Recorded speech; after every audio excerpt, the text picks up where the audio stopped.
Wait, what? You can send this massive emote this way? Like, really? Whoa.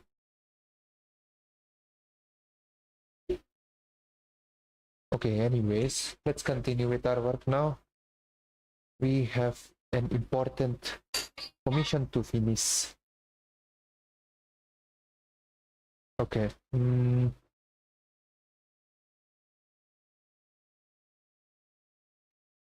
Where is my thingy? Over here. Let's go.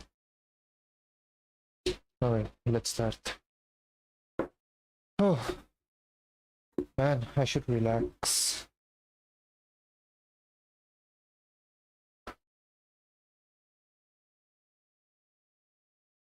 And by the way, this thing on. Let me turn this thing off. Yay, done. Let's go. Turn this thing off, and now, what was I doing? I have no idea.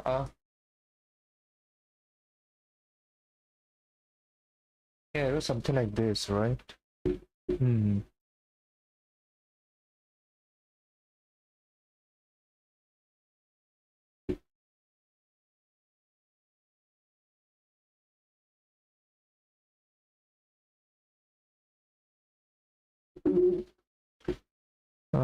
Let me turn on some music, you know.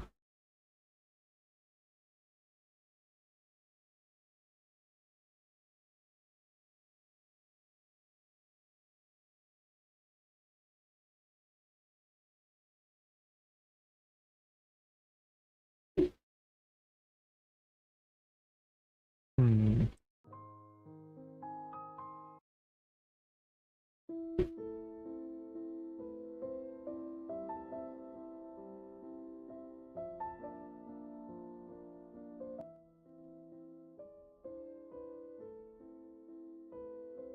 No, I think it should be fine.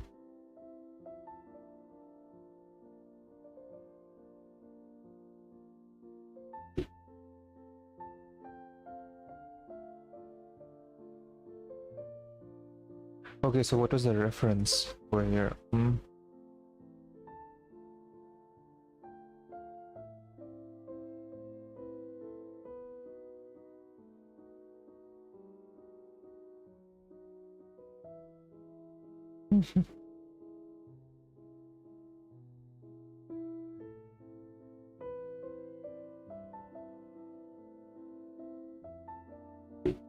I think I need to change some in around the eyes, you know? Yeah, that's what will go.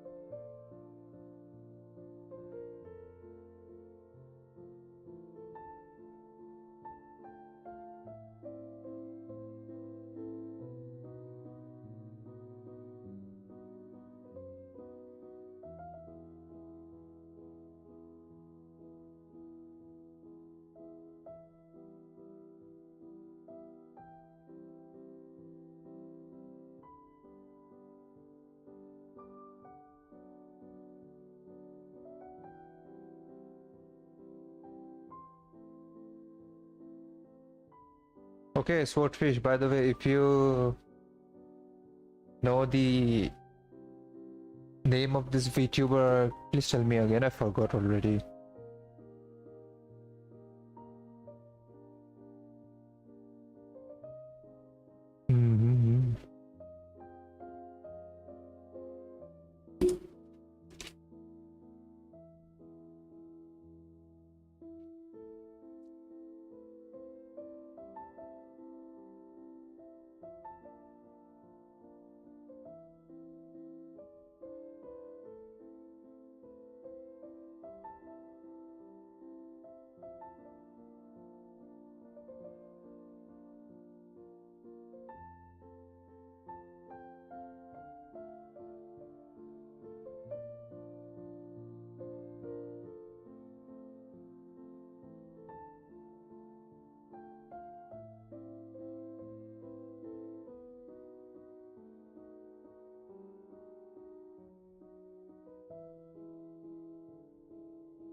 Hmm.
Like this.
Okay, this mosquito, man.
I actually never knew that they already released. What the hell?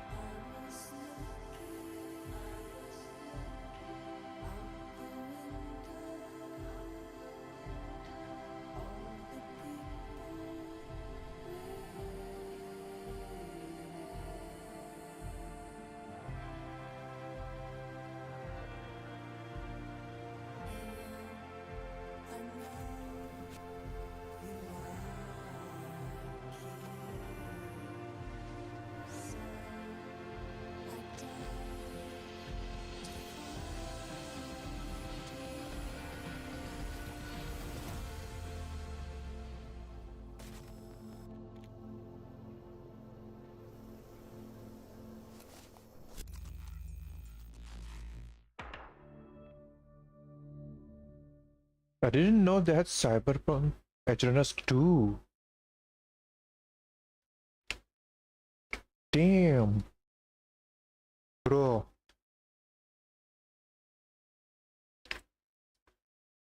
Actually not bad. Okay, so like it's gonna be like a completely different story. I see how it is, but it's still gonna be in like the Night City. Hmm. I see how it is. Hey, Swordfish! Welcome, welcome. How are you doing? Hope everything's going well. Uh,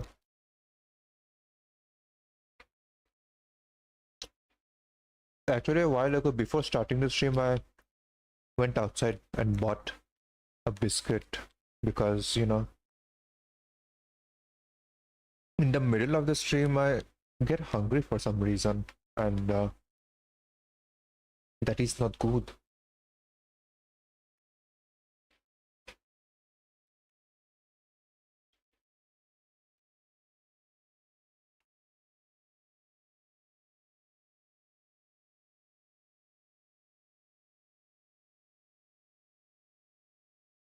But what's really bad is that I'm eating at least one packet of biscuit like every day now, which is like not a good thing. That's an insane amount of sugar intake. Not gonna. Hmm.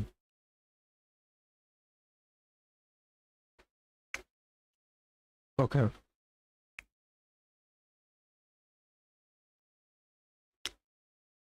Okay, I've eaten. Let's go.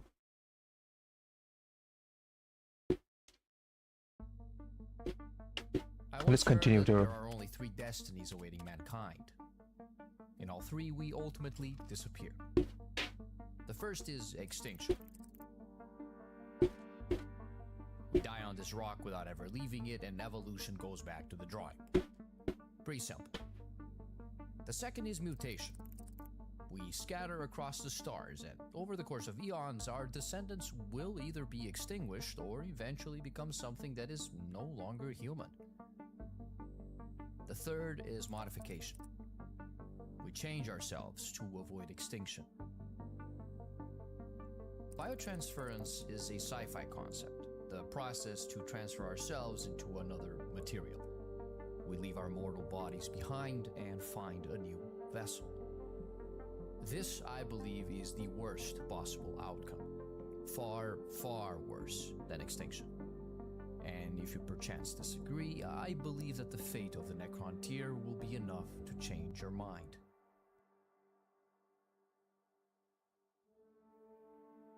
Born under the light of a radioactive sun, the Necrontyr led short, austere lives, readying for death from the moment of their birth. It was a mortuary culture, centered around building tombs for the greatest among them, usually the nobility that ruled them. Even as they spread beyond their homeworld and into the stars, the genetic curse of their son followed them into early graves. They wished for more than this, but the stars already had owners. The Old Ones were the overlords of the galaxy, psychically gifted, immensely powerful, healthy, immortal. Their existence made a mockery of everything the Necrontyr were. It was everything they wished to be. But the Old Ones would not share their secrets. Their leaders realized that jealousy and resentment could become the fuel to unite the often divided dynasties of the Necrontyr against a common enemy. But their hatred was not enough to overcome the Old Ones. They were simply superior in every way.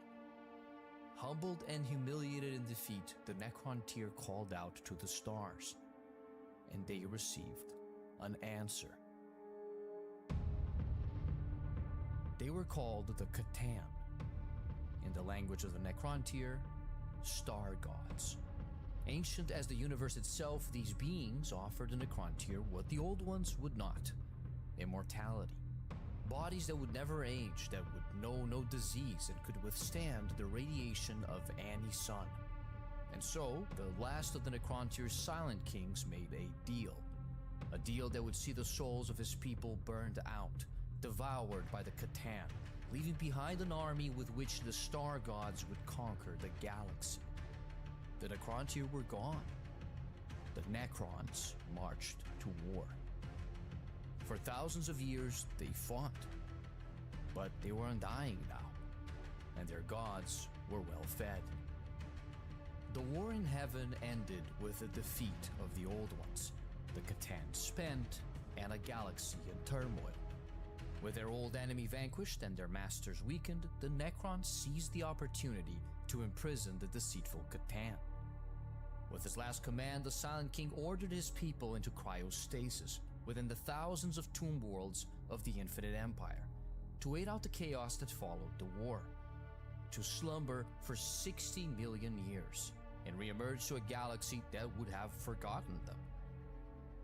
A galaxy that was rightfully theirs.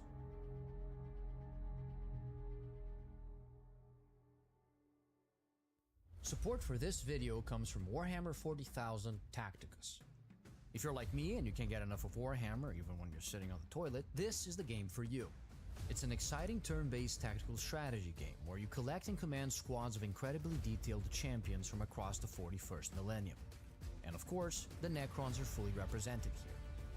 Recently, Tacticus had a major Dawn of War 4 crossover event, where they released Cyrus, Captain of the Blood Ravens chapter, as a new playable character. On top of that, the formidable Primarch Lionel Johnson has just arrived as a brand new guild raid boss. You and your guildmates can bring your best squads, including your hardiest Necrons, to try and take him down.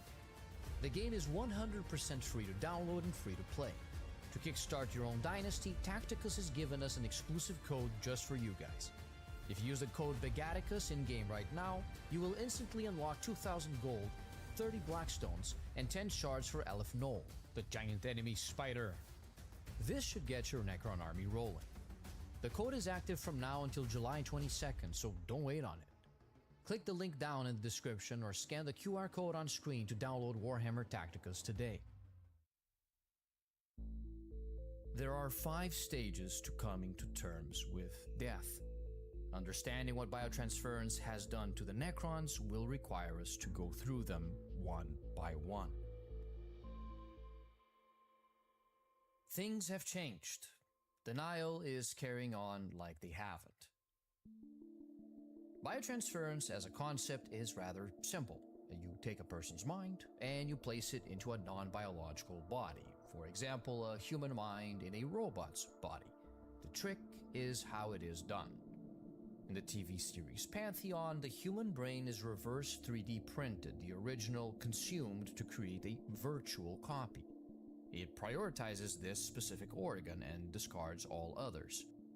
If the idea is to create an artificial intelligence, perhaps it is a valid approach, but if your goal is to preserve the identity of the person, then there may be unforeseen consequences when you do something like this. Lord Zondrick is a Nemesor, one of the greatest generals in the history of his people. In life, he fought many battles, observing the rights of honor during the wars of secession that divided the many star-faring dynasties of the Necrontyr.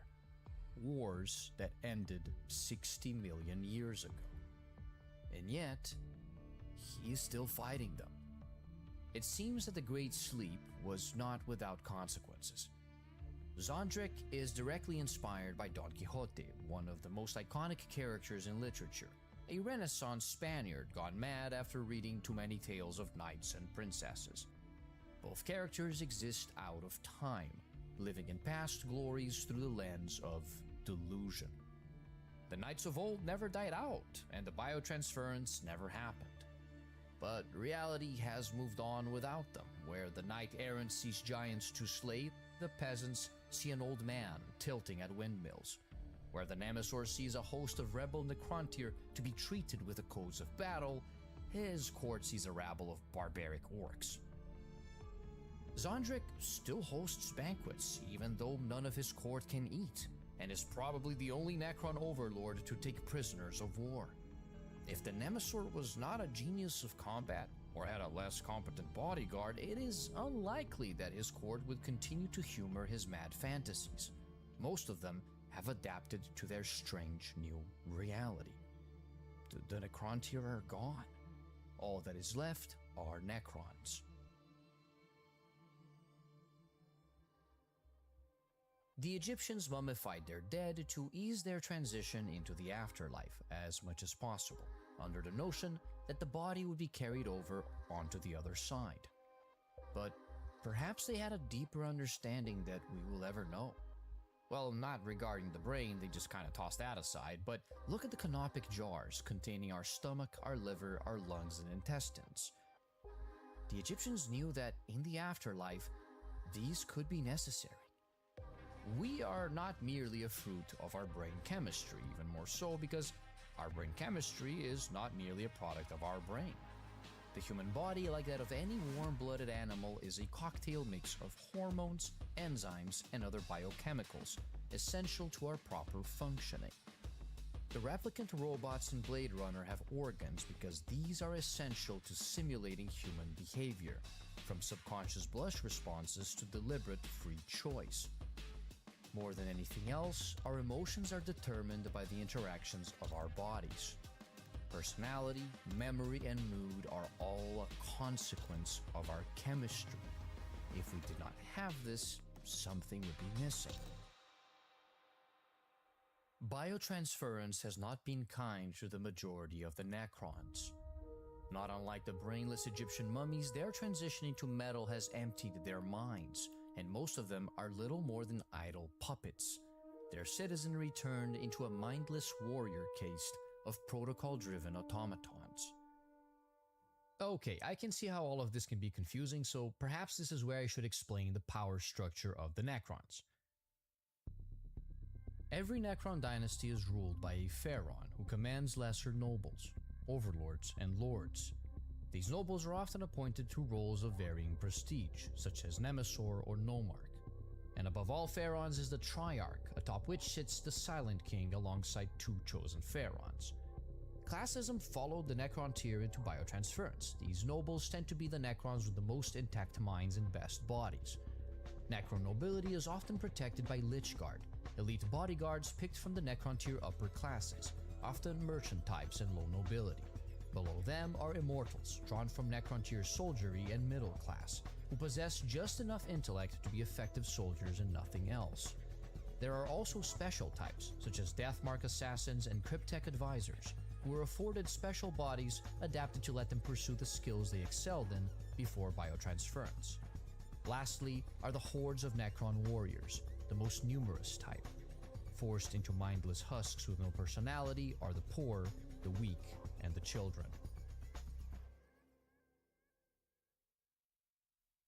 The minority who has retained cognition are left to suffer the after effects of 60 million years of stasis. These tend to follow one of three trends. Nomarch Oltix is a disgraced lord, forced to hold the derelict border world on the edge of his dynasty's realm. He accepts this burden, as all Necron-tier political exiles before him have, with begrudging, obstinate dignity. But their exiles were short-lived humiliations, delegated death sentences. Oltix's exile may very well last forever. Well, not exactly. Time may not kill him, but it will have its effect. Oltix's praetor is barely capable of stringing together coherent sentences, his mind showing the clear signs of his people's curse, the downward trend of senescent degeneration. Oltix's admiral has become eccentric and unpredictable, driven by paranoia, one of the many faces of the sideways trend of transient madness, shared by Nemesor Zondrek. Oltix himself remains mostly lucid and in control of his faculties, leaving him with the rather unenviable task of making sense of his condition. Rather, of how to avoid thinking about it too much. It turns out that being exiled by another noble and seeking revenge and restitution for the throne you were denied is a great distraction, and exactly the sort of endeavor a lord of the Necron tier would have pursued in the times of flesh. But the rules of the game have changed. Beyond their obvious Terminator-like design, Necrons function in a very robotic manner. Like any overlord, Oltix can download and delegate battle protocols to his unthinking legions, order them, and even see through their eyes if needed. This network is one of many modifications his Cryptech engineers have made upon him, one he needs if he is to rule. Other modifications include the segmented subroutines that split his consciousness into subordinate advisor minds, essentially miniature versions of his own consciousness, each advising their lord with unique insight. Some tools, like the evocatory medium, are a bit riskier. Through it, Oltix can consult perfect recreations of his memories for insight, at the cost of the engrammatic resource. The price of reliving the memory is the memory itself. It should be obvious that these tools would be impossible to implement in a mortal biological mind, but Oltix is not an exception amongst his peers. They, one and all, have changed. All of them have embraced these strange new modifications, and the reason is simple. Let's continue. The Necrontyr were a proud, xenophobic race obsessed by court procedure, imperial bureaucracy, and cultural mores. The political games of your rivals do not stop just because the species has undergone a metamorphosis. In the strangeness of these new bodies, the Necrons have latched on to what little still makes sense to them from their past lives. And political intrigue is one of the few things that does not lose its luster when you become an immortal cyborg. It may seem like these Necron nobles have accepted their fate, but all of it is a facade. The protocols could be automated. Oltix commands his armies because it makes them seem like actual soldiers following orders. It makes him feel like his voice is being heard. Very few of the Necron nobility have awakened, and only a portion of it is lucid. Oltix has no friends in his exile. The advisor minds are someone to talk to not feel so alone. The evocatory medium is the most dangerous of all of these instruments in this regard. Through it, Oltix can buy himself a moment of respite from the horror of his existence. But the memory is only real as long as it lasts, and then it is gone. Oltix uses it judiciously, for he understands that it is a piecemeal destruction of all that he was before biotransference. Many other lords have become addicted to the medium, losing themselves in the past until there were no more memories to hide in, and their minds were lost. As ridiculous as Zondrek's delusions may seem in a way, Oltix and most of the Necron nobility are also in denial. Try as they might to reinterpret the old ways to this disorienting new reality, their old way of life is gone, forever. To persist in their traditions as if it was not is its own kind of madness. It is denying the value of all that they have lost. And yet, they must. Rage stirs within Oltix, a rage shared by many of his peers. In their absence, many upstarts have stolen what is rightfully theirs. But there is a deeper meaning to this anger. Things have changed. Anger is refusing to accept this.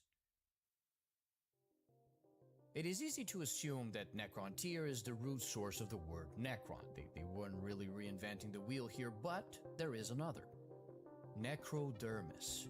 Equal parts Philosopher's Stone, shape memory alloy, and termite swarm, this is the mortar upon which a galactic empire was built.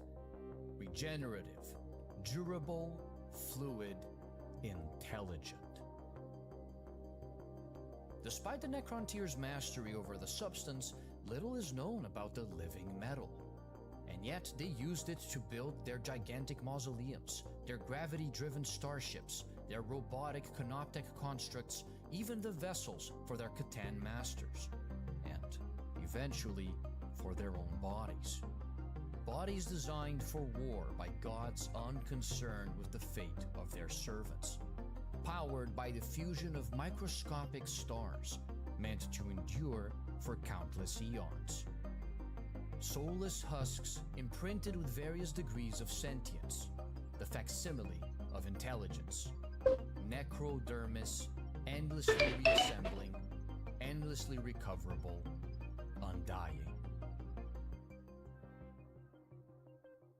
For the happiness of the Necron race, it's not great. But for the purposes of Imhotep the Stormlord, it is perfect. In fact, it may give him a better chance at building his legacy than he ever would have found in life. The Necrons are no strangers to war.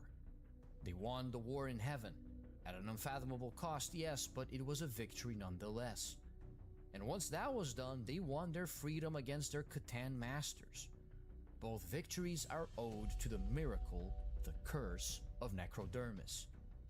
Warrior lines follow orders unquestioningly, allowing capable Necron lords to effortlessly maneuver them across the battlefield. Immortal elites retain some degree of a military intellect and compose the core of these armies, supported by other Necron specialists, as well as by canoptic constructs and quantum-shielded vehicles. I've been on the receiving end of an entire squad of Necrons reassembling with their reanimation protocols. It sucks, but yeah, Necrodermis is a key part of their identity. It rebinds the warriors, making for a durable and steady advance, and those Necrons damaged too greatly can be phased out, instantaneously taken back for extensive repairs within their invasion flagships or the tomb worlds they defend. If it all seems a little overpowered, remember, the Necrons were designed to be an army in the service of star gods, meant to fight against the psychic overlords of the galaxy and their hordes of mutant slave soldiers. It's not their fault that the galaxy got comfortable in their absence. This, it would seem, is the source of Imhotep's anger against the newcomers. The Stormlord sees in the predicament of his race the means to not only reconquer the lost Necron territories and expand his own Sotek dynasty, but also to humble the many upstart races struggling to keep hold of their shares of the galaxy. In other words, Imhotep's doing it for the love of the game. Why else humiliate an Eldar Farseer and the chapter master of the Black Templars by cutting off their hands and letting them go with a "better luck next time, kiddo"? Standing in stark contrast, Enrakir the Traveler opted to leave behind his tomb world and venture out into the galaxy with his legions. The Great Sleep is ending, but many tomb worlds remain dormant and vulnerable. Enrakir's goal is to bring as many Necron dynasties back into the fold as possible, as quickly as possible. This is all Necron land, and y'all need to get off this lawn. And of course, any tomb worlds liberated by Enrakir are expected to levy some of their own forces so that he can pursue his crusade. And he will have his tithe, one way or another. As different as they may seem, both of these pharaons are the same. They are opportunists, either taking advantage of the situation to pursue their unfulfilled ambitions in life, or to achieve lofty new goals in a galaxy ripe for the taking, willingly ignoring the fact that the armies they lead are the people they were supposed to be ruling over. I think that their conquest serves as a distraction from the truth.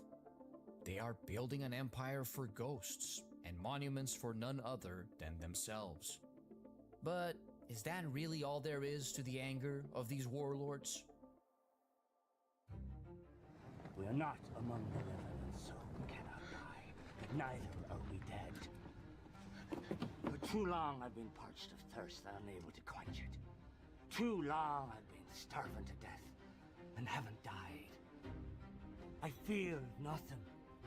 Not the wind on my face, nor the spray of the sea, or the warmth of a woman's flesh. Hector Barbossa's speech has always seemed to me like the perfect justification for the character's unending malice against his victims. It is the hatred of the undead against the living. There is the easy parallel to be made between the Tomb Kings of Warhammer Fantasy and the Necrons of 40k, but there's more to it than that. From evil D&D liches weaving master plans from their dark lairs to skeleton pirate captains, it seems that those who marshal the undead are always happy to take advantage of their condition to achieve their objectives. These are undying armies that can be raised again and again, and with every victory, their ranks swell. And yet, there is a deeper motivation behind their warmongering ways. A personal, irrational hatred for life, for what they lost and can no longer have. Biotransference is a phantom pain felt with the entirety of yourself, an understanding that you will never again feel anything and forever remember how everything felt. Which is why, if you're to remain sane through it, you need to find a new purpose. things have changed. Bargaining is making the most of it. Immortality, or at least what passes for it in the body of a Necron, gives one access to one resource above all others: time. Given enough time, mankind could potentially unravel the mysteries of the universe. Necron cryptechs are almost there. Plasmancers can wield raw energy, technomancers can stabilize spaceships with a flick of their wrist, psychomancers can drive entire mortal armies insane. Oricon the Diviner is perhaps the mightiest of all cryptechs. He is a chronomancer. Everything in the universe follows a trajectory across space, across time. Chronomancy is the navigation of these stellar objects and all the smaller things that they attract, using star charts to predict the future. In life, Oricon warned his kind against biotransference. He saw its consequences traced in the patterns of the stars. When his warning went unheeded, he dedicated himself to the only path left available, correcting his people's mistake even before it was made. To do this, Oricon has made full use of his Necron body, elevating his chronomancy to something far beyond what seems logical or possible. And this is only a transient stage of a larger plan. For the Necron tier to truly attain immortality, they need to emulate the Catan. Oricon's ultimate goal is to abandon matter altogether, to become pure energy, the only thing truly capable of transcending the power of time. And of course, none are more worthy of being the first to achieve this transcendence than the Diviner himself. Yeah, Oricon is a little bit of an egomaniac. Actually, that's an understatement. He is perhaps the biggest ego in the universe. Although there is another that might match him. There are no boundaries to what Oricon will do to achieve his objective, including confronting Trazyn the Infinite. You know, I really struggled to come up with the perfect comparisons for the dynamic between these two. If we're talking personalities and powers, the simple way to think about it is that Oricon is what happens when you put Brainiac, Doctor Strange, and Count Dooku in a blender and you press mix. Replace the ingredients with Indiana Jones, Agent Smith, and James Moriarty, and you get Trazyn. However, listening to the audiobook The Infinite and the Divine, great book by the way, has convinced me that the only apt comparison for these two is that they are Warhammer 40k's Statler and Waldorf. You know, these two. They don't write the old songs anymore. Yep. They only write new ones. Anyway, Oricon and Trazyn won it big with biotransference. They were anomalies when they were alive, a couple of weirdo outcasts, and now their new forms have allowed them to meaningfully pursue much higher goals than they could have with their limited lifespans. They might as well watch the show from the sidelines while they do this, yes, and have a laugh at the expense of everyone else, but they are trying to do something here. Okay, we know Oricon's, but what is Trazyn's goal? The thing about museums is that when you think about it, a lot of it is stolen stuff. And Trazyn the Infinite is perhaps the most successful thief in the Warhammer 40k universe. This overlord collects everything. And I do mean everything. His galleries on Solemnus are unmatched across the galaxy, for they are the galaxy. Tyranid Hive Tyrant, complete with Hive Guard escort and warrior cohort? Check. Reconstructed container of an Avatar of Cain? Check.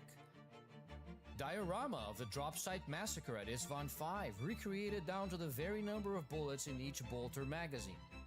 Check, check, check. That is what Trazyn the Infinite has made of his immortality. So is that it? Is Trazyn just a cookie collector of galactic knickknacks? Well, another thing about museums is that no matter how many exhibits you see, it all pales in comparison to what was lost. History is a great storm, and it is only fascinating to us because of the magnitude of its waves and how little they left untouched. All that we ever get is the flotsam that gets brought to shore. But imagine you had the means to preserve something from every era, perfect and immaculate. Roman statues with their layers of paint intact, original manuscripts of religious scripture, costumes from every culture preserved in stasis, castles under siege, dioramas of battle captured at the very moment of capitulation. Oricon sees no purpose in preserving these relics. The people of the past ignored his warning and reaped the consequences. Biotransference made them immortal, but to the diviner, the Necron condition is a necessary step to achieving the energy forms they are meant to be, a cocoon awaiting metamorphosis. All that matters is charting the correct future and achieving transcendence. Trazyn understands that most of the galaxy is its past. The rarest things are the most distant, which is why his most prized pieces are those of the Necron tier. Entire galleries dedicated to who they were before biotransference, to who they became after it. If the Necrons are to lose everything but their minds, then they must at least remember their past. And they will need their history if they are ever to be saved from their predicament. There's an idea I haven't talked about yet. Can the Necrons save themselves? Well, there is one who works single-mindedly towards that goal. The one responsible for it all. Things have changed. Depression whispers that you are to blame. One of the key themes of Frank Herbert's Dune is responsibility. How responsible is a people's leader for taking them into a war his armies have long asked him for? To grant his loyal subjects the immortal destiny they have always craved. To free his people from their harsh sun, from the merciless world they were born into. How horrifying it is for Paul Atreides to realize that he has become a messiah.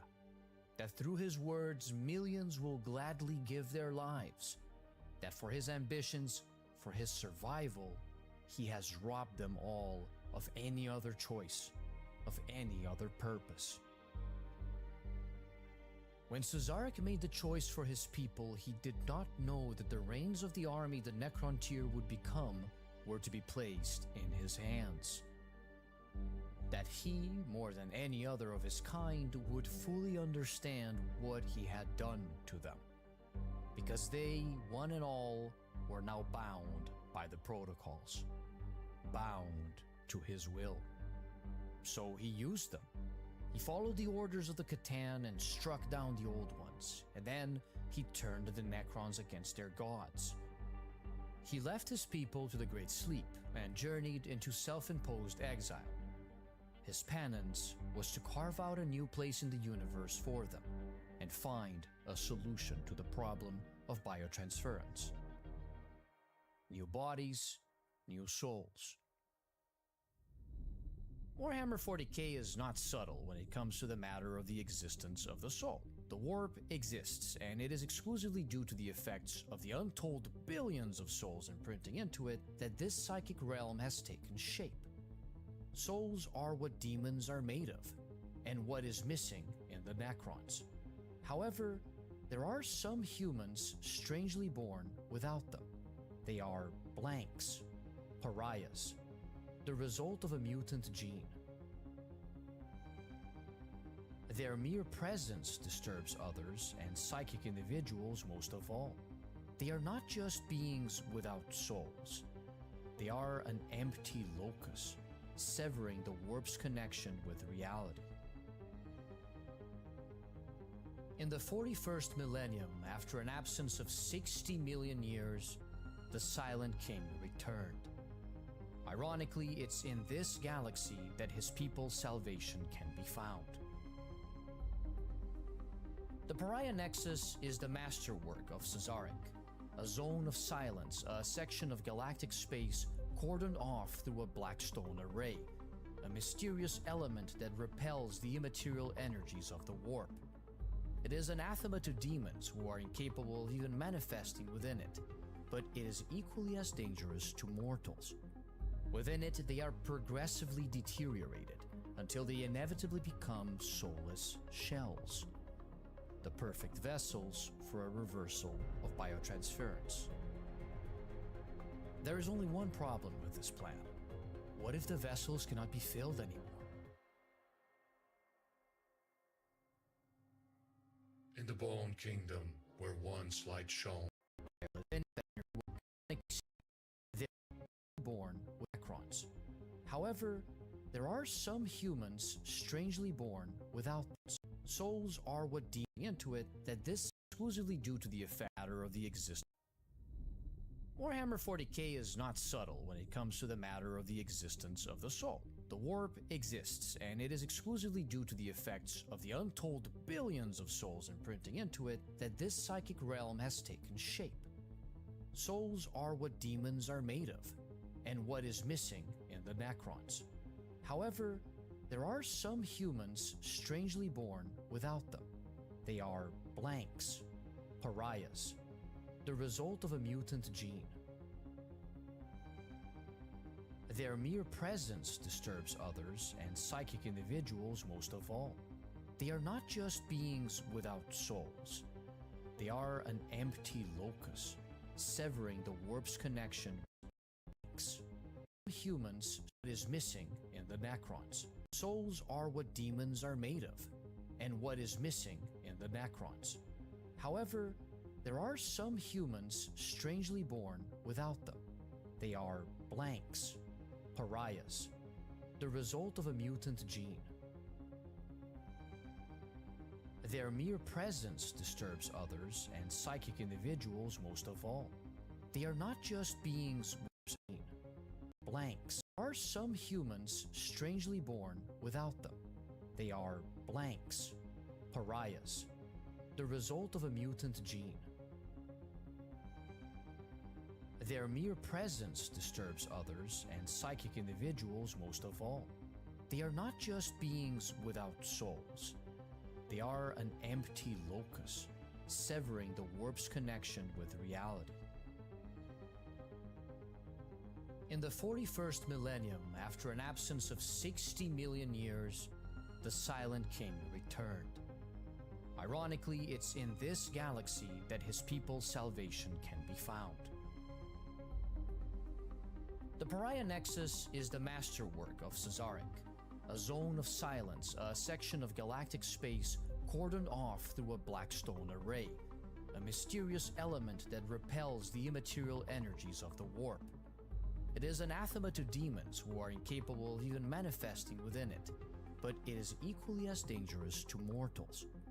Within it, they are progressively deteriorated until they inevitably become soulless shells, the perfect vessels for a reversal of biotransference. There is only one problem with this plan. What if the vessels cannot be filled anymore? in the Bone Kingdom, where once light shone, unburnt skin, blistering skin, skin we left behind, find now tanned and stolen, now leather mask and coat. Lord, please, cover us, hide us from what we are. Give us skin again. Give us blood again. Give us flesh. Many horrors hide amidst the ghoul stars, but none compare to the tomb world of Drazak. The Bone Kingdom is a maddened place, a dark realm where monsters prowl the emptied streets. There are many unique forms of madness amidst the Necron race, but some are so widespread, their effects so distressingly similar, that they are believed to be curses.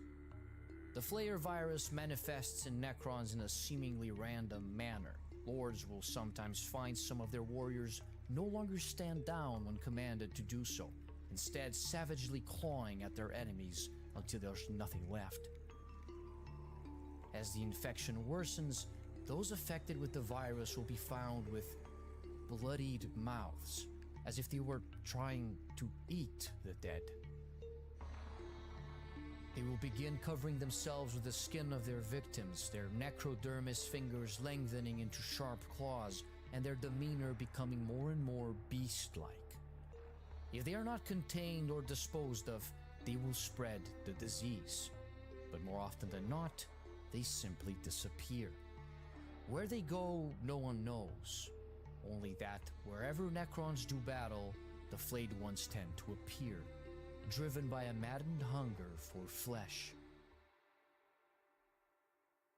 Somewhere amidst the cold light of dying stars, the fallen Lord Valgul sits atop a carrion throne. They say he does not suffer from the Flayer curse and yet chooses to remain amongst his lost people, to shower them with gifts of flesh and skin and gore, so they may feel alive again.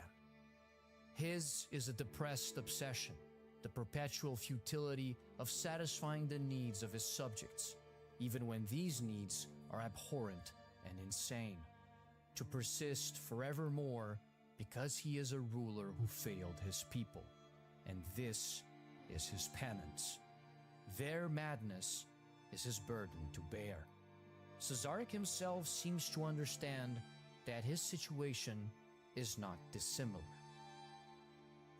Through technology we thought to defeat the natural order, but the onset of eternity cannot be denied forever. The universe will see us humbled for our presumption, yet its methods of attack are limited.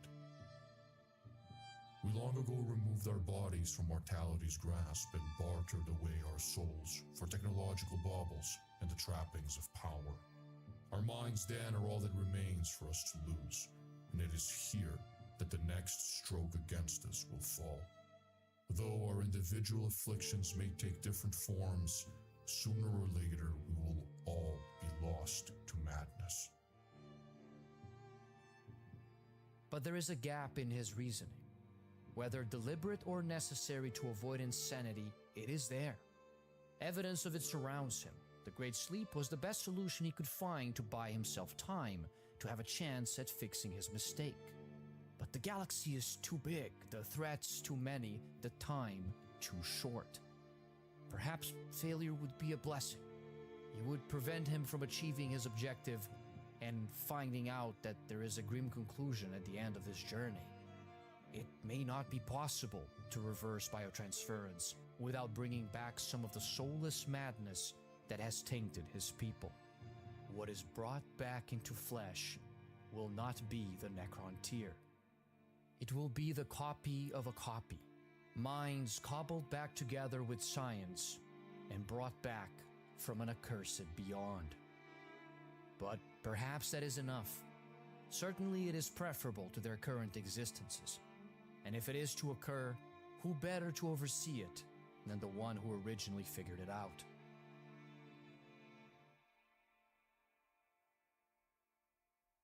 Things have changed. One of us cracked the final lock on the atomic bomb. One of us will be the first witness of the singularity. And one of us will be responsible for biotransference. Most likely, a scientist. Illuminor Caesarus is a technomancer. His science, like that of all cryptechs, is so advanced, so esoteric and mercurial that it may as well be magic. But it is not. Magic is something of the warp, and to science, the warp is merely another variable. Do you know of the Ship of Theseus paradox? Once a year, the Athenians take the ship of their mythical king on a journey to Delos, and every year wood planks need to be replaced. Then comes the question. When all the pieces are eventually replaced, is it still the same ship? And if the carpenters have kept the old pieces and rebuilt the ship, then which one is the Ship of Theseus? Caesarus did not make the choice for his people, but he certainly made it possible. His life's work was biotransference. The Catan may have offered the knowledge, but Caesarus was the one who theorized, designed, and implemented the process. And when it was achieved, The Necrontyr knew who to blame. But unlike the Silent King, Caesarus felt no guilt. He never saw his choice as a betrayal. He understands, in a way that no other mind in the galaxy understood before him, how it all works. One idea in particular carries horrifying implications. Caesarus describes the word soul as unscientific terminology. To him, the idea that there exist unique, singular identities within energy is preposterous. Mind, personality, memory, all of it is data, easily transferable to another material. The Catan were not interested in helping the Necrontyr. They needed an army, and that is what Caesarus designed. But that does not mean that a perfected process could not be conceived. With enough research, through a pariah nexus, Necrons could be restored to bodies of flesh and blood. Even their minds could potentially be restored, recreated to replicate the very moment before biotransference. All he would need is a backup of that data. If the Silent King's renewed support for his research can be bought by reversing biotransference, Caesarus will endeavor to achieve it, as much for the challenge of it as for how trivial a task it is compared to his greater ambitions.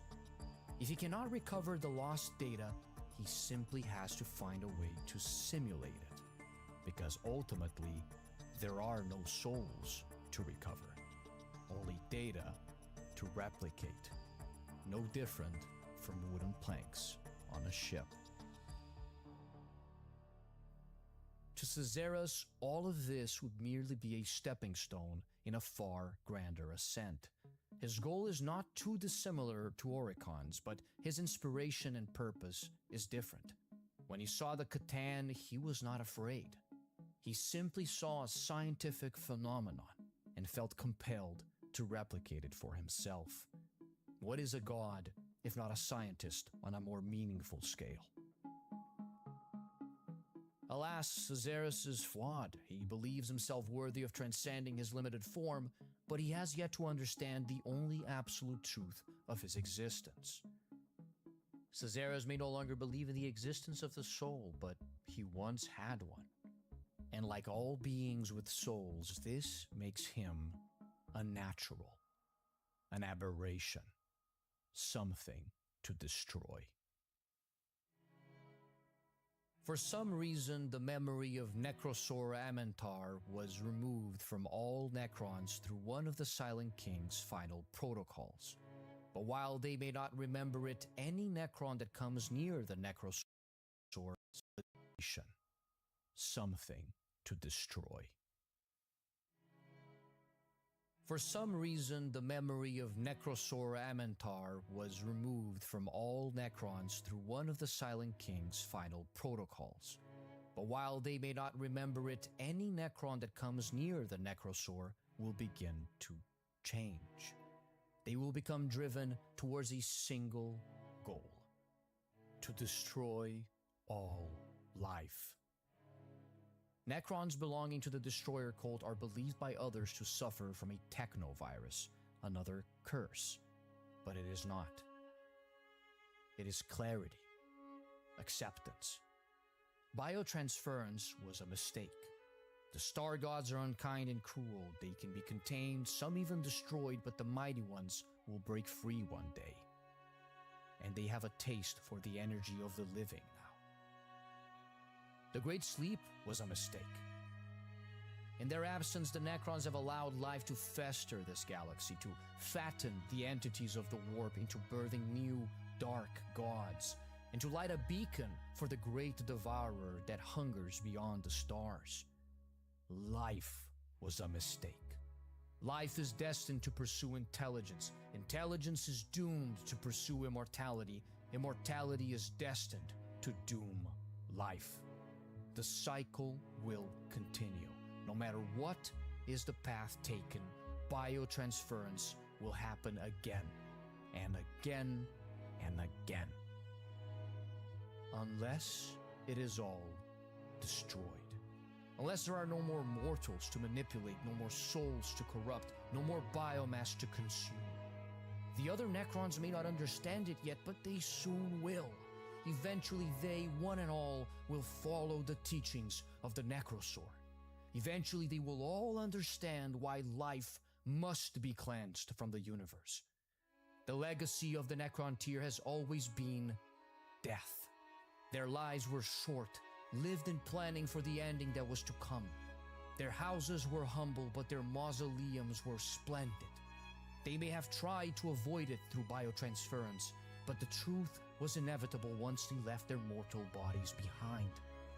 Only when they lost it did they understand that death has always been their true purpose. When the last mortal thought takes place, when the last generation of the last animal dies without offspring, when the last weed growing in a field withers, when the last fungus dries out and the last bacteria is eradicated, only then will there be peace. When the warp has stilled and the great devourer has eaten its tail and rotted away, when the lights of the star gods themselves have been extinguished by entropy, all that will remain is a long, long night. A tombstone galaxy, marking the grave of the universe.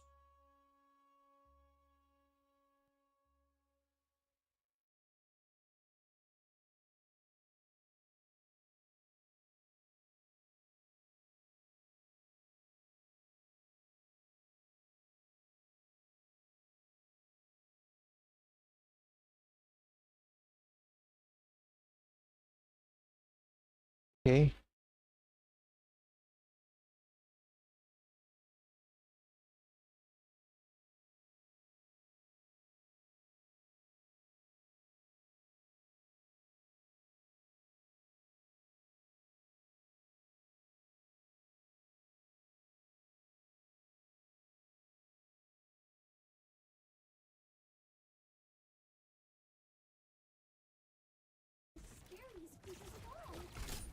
Echo dead. I saw. Nice. Okay, wait, what? Let's go in, let's go in. I can't really help you with that. I will be touching. Emerald 1, Emerald 1. Sleeping. I got him. Oh my god, you just left him, that's crazy. I hit him 3 times. Unkillable, I'm gonna... I'm still touching. You are one crazy bastard. Oh, nice. Actual queen low. No shout. Remember, she heals a lot. Oh my god, like, this is actually crazy. I'm like, yes, I'm doing this. This is not okay. Ah.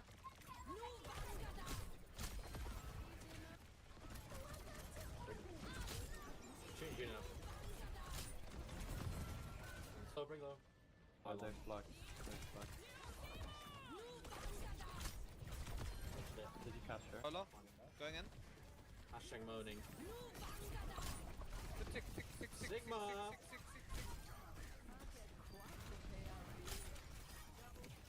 Killing everyone simulator. Sorry, eliminating. That I'm gonna clickbait and yeah, here we go. Is that Sierra? Yes. Don't worry, I already do that. Sierra. Morning fade.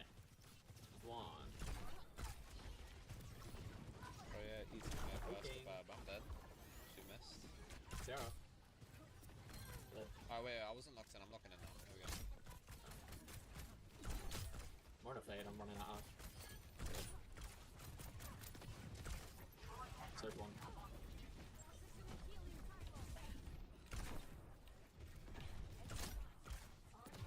No. Me up. Live.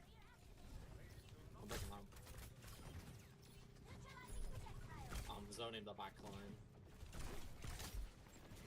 Oh, if I hit that spin, he's died. But I'm in a bad spot. Nice to retreat. Nice to kill the Sojourn. Alright. we're reading for Spades, point percentage. No, she's killable. Yeah, She leave has below, that leave below. Mega With the She's not running for Mega. Then I will.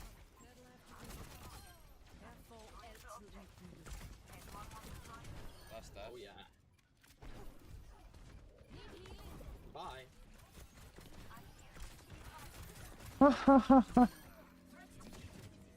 do be difficult landing those pulls. But I don't care. Are you playing? Orisa. Oh right, yeah.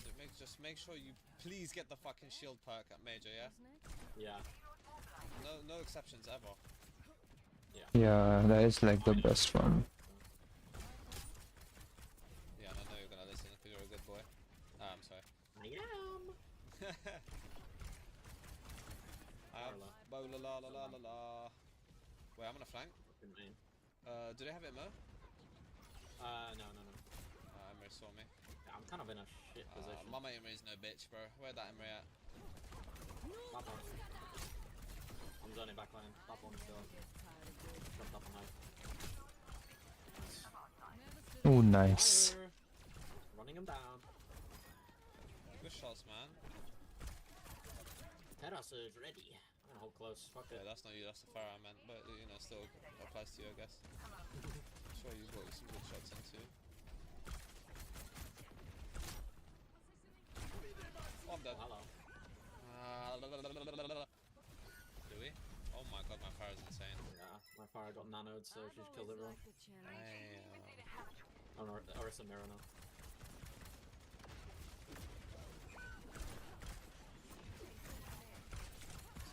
It's a good rollout. Yep. This is it. I'm not peeking the Discord. Orisa low. Oh, he jumped over my shot. I'm not peeking the Discord again. Orisa low. Let's spin. Careful, bro, careful. We don't have the damage out, but fire is dead. Yeah. Let's play the corner. Broken. Okay, I've got Bola. Yeah. Spears then. Oh, nice. The difference between us is that I aimed. I'm dead. That was quite sad. She's gonna terrorisize. That's like the most least obvious terrorisize. I know she has it at least. Shield perk acquired. Huge. Maybe we can protect it, Larry, from hinting her brains out. Oh, I'm one. Okay, never mind. But I don't have my... Oh, I'm about to get my heals. I need that. There's the one with gold. My ultimate is ready. Shielding up. Oh yeah. Oh, kill Emery. What the fuck? There we go. That's... We wasted Zenol.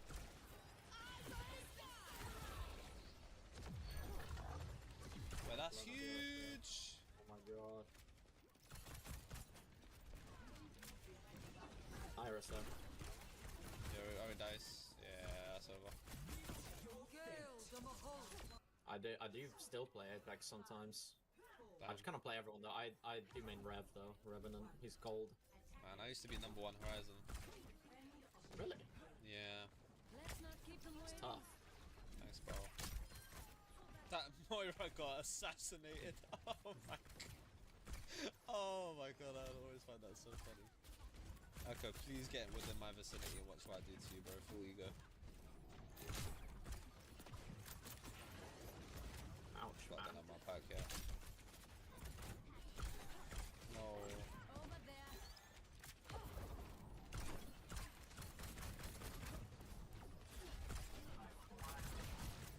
It's a good Gotta fly javelin. around It's a quickly. good javelin. I mean, spin. Hmm. I'm dead. Nah, it's a drop now. Echo 1. I'm at 2 low. Take the right side. No, I can save him. Oh no, that's not good. Where's my heals? Oh, nice. Captured the diva. I don't have a dash to kill her. Diva half. I'm discorded. Oh! Afraid.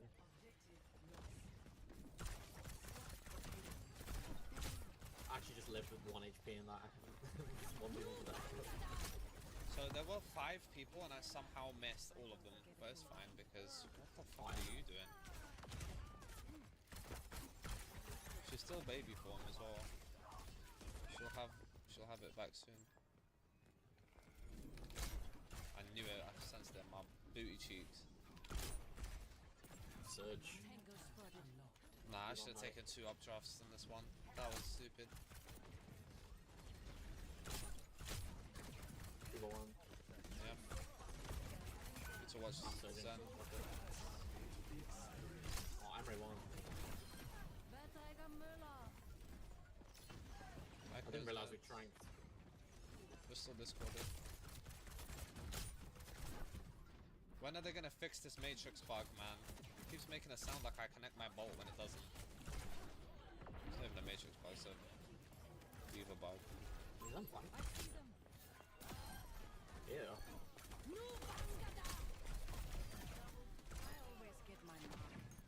Fuck, too early. Need to watch this roll out. Echo can jump over there. Oh, I can.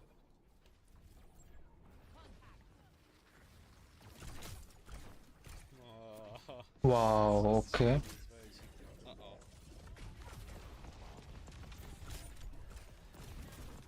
I'm holding cart. Fuck.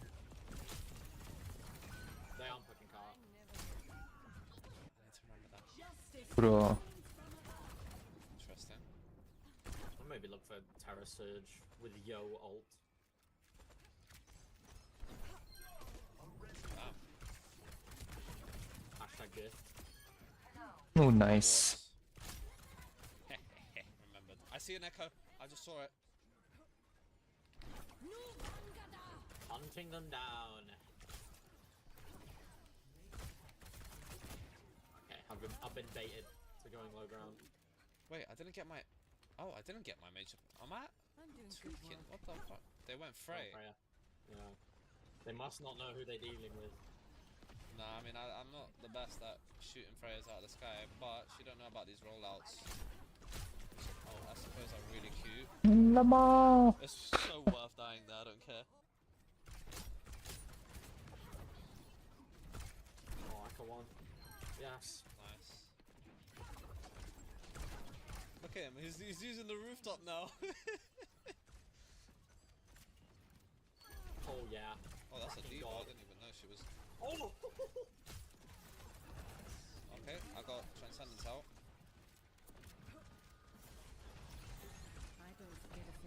Yeah, I might be keeping a spawn.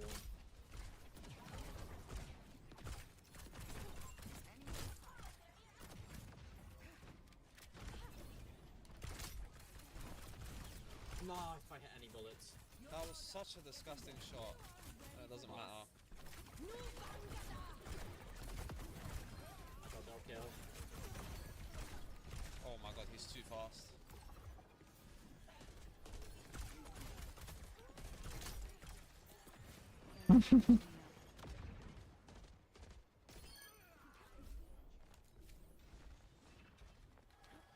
They switched tank.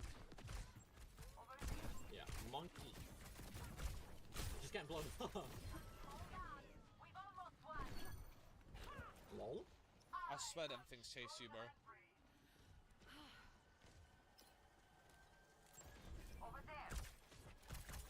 I'm blocking the nade. Yeah, fuck you. I'm playing previous point. Oh. Oh. Ate it? I know she sees me through walls right now.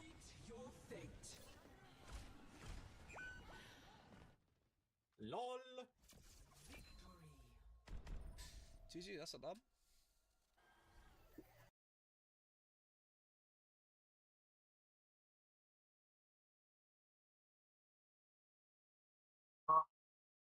Bro.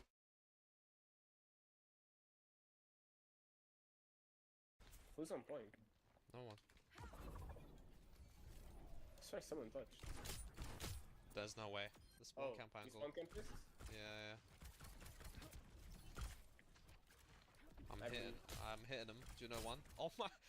Okay, I'm going over the top again. I have buildings. Wow, okay.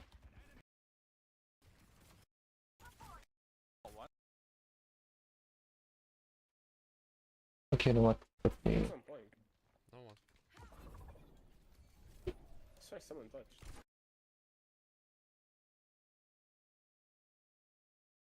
Wait, which skin is this? Who's on point? No one. Sorry, someone touched. There's no way. The spawn camp you angle. spawn camp this? Yeah. I'm hitting him. Do you know one? Oh my. Okay, I'm going over the top again. I have bowler this time. Enzo can die. I'm coming. Enzo actually won. Dead. Oh, what a hit. I got 3. Woo! Nice.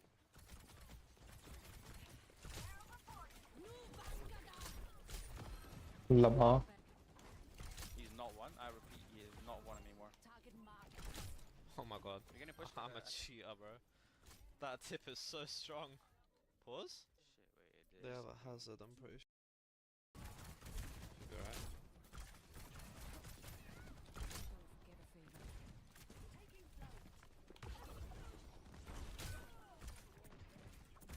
Hey, what really? Oh, this is Anna to the left.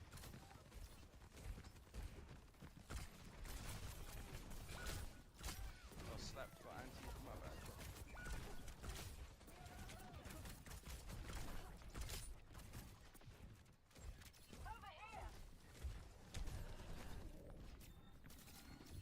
I wasn't rage reading. I didn't know I had that one.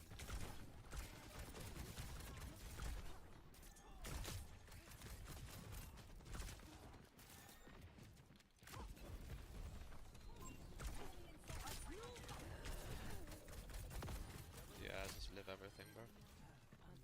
Oh, nice. Bro, why is quickly so sweaty? I don't know, bro. It's even worse than I have to mine. actually just lock in so hard just to get 1 kill.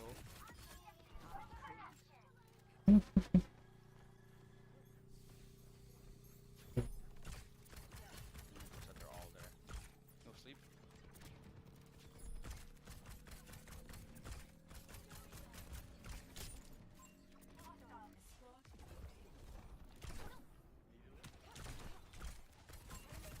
What are you doing?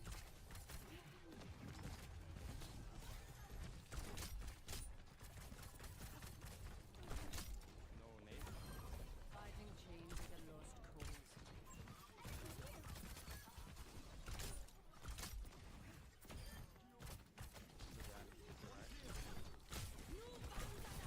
Oh, nice.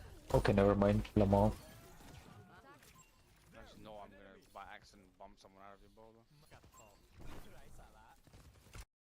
What you drawing? Hey, Hex, welcome. I'm drawing an emoji for a particular VTuber. Man, I always forget to ask the name of that VTuber. Okay, wait. You know what? Let me search in Twitch. Like, what is his name? I should be shown in my search history, right? Nope, it doesn't show. Lamar. But yeah, like, I'm like doing a small commission at the moment, so yeah, it's just someone in the shape of a dog, because apparently that's how he's I won't say like a harassed or bullied. It's just that, yeah, that's what people think of him as, the dog. You know, it's like how people call others like goat. So I think it's like a similar way to communicate. I think it looks good enough. I'm not so sure. But okay, you know what? Let me try one. Duplicate. Put this on top. Now expand this a little bit. Correction. Adjust line width. Yeah. Good enough. Now just flip it to the bottom.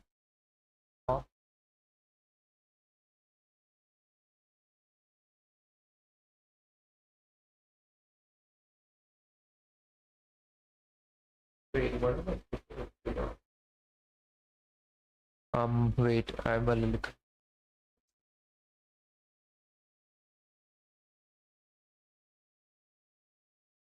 Oh yeah. Okay, it's gonna be like like this, right? Color, color.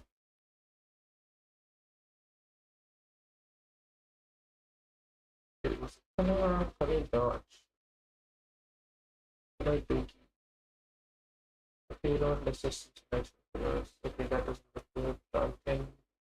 Nope. Let's try each and every blend mode that's available. Multiply. Of course, that doesn't work. Subtract. Nope. Hiding. Screen. Color dodge. What even is color dodge at this point? Add.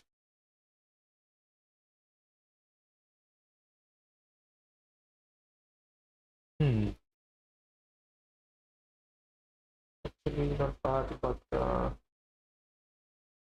add glow. Is it overlay? No. Overlay does nothing. Soft light does nothing. Hard light is something. Wait a minute. Hard light do be going hard, not gonna lie.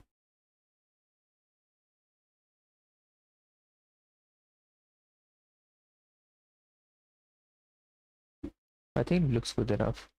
I forgot what the tutorial actually followed, but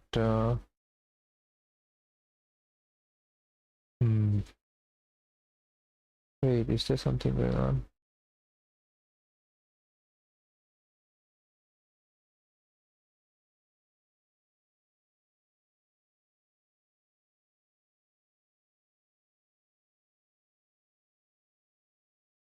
Why are you really like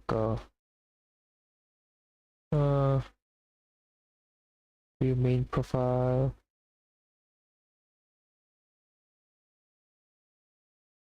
What are you? Nothing.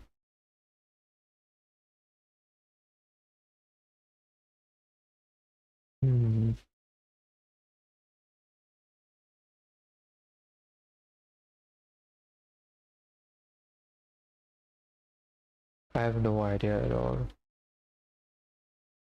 Like what this is. But anyways. I got stuck. Hold on. Shoot behind him. Oh man.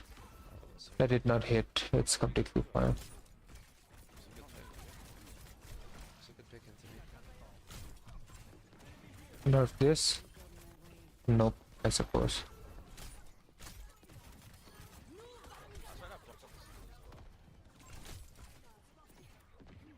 What does? Me like defense mage around him. What does? Me like defense mage around him.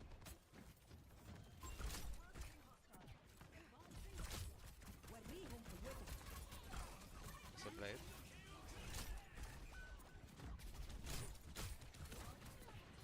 He's half. Go. I'm stuck. That's a soldier here. Bro. One high ground there, right side. Yeah. Go all here, bro. Let's just go up there.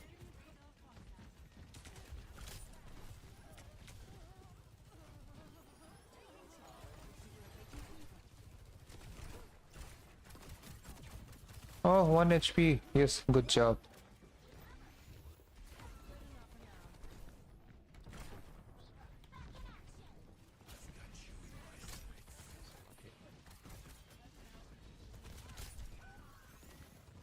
Some pretty terrible positioning right now. I don't know why I dropped him high ground. Alright, bedtime already. Oh yeah, you guys.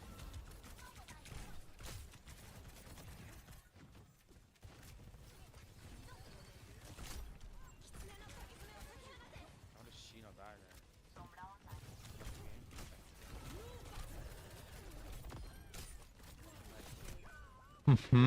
Defense me cheeks it.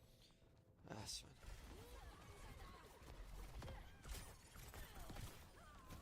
Missed my crossbow shots. Go went somewhere to counter me. Am I in rank? I need to go on point.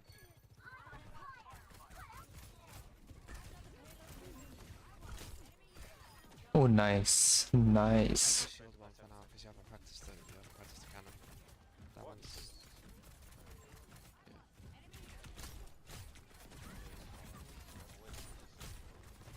Yeah. It's one high ground.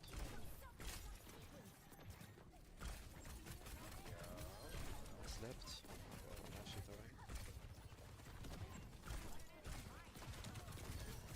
throwing. Wait, what? Why no one dying at all? That's actually insane. The heals are so risky like this. Nice. Zarya, go switch to Zarya, go switch to Zarya. If he's gonna do that shit, just go. Spawn.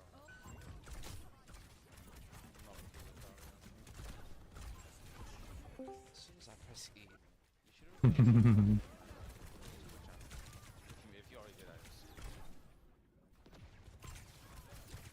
You wanna bubble? Jin? Yeah. Wait, do it for EMP, do it for EMP.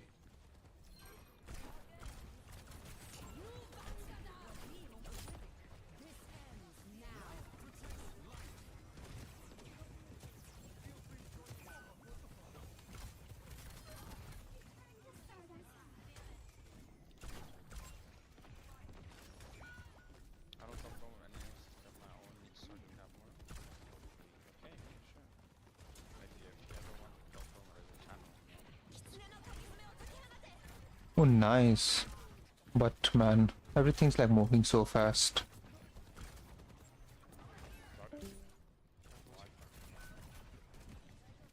No bubbles up.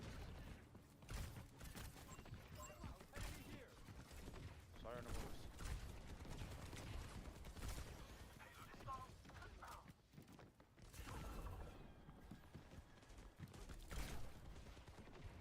Use your helix, bro.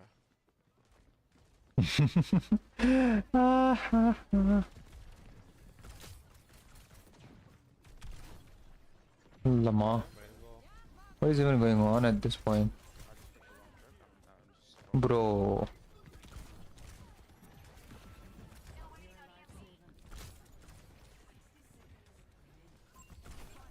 Bro, literally feeding.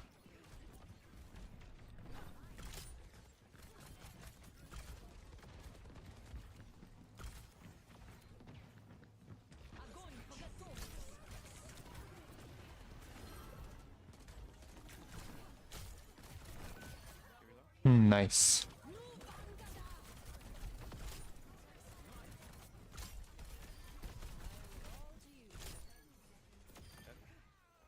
I need to stop missing my bowler.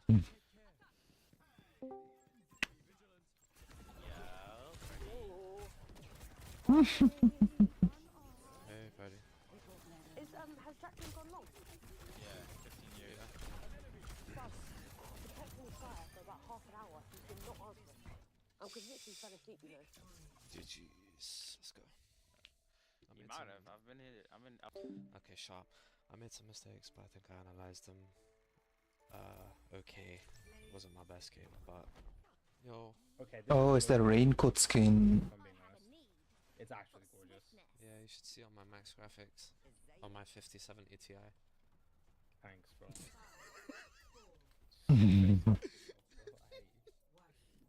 I heard pets let out the sky.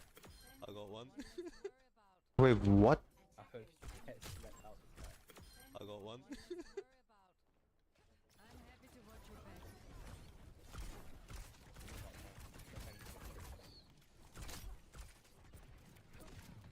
Yeah, I think Trace is dead. Nah, should I? Is the queen dead? Yeah. These are some good antis.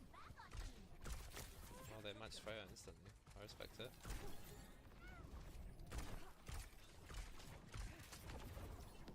Delayed updrafts and peak. Oh, this sign's. Oh. That was really close. I don't want to peek that angle, I don't like that. Oh, wow.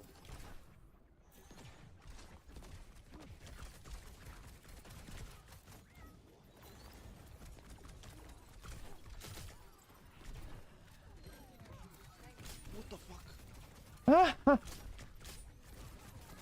Yeah, kill.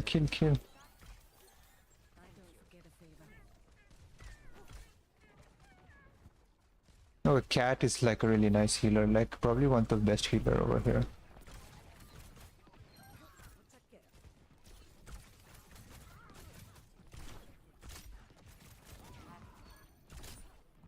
Hitting the most shots right now, but Yeah, weapon is nice. nice you ate the knife. He's one, bro.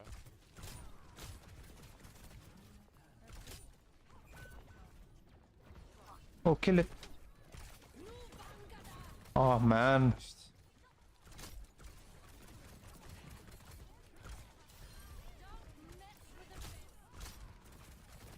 Go on. And I just flicked my shot, bro. I didn't need to watch my own guide.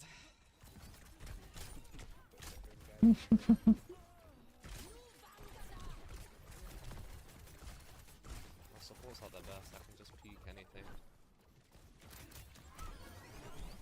Just dunked on. Lama. Assassin's Creed Fire Edition. That's a no sleep.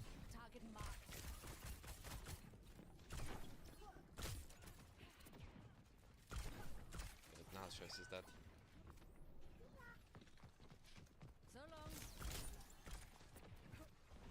Pull him back a bit. Can't swap equals what?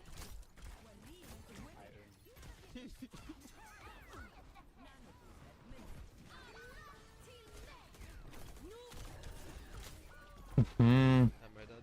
Okay, at least he's dead. Bro, pick me up, you fat. Thank you. Alright, bro, this cat hates me. I'm losing point.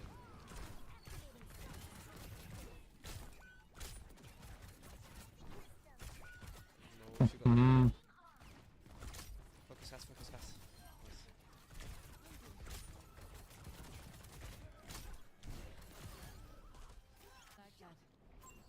Oh.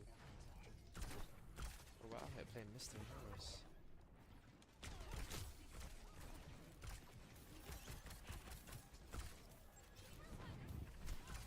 Oh my god. I'm out of passport space. Oh, I'm dead.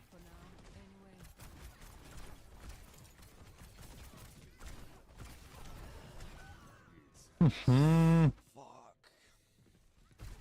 I should have gone over the roof. I don't know why I ego child him. Is it winnable?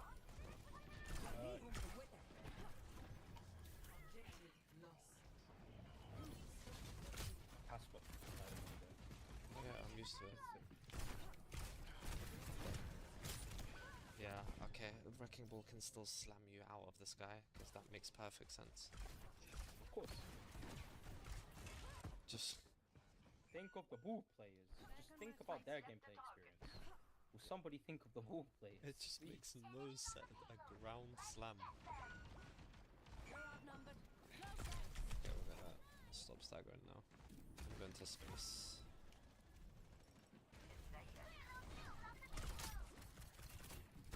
Oh my Hmm. god.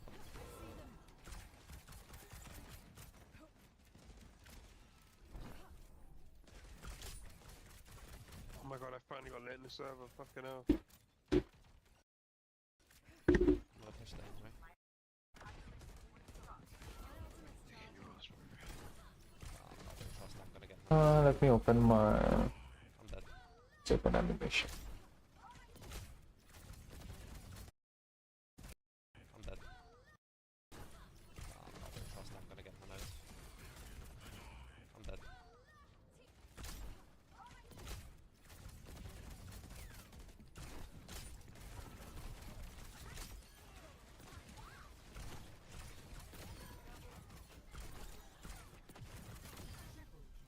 Oh, nice.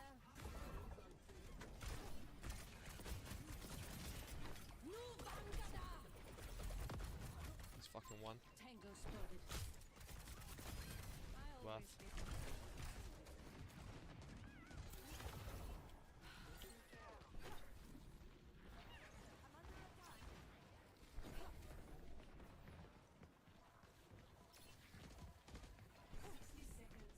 Good, bro. I can stay here forever.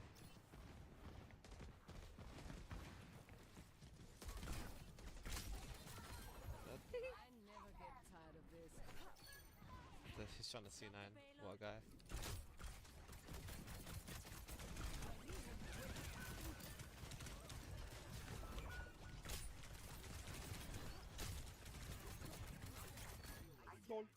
Get my polo dunk. I see them. 30 seconds. I might be dead shot. Stop trying C9.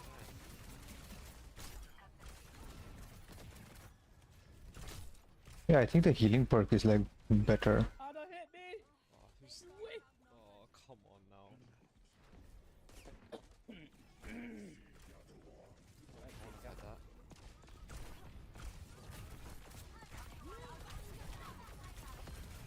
Hey, you're out of order. You want to play the game? You ready? Yeah, I'm ready. I'm ready. I think already big man. Go! Tick. Oh, that's so good. You still got one.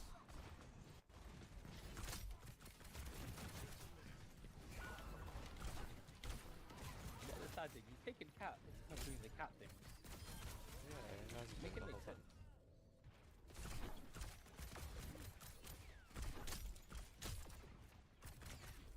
Okay, Emerald looks like he's actually fun to play as compared to Solar 76. HP, maximum, break the maximum speed barrier in the game. And the bubble.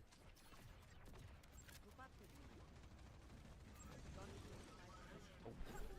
Let's play the most mobile support in the game and then not fly towards us. It's fine. I can't. You don't understand that. There's something so satisfying about killing Cassidy players, bro. No, I get it. Specifically ones that swap to Remember, I've been OTPing and run, bro. Don't worry, I know about the casting thing. Specifically the ones that swap. I'm starting. Definitely the ones that swap, dude. You rock out on cast from the get-go. I can't hate you in it, like you're playing your character in it. Yeah, that's fine. Man, them must swap into it first fight. Plus, like, and they'll swap off and something genuine as well. Yeah. Where's he going? Uncle. We just lose.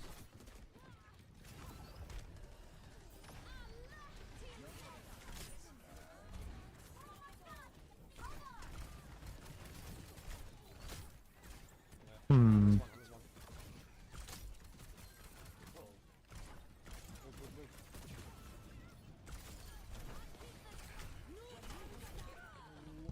Move. Mm-hmm. Well, that ult is like a... No, why did I miss the bowler? I'm actually gonna lose. Yeah, because I missed the bowler. La la la la la. Damn. For the one game. The next game, bro, this is wrong, bro. We had to get this cat. Anyway, this is wrong. I can't win the game. Hmm. It's not No, possible. bro, I'm locking in support. It's actually, it's a sign. I'm actually locking.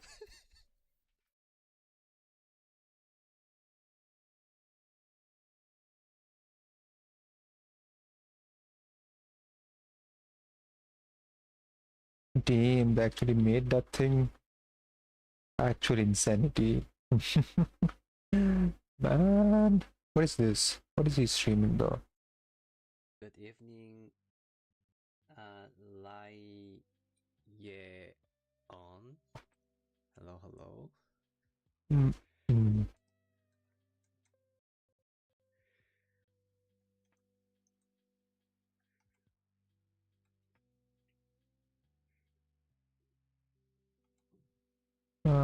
We can paragraph him.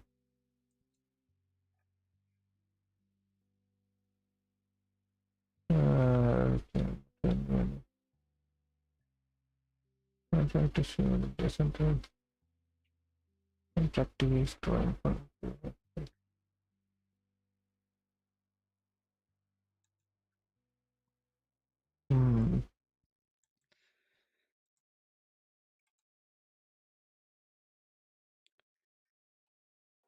Okay, I see how it is. Indian, they don't love naan, but Freeran love naan.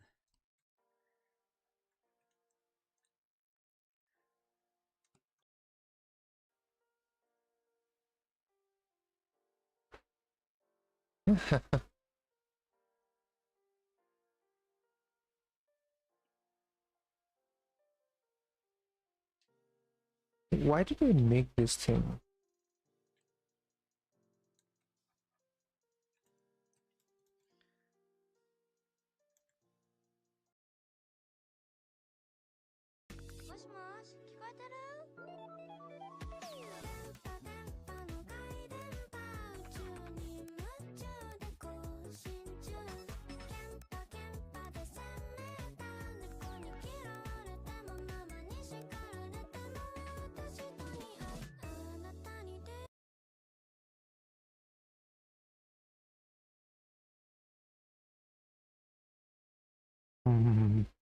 Man.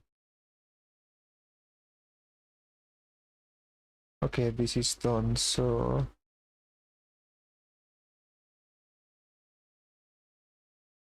what's this?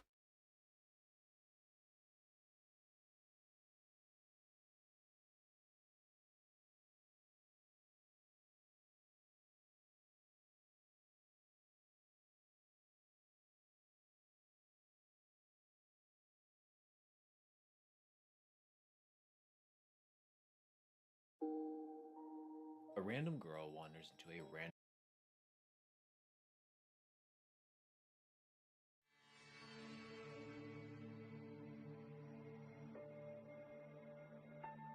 What even is this?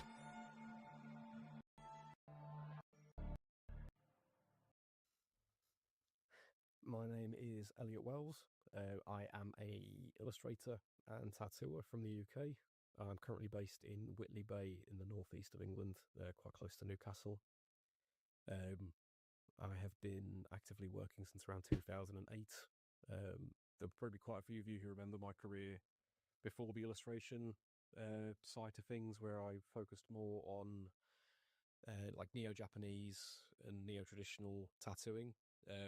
Bright and colourful, and sometimes with a darker edge, but more often than not, quite like lurid colours and very bright and floral work, lots of peonies. Obviously, that's all changed a little bit in the last few years. The biggest reason for that, I suppose, is when I started tattooing, I got not forced into, but more fell into a very, very specific style of tattooing. And like a lot of us, you do one thing well, and you end up doing only that thing. And I think a lot of people in my generation and generation before that can identify with that. There's stuff you'd love to do, content-wise or genre-wise, that you're either not capable of because you focus so much on one thing, or it's just not what you're known for. But that all changed around the time of the COVID pandemics. I suddenly had a lot of free time, as we all did, and I had the right guidance under my friends Tom and Jackie Strom, who I used to have a studio with in Edinburgh. Phenomenal artists in their own right. If you don't know them, I'd highly recommend you check them out. Tom showed me the sort of fundamentals and the best approaches and best ways to apply pen and ink into my painting and illustration stuff. So without those two things happening at once, I doubt I would be here talking about this collected material that we've got in front of us. Suddenly being given time to rediscover them, though, was a blessing. Now, I know COVID wasn't the best time for a lot of people, and that's to put it lightly, but for me, it definitely allowed myself to rediscover old paths and avenues and really explore them and develop alongside what Tom had taught me to do with pen and ink, to really, really kind of express myself in a way that I hadn't been able to before with painting. And then through there, I managed to, go through my old book collection and rediscover old, pieces that I used to love looking at. And a huge one for me being Ian Miller. Ian Miller was an artist I loved as a child, and we had a few prints of his lurking around from different things in the house. And I grew up with Lord of the Rings, like a lot of us did. But yeah, it was certainly an opportunity to rediscover all these things that I had neglected for so long, and had the time to do them, which also caused a fundamental change in how I approached tattooing. I wanted to kind of express myself, copying and emulating designs and characters from things that I love from the Dark. Started by copying and emulating designs and characters from things that I love from the Dark Souls series, from Lord of the Rings, from Yeah. to starting to finally develop my own ideas and my own concepts, and that really led on to this ongoing series, which operates under the moniker of Beyond Death, which is actually ripped from a. There'll be 2 or 3 of you who will know what this is, but upon the release of Dark Souls 2, there were these little aluminium foil plates that has a very specific enemy on the front, and it says "Go Beyond Death" on the bottom. So I lifted the Beyond Death, and have been operating under that moniker ever since. Which is where most of my work is now known under. So I very small aluminium foil is actually ripped from, operates under the moniker of Beyond Death, which is actually ripped from a. There'll be 2 or 3 of you who will know what this is, but upon the release of Dark Souls 2, there were these little aluminium foil plates that has a very specific enemy on the front, and it says "Go Beyond Death" on the bottom. So I lifted the Beyond Death, and have been operating under that moniker ever since. Which is where most of my work is now known under. And I've had the privilege and the pleasure to work with a lot of really, really talented, amazing, independent, creative people throughout the last few years, and it's definitely opened up a lot of opportunities for me. And so it's a pleasure to present all of this now in one collection, and an absolute pleasure to do so and be hosted by Black Dagger Books and the guys behind Black Dagger.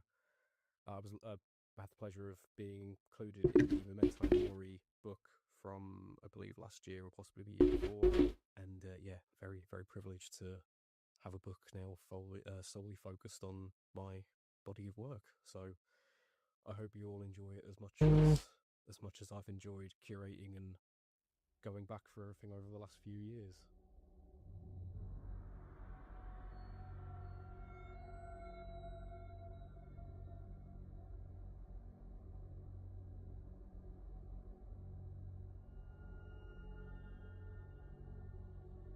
Background. That's I'm gonna save it as.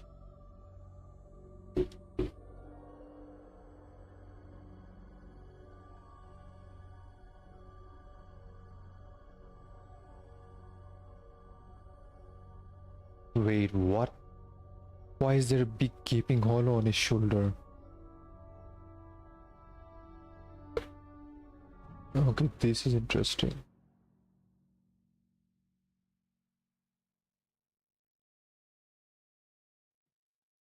So this collection of work that we've put together, myself and the guys at Black Dagger, has been split into 3 distinct categories. The first of which being named a gruesome and exhaustive taxonomy. This section deals with the original concepts of mine that are, whilst influenced heavily by outside sources, and not directly from other franchises or IPs or worlds or realms. So yeah, I would never be so bold as to say these pieces are without influence and without external influence, but Those are fingernails. That's actually insane design, man. Yeah, a good example being an overgrown undead skeletal soldier, something that has been a staple of the fantasy genre game for. Oh, that one. Yeah, I definitely know what that enemy is.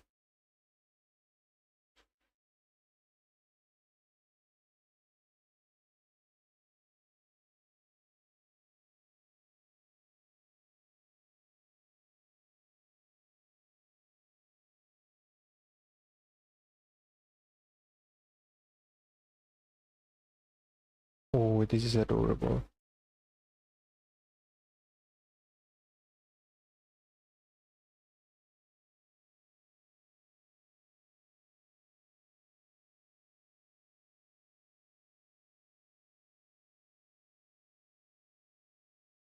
cotton candy.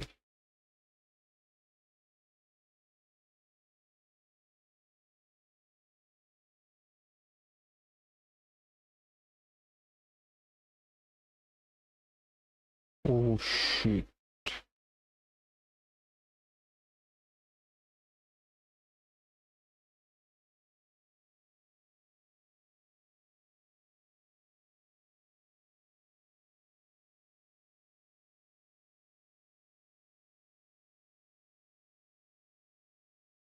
Okay, that's the other mod. Yeah, I remember that.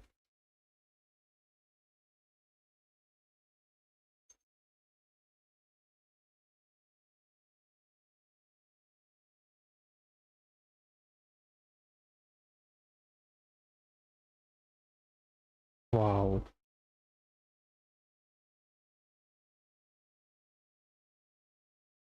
Hmm. Okay, anything for other? Nope, it doesn't show anything for other stuff. Ever since the fantasy genre game, and even before existed, but you know, my take on it is my personal take on it. And so with each of these characters, I have tried to write a small snippet of background story or lore too. That is not to say that they are connected within one wider world. I have established that I am not good at wider storytelling outside of a single visual, maybe 2 or 3 visuals together as a themed set, but I quite like this in the sense, but it takes some pressure off of myself and allows for a bit more of a unique and personal interpretation of each piece from everyone else. Yeah, I have instances of pieces being lifted from the body of work and being used in, Okay, this is done. in D&D campaigns or as proxies for like tabletop gaming. Let's export this to play gaming, which is really, really lovely to know. It means that those things will live on in a way in a story that's unconnected to me. Leaves. Resonate enough with someone that they want to use it in their own story, in their own narrative, and their own worlds. And I really prefer that approach, I think, now.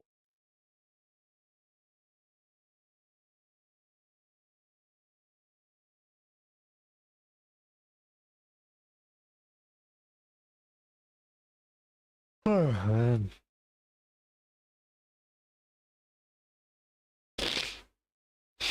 I want you to take a deep breath. Breath sustains life. And with life there is always struggle. And with struggle there is horror and beauty. Yet though that's the fundamental reality of nature, it's a reality that's surprisingly difficult for media to capture. Stories that truly immerse you in the stunning nightmare that is being a part of a biosphere are shockingly rare and intensely enlightening. Ecosystemic horror is an abyss, and if you hold your breath and take the plunge, there will be no going back. Okay, so what even is ecosystemic horror?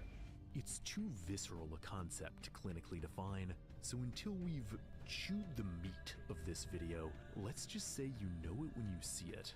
Instead, I'd like to start with a question. Do you think the life you've seen in this video so far is dangerous or not? I'm guessing most of it seems iffy, but some of it you might have rightly found eerily beautiful. Yet in nature, beauty doesn't always mean safety. Ecosystems rarely conform to human aesthetics. Bright hues warn of poison, dazzling light show aggression. While traditional horror makes its threats overtly unsettling, ecosystemic horror instead traffics in ambiguity. Indeed, ambiguity is one of the keys to the genre. The result is environments where even the most picturesque life forms can't be trusted. The only way to survive is to entangle yourself in the ecosystem. But is understanding a biosphere something humans are truly capable of? This is the weighty question at the heart of the breathtaking sci-fi series Scavenger's Reign, a story with the familiar setup of a group of people stranded on an uncharted planet, yet what's decidedly unfamiliar is the planet's ecosystem. At a glance, the world of Scavenger's Reign is stunning, vibrant, alluring, and also simply dense. Many shots are so packed with biological detail it's dizzying. Creatures seen for just a few frames have entirely unique designs. In any conventional work of science fiction, such a world would be paradise. But Scavenger's Reign is one of the most subversive examples of ecosystemic horror I've ever seen, so suffice to say, things aren't that simple. The life in Scavenger's Reign is utterly hostile to any predictable notions of the natural world. Wondrous species are dangerous, dangerous species are wondrous, and still other life forms survive in ways that are utterly indescribable. The ecosystem isn't just visually alien, it's emotionally alien, an ever more ambiguous tapestry of beauty and horror, and all attempts to understand it only seem to put the protagonists at greater risk. But what other choice do they have? Perhaps the scariest aspect of ecosystemic horror is that once you become part of a biosphere, there is no opting out. An ecosystem is more than overt physical threats. It's also subtler, more formless forces of rot and digestion. You can't escape. Wait, where do you even watch this? You live in like you could a horror villain. The environment is omnipresent, within you, just as you are within it. True ecosystemic horror is never just about monstrous creatures, because a single hungry predator could be avoided. But if the world is a stomach, eventually you will be digested. It's only a question of time. Like the best works in its subgenre, Scavenger's Reign strongly makes the case.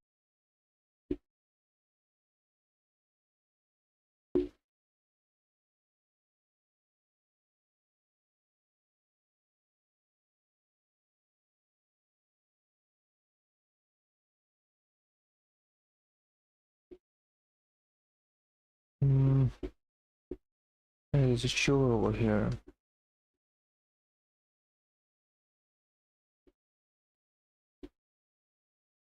Nope. I don't think it shows here. Wait, Obsession is already available here. Wait, let me see. How does it look like?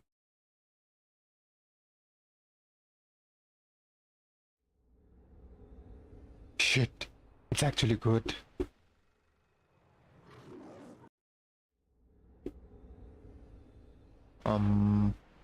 Wait, is it like gated or what?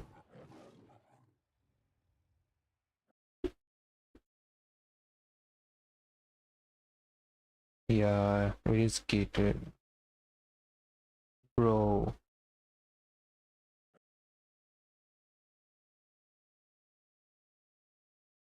Okay, screw this thing.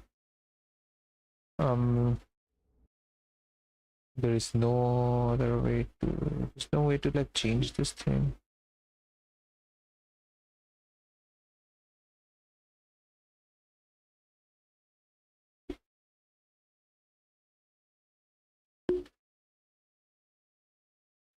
Scavenger's Reign under TV series. Oh, it is available. Yes. Show me. Where is the season 1, episode 1? Right.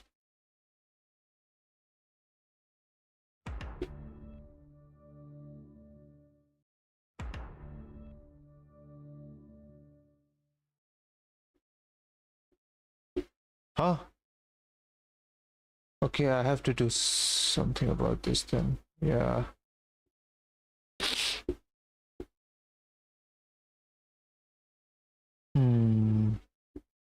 It's also available in like Netflix. Ecosystems can be all-consuming, though it assigns no moral clarity to that consumption. Flowers that grow from corpses.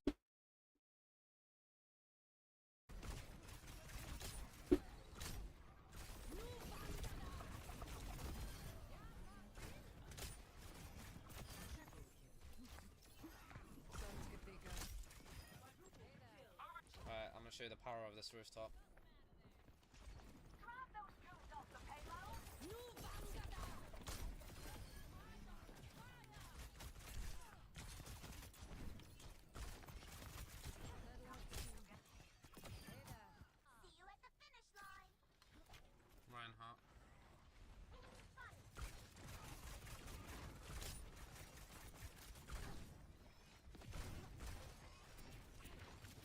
I got to him. A great shot.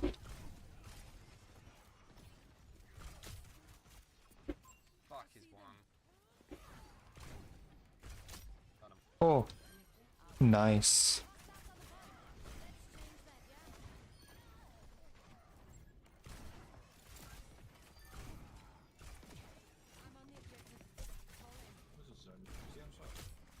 Yeah, he's running. You should die to Diva. Or that worked. They have cast now, so be careful. Yep. You're straight off the vent. Yeah. Just, where are you? Yeah, stay on. Sojourn on you. You can fight that. Nope. She's one one.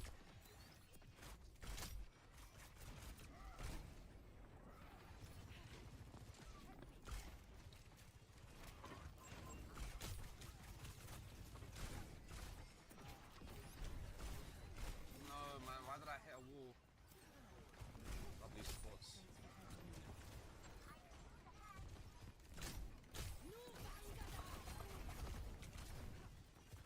Mine's one. Lama. Okay. Let's just nice, man. I was gonna say I'm sacrificing myself to kill that Ryan, but that I was worked. tempted to go in there. I was like, see if I could hit a post. Yeah, I went in that shit as Freya. I was scared because like the Ryan was in there and he just two-tapped me with the swings. Yeah. We're swapping the Ryan though. Oh, okay. I was gonna say they're gonna have Shatter, but they're not even gonna have Shatter. That guy's done nothing. They've gone Zarya. Yeah, of course they have. I've tried to ban that as well. Okay, this is done, right? So let me check out After Effects. Yes, let's go. I think I got their cast. No, you've rolled it. No bubbles. Ah, I missed on the surge. I'm not peeking. One bubble down. Try not to peek surge. Alright, she's out now. She's out now. No Zanol. Oh, just kill Zarya. Just kill Zarya.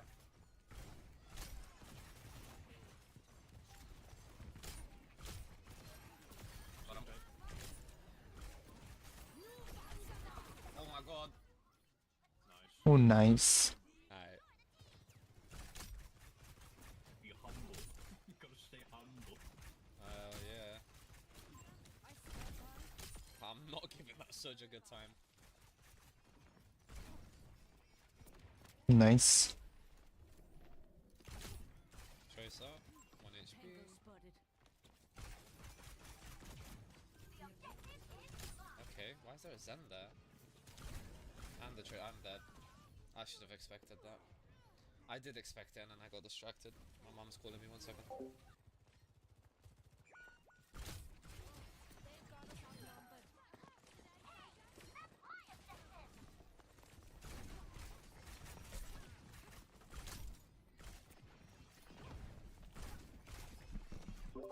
I'm back.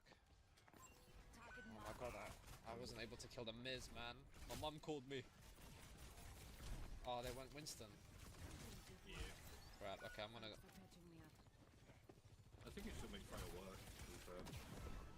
No, I can still... I'll be fine, I've got Bola. Unless Winston's right. What am I hearing? What's my audio? Oh, he is there.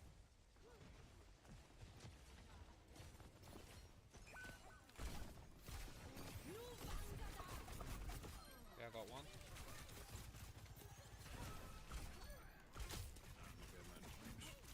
Monkey can die.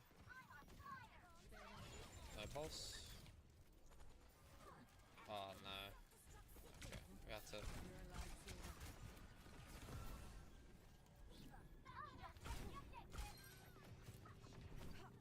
Nice, be careful. Yep. I shouldn't be here, I don't like being on point. That's Freya, I'm leaving. Monkey there. On the Mega. I can burst this guy. We can kill him,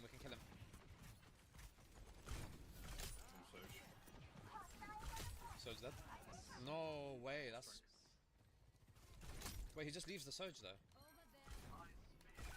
She has Harmony. How is everyone dead?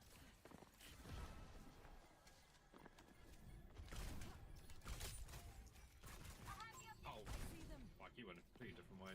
Did we lose Cap? Oh, fuck, we did. Yeah. Careful, don't die now. If you can. I don't think there's anything I can do That's about fine. that. That's fine.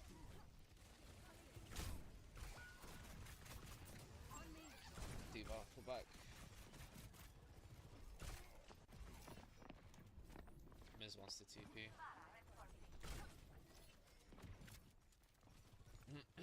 Try's not a bad shot. Soj has rail. No longer has rail. I'm dead. Good shit.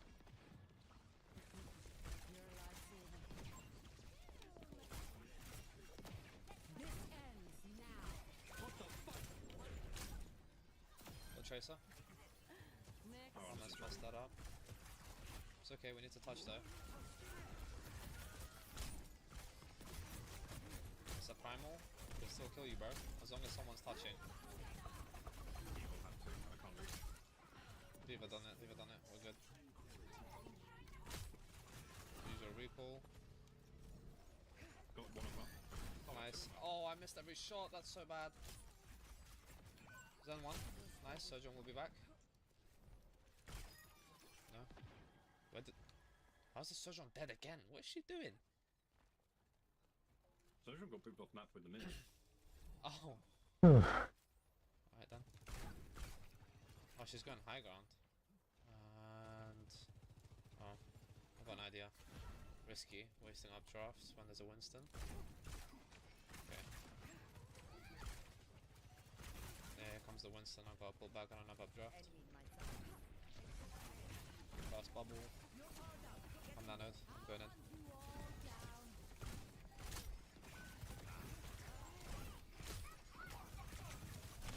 Okay. Oh, that's a shame. I've hit more shots that round.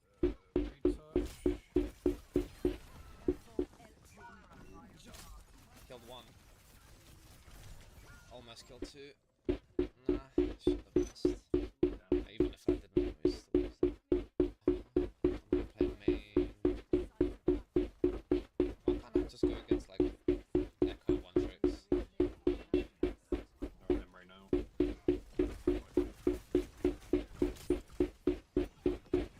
This is main.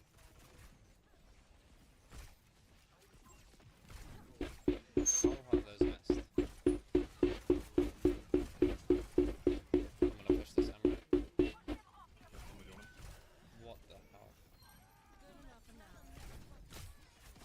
Tracer 1, no recall.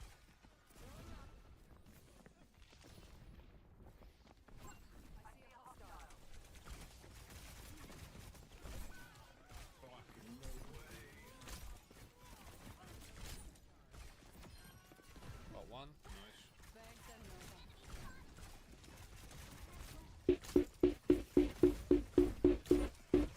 Winston can die.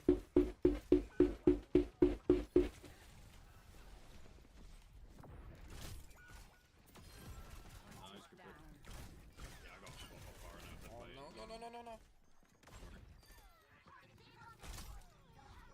He's gonna nade me.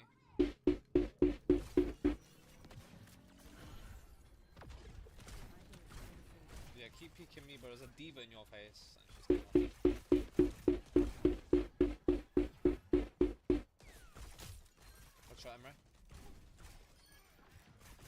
Winston offside. Oh no, no, I see. Have Lola here.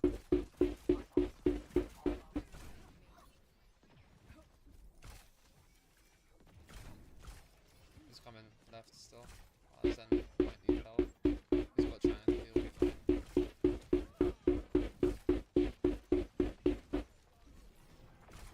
Okay, the Winston on the left. Yeah. I need to watch out for this Emre. I'll try to get Trank out. There we go. Ah!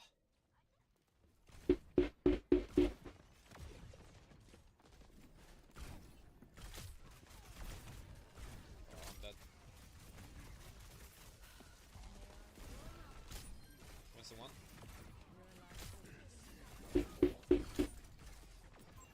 One. Don't worry, man. You don't ever have to worry about Emre ults when I'm on your team. Unless it's nanoed. Okay. Bitching. I was just playing Zen to fucking dive. Like, What's he bitching about? He's not even doing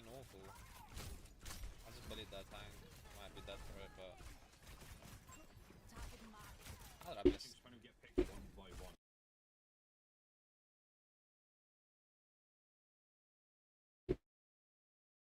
Okay, how was I supposed to do that now? Bookstore in Manhattan on a random Tuesday. She is a normal girl by all accounts. Pretty, but not too pretty. Well. Did you know Sanguinius's last question to the Emperor was not about Horus, but mankind? Before the teleportation to the vengeful spirit, the angel stood beside his father beneath the dying palace lights. Why must we suffer so, father? Sanguinius asked. Why grief, fear, love, when they make us weak? The Emperor regarded him with ancient sorrow. Because without them, my son, you would be lesser. I could have wrought cold engines of flesh, perfect in obedience, empty of wound. They would not fall as Horus has fallen. His gaze hardened. But neither would they rise as you have risen. Sanguinius bowed his head. Then pain is the price of nobility? No, said the Emperor. It is the proof that nobility matters. The angel smiled, knowing. Then I thank you for the strange gift of being human. A warning chime told, low and final, across terror. Rogel Dawn's voice cut through the chamber. My Emperor, the teleport platforms are ready. Subscribe for the Emperor. Did you know Sanguinius's last question to the Emperor was not about Horus, but mankind? Before the teleportation to the vengeful spirit, the angel stood beside his father beneath the dying palace lights. Why must we suffer so, father?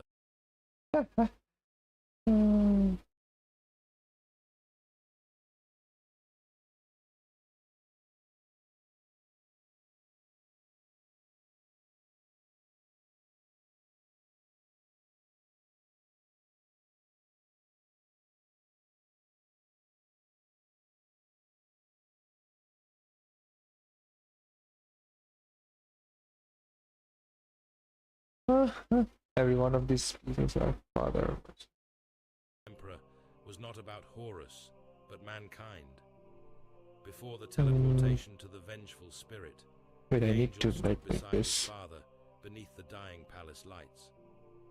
Why must we suffer so, father? Sanguinius asked. Why grief, fear, love, when they make us weak? The Emperor regarded him with ancient sorrow. Animation Because import, without them, my yeah. son, you would be lesser. I could have Wait, wrought what? cold engines of flesh, perfect in obedience, empty of wound. They would not fall as Horus has fallen. His gaze hardened. But neither would they rise as you have risen. Sanguinius bowed his head. Then pain is the price of nobility? No, said the Emperor. It is the proof that nobility matters. The angel smiled. Let's rename No. this. Then I thank you for the strange gift of being human. A warning chime told, low and final, across terror. Rogel Dawn's voice cut through the chamber. And My one more. Emperor, the teleport platforms are ready. Subscribe for the Emperor. Did you know Sanguinius's I'm back. Welcome back. Hope everything going well. Oh, by the way,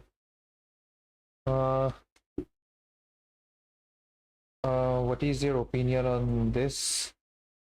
I almost tried to make it look like him, but in doggy form. I think in emoji mode it will look like this, right? I think it looks perfect. Yeah, I think.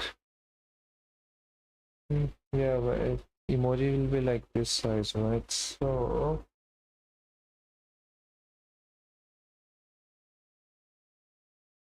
I think this size will be like a normal screen size. But how much was it though?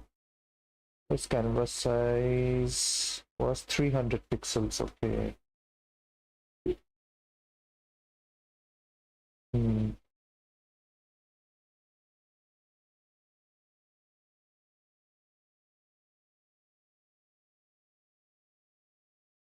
Show. See what I show here. What do you think about this? Do you want to change anything over here?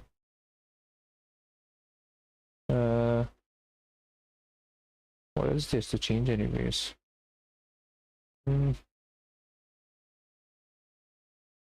Wait, why are crops like frozen over there? Can't see. Oh, okay. Let me close this After Effects and now you should be able to see. Wait 1 second. Let me import one more thing. Wait, is it imported? Oh yeah, it's the grass. Okay. This is how it looks like in here.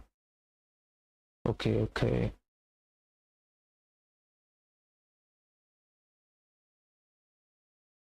And I need to extend this all the way to the end. Okay. This is how it looks like.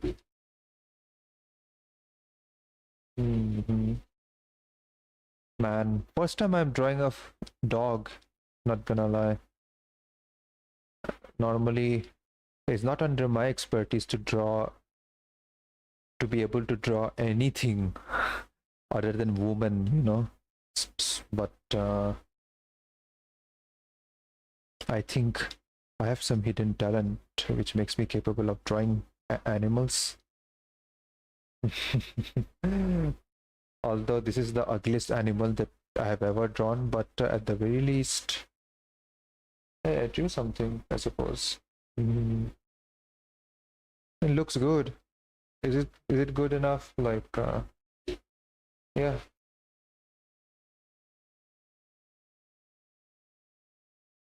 I think. Wait.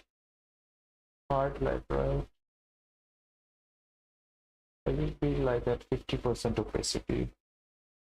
I mean, it won't matter like when you're watching it from this view. Like it's gonna be so small, so I don't think rendering really matters. The overall shape, but like, let me check the reference. I think it does look like him, right?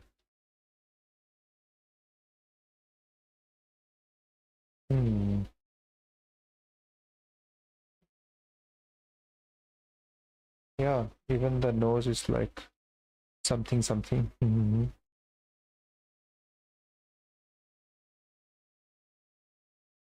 Wait a minute. There is something missing over here.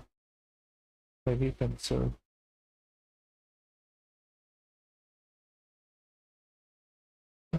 Why am I even fixing this? It won't be even visible when it's gonna be this small.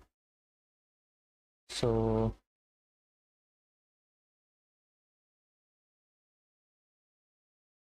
where is my thingy?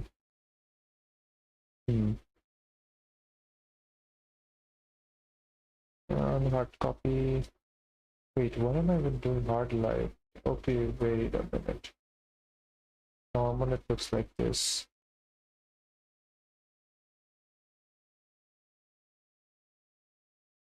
Oh.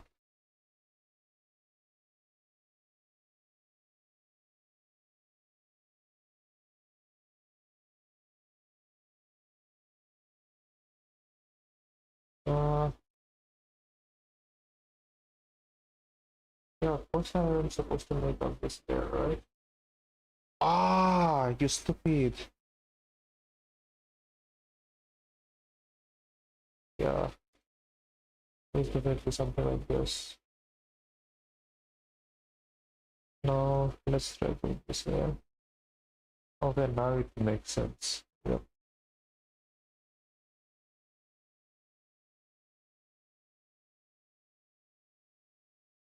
So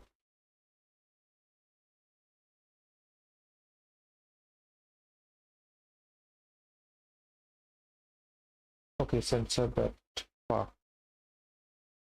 Okay, looks good, you say? Do you want to like do anything else? Change something? Or add a little hat or something? What do you say? I mean, adding a hat would be like adding accessories would be like 10. Yeah, you know what, I'll give you like a special discount. It will be like 10 rupees extra for non-detailed accessories, I would say. Yeah.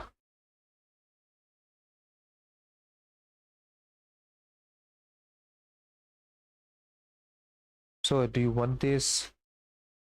Do you want me to send this? Just let me know. Okay. I showed you now. Okay, I need to like make a pre-comp of everything over here.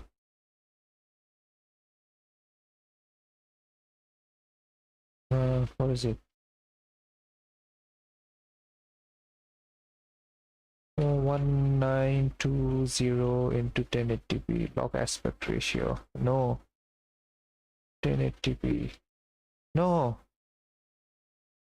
1920.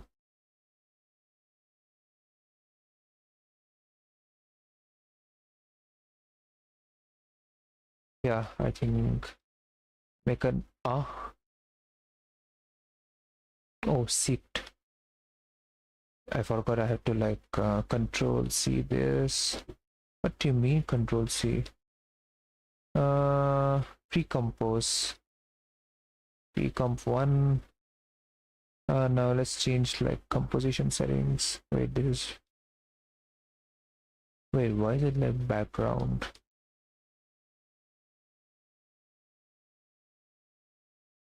Oh, okay, okay. Can you make it a bit high quality one? High quality one, like high quality one, you mean?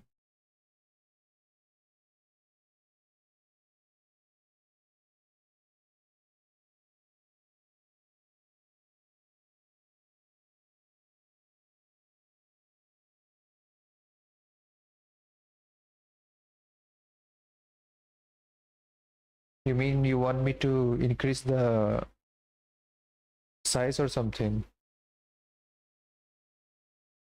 You want me to turn it into like oh, like this one?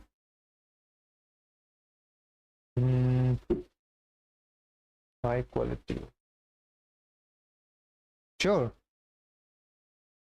I already told you the price, right? So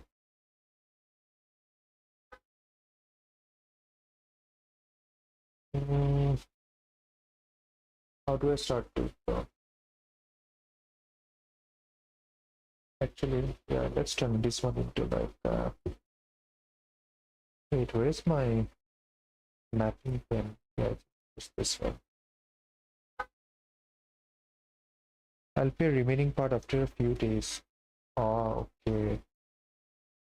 Wait, what is going on?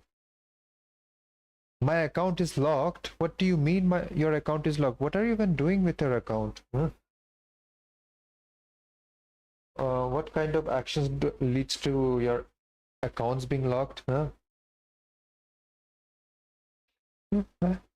Man, I cannot even imagine.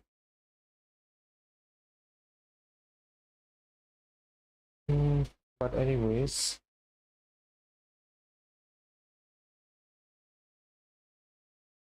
bro, not my fault. Someone sent 50 rupees and bank locked my account. What? So you received money and for that the bank blocked your account? Wait, what? Is that the reason? Really? What the hell?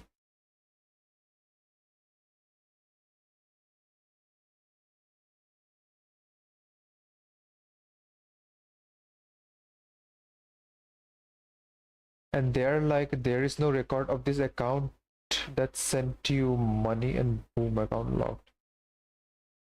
Someone sent you money, an account sent you money and that account does not exist anymore. And for that reason, your account is blocked now. How does this even work?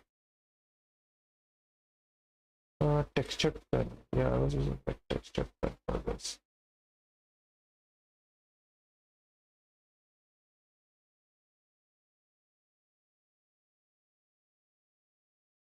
I'll go to bank on Monday. Okay.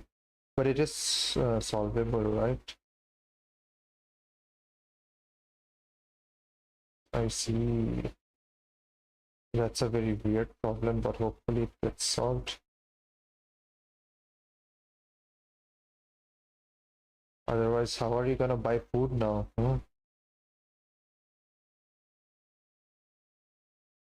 Will you take food loans or something? Yes, you will get the money, my N-word. Ah, okay. I see, I see. Okay, then just take your time. I'll be, in the meantime, doing this work over here.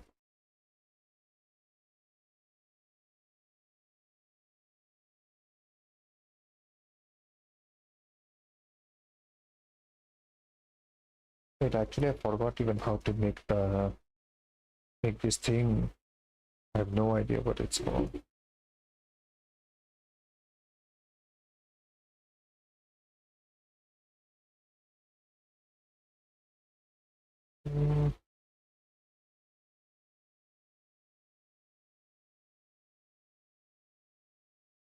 Yeah, it's up equal spacing, so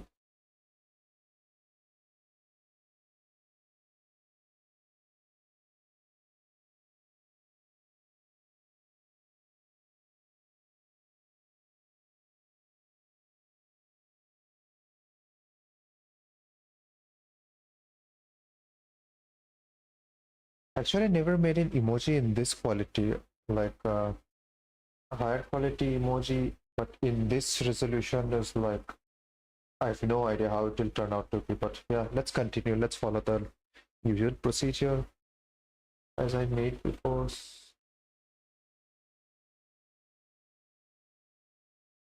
Wait a minute. I think I forgot how to make high quality emojis. What have I been doing at this point?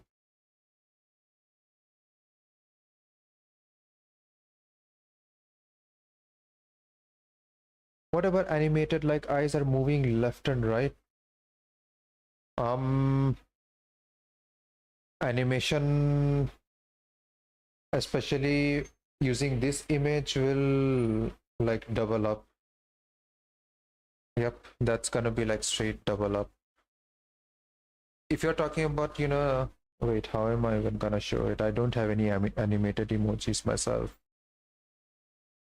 I mean, wait, can I use like, wait, why is my chat not working? Let me reopen my Twitch. Wait, why is my Novia credit card open? Okay.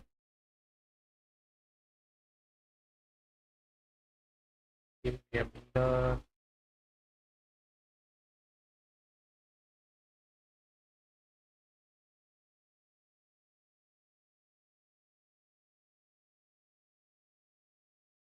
How do you input it?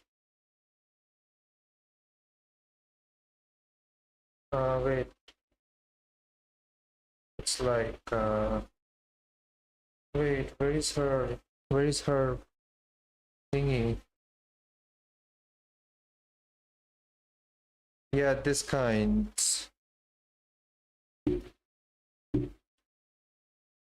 You want this kind of animation?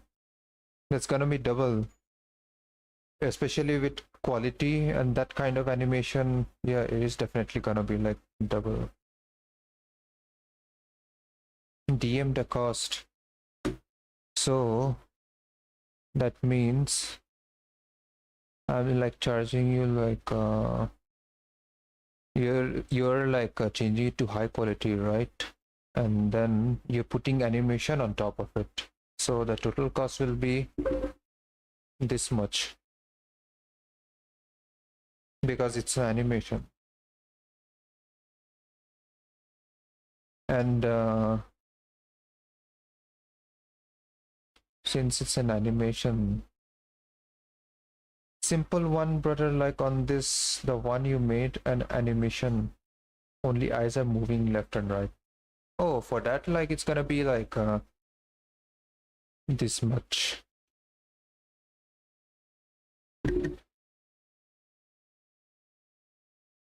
Of course, everything considering Nepotism discount, Lamau. Simple one is good. You want me to animate in simple one? Or you just want the simple one?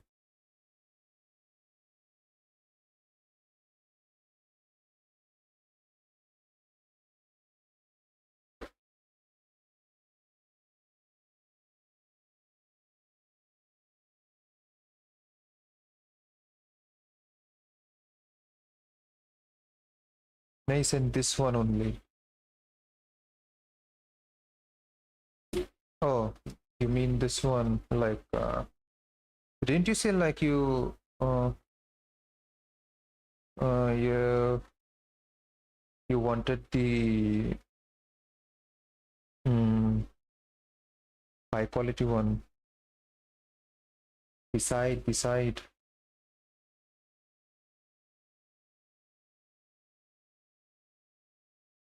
I think. Nah, let it be this one only. Yeah, sure then. Okay, so I mean you already paid for this, right? So now I shall give it to you. Wait, where is it? See, like in 300 pixels, right? Let me see how it looks like.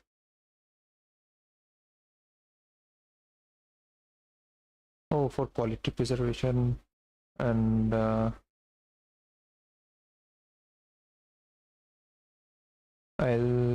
probably upload it to Drive and send you it in a Drive link.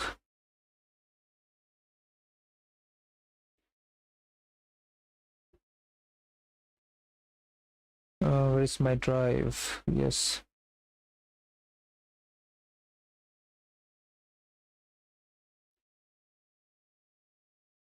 Oh, damn. I'm running out of my storage. That's not good. Anyway, folder, new folder.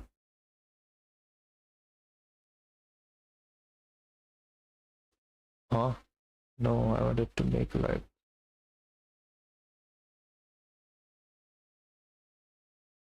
Just send me the Twitch and Discord resolution and in a zip folder. Oh, okay. Wait, how much does Twitch require in order to like upload an emote?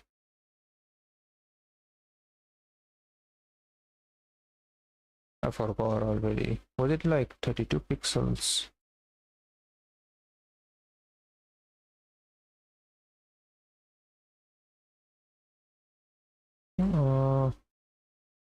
Server settings, emoji, upload.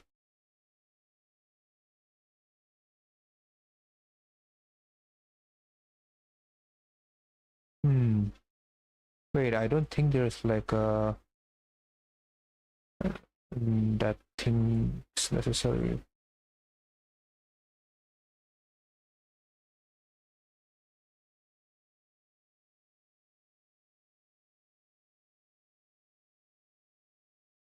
Oh yeah, it can be directly uploaded. Yeah, of course. Like yeah, it is actually maintaining the minimum size required to upload it. So yeah, it auto resizes it when you're trying to upload it. Try extending your drive. Like it costs something like 50 rupees for additional. Wait, what?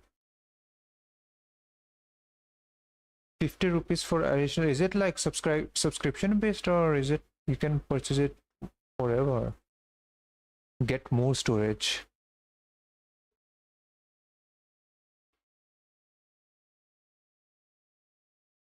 Bro, it is subscription.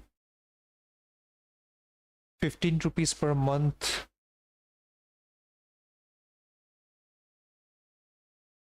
$30 GB.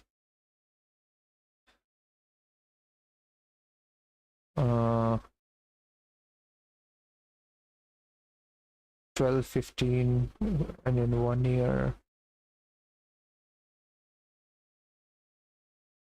100 GBs. Okay, 100 GBs like 35 rupees per month. I pay 130 monthly or 13 yearly for 100 GBs. Oh, 100 GB is like 1049. Oh, you're using the non-discounted price, right?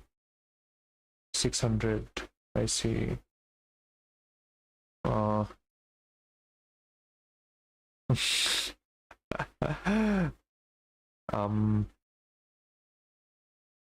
How poor am I to confess that 15 rupees is too much for me to buy a storage?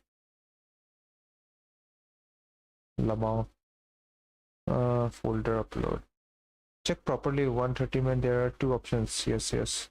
Yes, I saw it. Like 30 GB storage is like 59 rupees per month, but I'm getting like a discount. I getting 15 rupees per month for 3 months.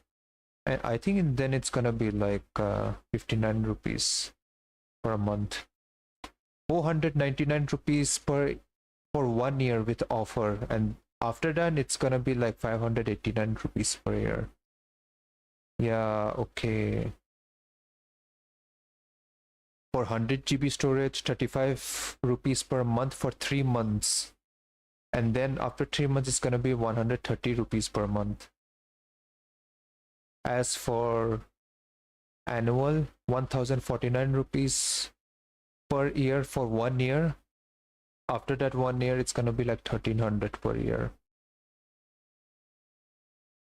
I mean, 15 rupees per month. I think I need to start eating less and buy less stuff. Wait. I don't even buy anything except buy groceries.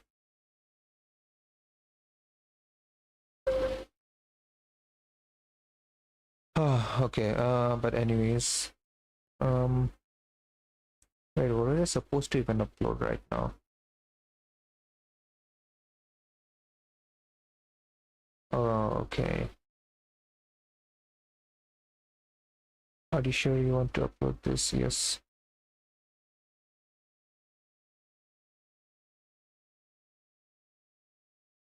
Let me get my account back. I'll send you 45. Hey, yo, no need.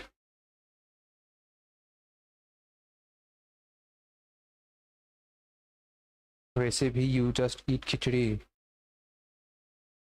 I don't know why. I just make khichdi and wait. Rice is like 400 something rupees for 5 kgs. Dal is like for 1 kg is like 164 rupees. 124 rupees, okay. And then I spend around 80 rupees, which helps me with 3 days of grocery stuff in my home.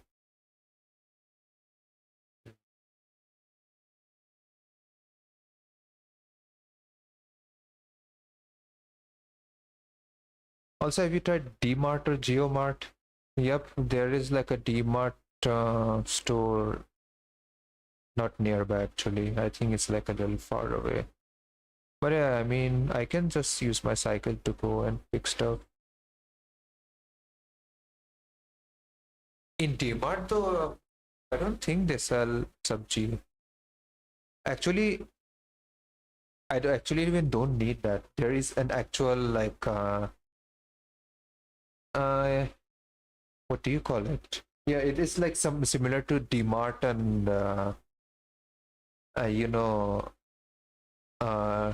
Reliance thingy and stuff. It is called like KPN. Yeah, it is like it's like DMart for like veggies and other food items. It's called like KPN. That's where I usually buy it from because they have like the cheapest vegetables. It's like even way cheaper than like those sabji wala stalls that you see around, which is like nice. So yeah, usually I take my veggies from there only. They even sell milk for 99 rupees for 1 month, which is like insane.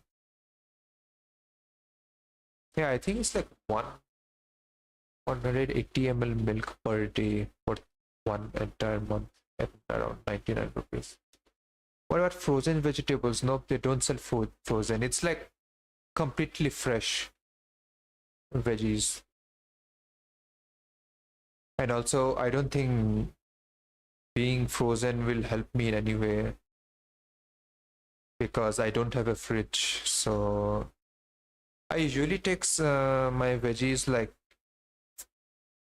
at a very particular amount, like quantity, like enough quantity for making it last for like 3 days. Yeah, like that's what I have set my duration for. Like for 3 days I have calculated like particular amount of veggies that I should be having with me, because after 3 days there are some vegetables that starts to rot away, especially when you don't have fridge. Yeah, so I already mentioned you like what I add to my sabji, right? I mean my khichdi. Those kind of vegetables like tend to like stay for like 2-3 days without refrigeration. So share, manage access. Yeah, copy link. And let me send it to you this. Okay, check your DMs I sent you. Will it open up to this? I have no idea. Yeah, I mean, yeah, it does. Let's go.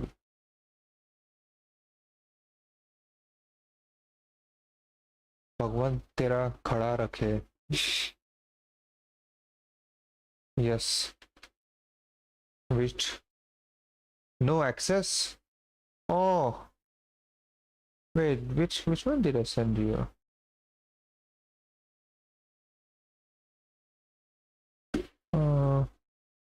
Here.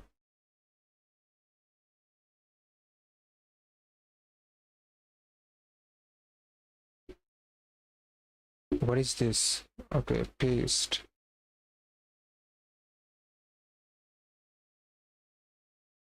Oh, wait, what do you mean? That's not sure, huh?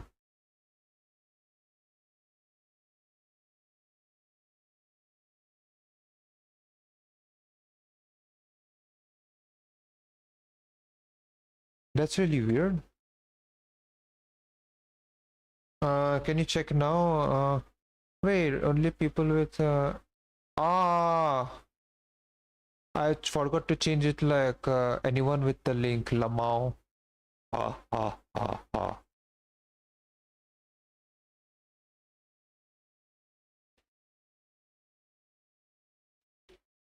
Okay, now try checking it again. It should be available now. Okay, got it. Let's go. Let me see how it looks, okay? Which isn't even what's fucking happening. Okay, I've got another boiler here. Why did we cover last? Okay. I don't know. I'm gonna hold my ult for final. They're gonna have pulse bomb. They won't have transcendence. They'll have Miz ult. I'm gonna try to get my bullet eaten. Oh, by the way, fun fact.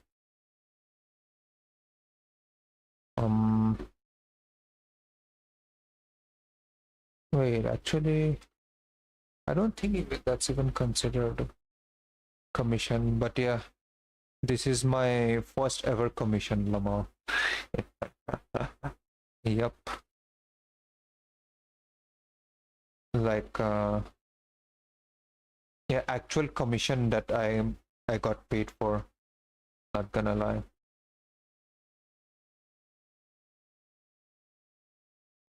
Man.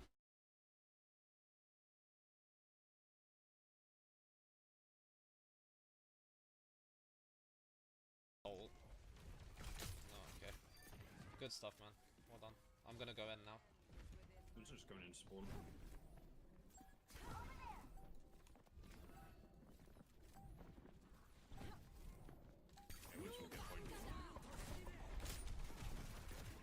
I'm just doing random shit so they can't, there you go. Kept that Emre from coming. I should have respawned. Whatever. Bhagwan Kare, I get my dream fulfilled so I can give you more commissions. Hey, let's go. Hope you dream becomes fulfilled. Although, what is your dream though? A dream of becoming Jeff Bezos ka baap or something. Yep, then definitely.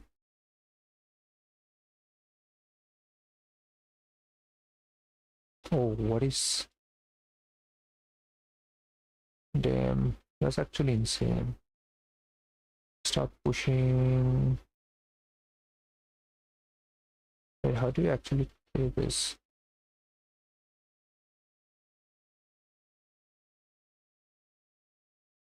Oh, I see. Okay. Oh, that's not what I wanted. You know what? That's a new thing actually. Well done, by the way. GG's. Thank God. That's a new thing. When Emre leaves spawn, I need to realize that. Oh, by the way, what is the name of that streamer? I forgot to ask. Like, you said like the streamer's name, right? But I forgot the name already. Can you tell me the name again? I'm just gonna put a couple in. They're always gonna leave with their pistol out. Mm-hmm. They have a Malga. Oh, I'm gonna. No. Just make him sweet. Can we kill Malga? He's got no. He's got no charge. Yeah. Nice. Well done, Anna. No, he's not dead. He's not dead. He lives. No, but I netted him way too early. Yeah.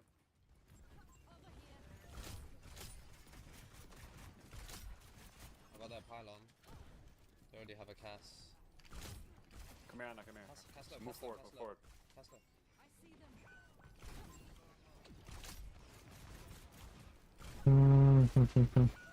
Fuck me. I'm gonna go Malga. Lamar.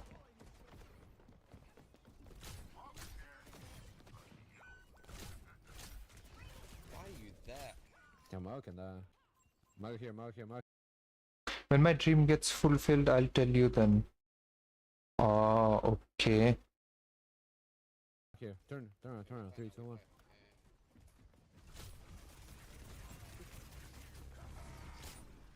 Haha. Fuck it. Yeah, that's good.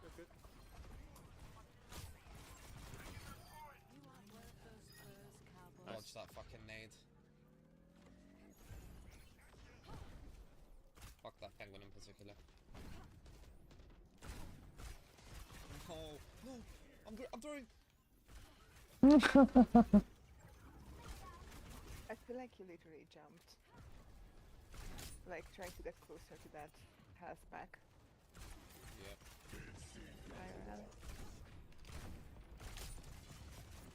Aww. Malga left. Fuck, I can't even peek up now. Nice. Bully him. Yeah, man. Emre. I got him, bro. Oh, nice. You're gonna support That's a wasted ult. Oh, nice. The whistle. Oh, dick and ass. Alright. Might have like Lamar. threats, just ignore him.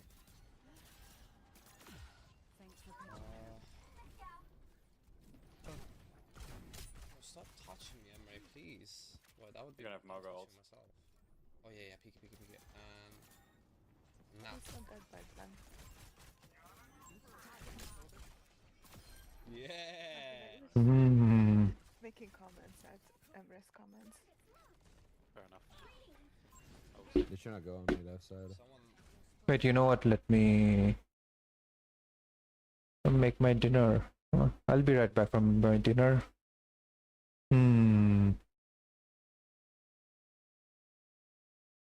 Okay, where's my thingy now? Genji's in the little room as well, I pinged.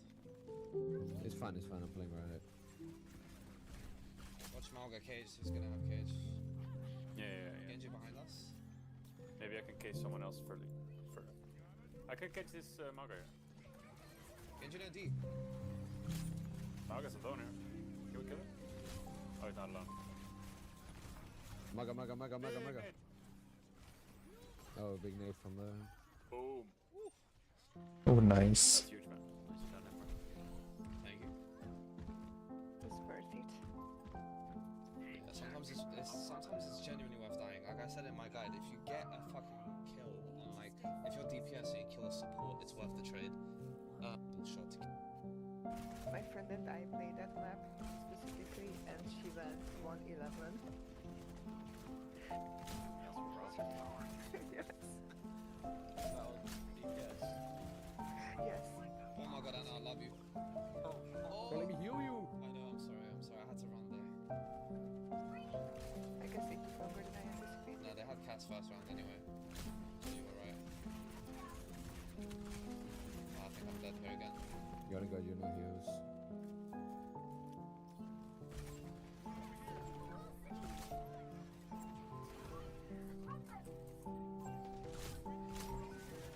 You guys didn't expect that, did you? Nah, I've got Bola here. I've killed that Emra. I'm going in. After tree. Okay, I'm going in as well. Okay, 3, 2, 1. Nice. Life Weaver. Yeah, Ursula as well. Yeah, nice. Nice. Easy. Can we get some staggers? Anyone push that? Yeah, go. Yeah, go. Nice. And the cast. Nice, okay, pull back. Okay. Nice, wow.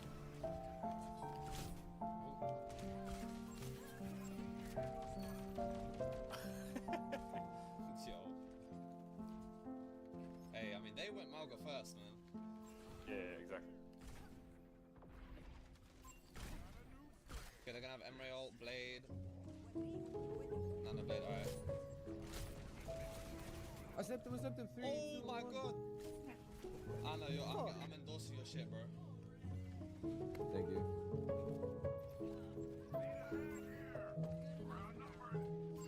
I'm gonna go for Life Weaver, it's fine. Oh shit, I'm with you, man.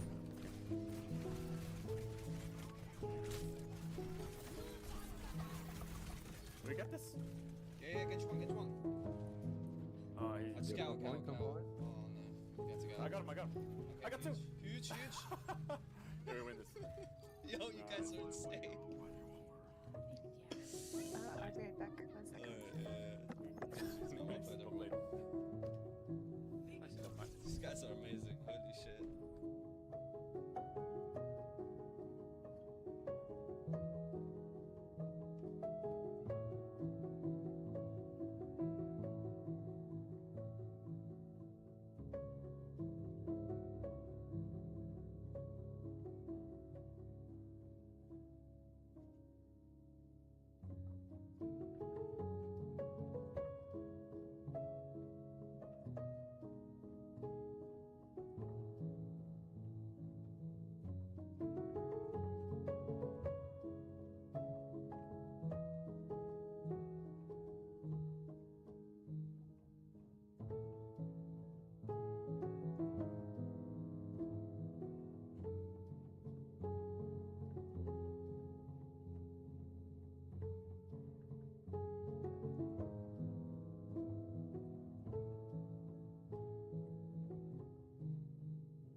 I'm Mark. I used to be a senior artist at this from imagination. The first step is to just start drawing because what we want to is run into problem-solving mode as soon as possible. When you don't know how to draw a specific thing, that's a problem, and of course the solution will be to find a reference photo immediately to supplement your knowledge. To learn even faster though, start practicing drawing the same groups of muscles in different angles. This will help rewire your brain to think like an artist. And of course, the final boss is to actually go in and learn the individual muscles, but always only for what you need at the moment. Don't try learning all the muscles without context, or you won't remember anything, and it'll just be a waste of time. Learn only what you need to fix a drawing you're working on. By repeating these steps, you'll pick up anatomy knowledge like a sponge and profit. How did this one turn out? Follow for more art tips, and maybe check out my complete art education program at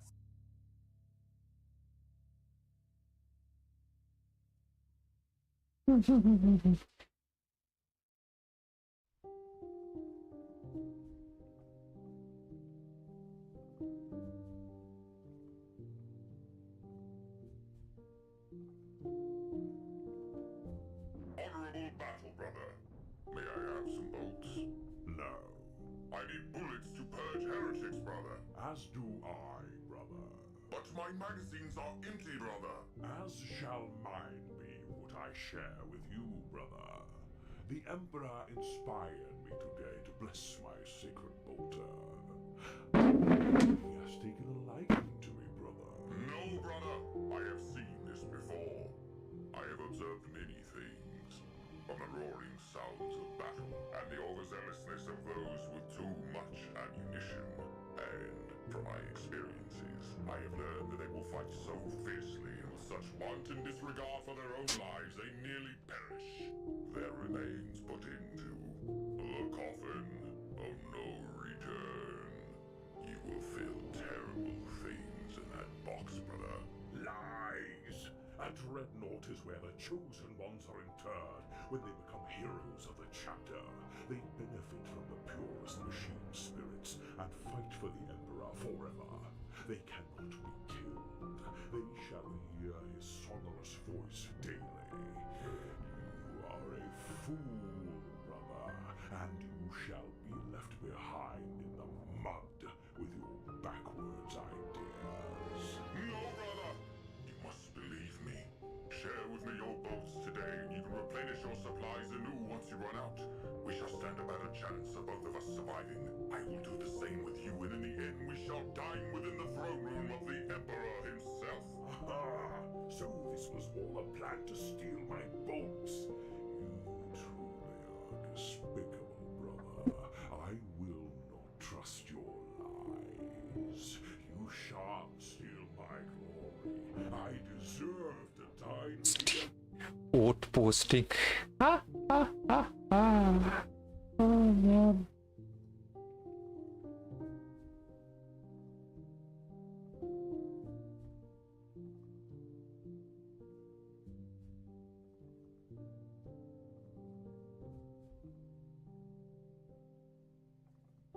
Why are you making art of this particular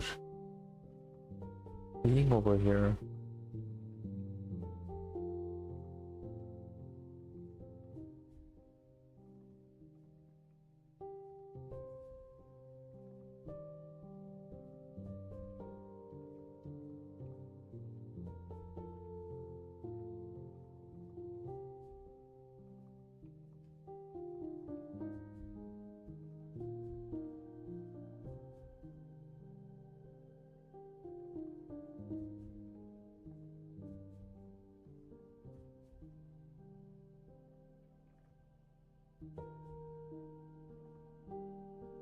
Oh.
You have to check your mail.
Okay, I'm back from dinner. Let's go. Wait, I'm not actually back from dinner. I just made it. I just heated my dinner and I have yet to have it. So, give me some more time. Yeah, that's all what I asked for.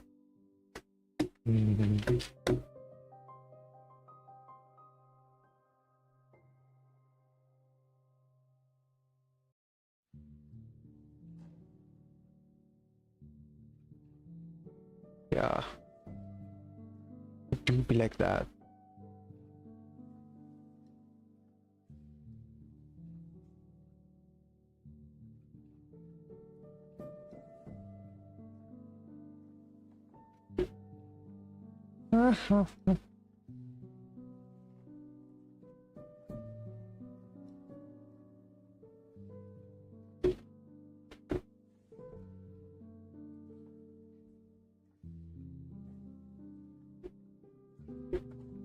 Wait, where's my thingy over here? Okay.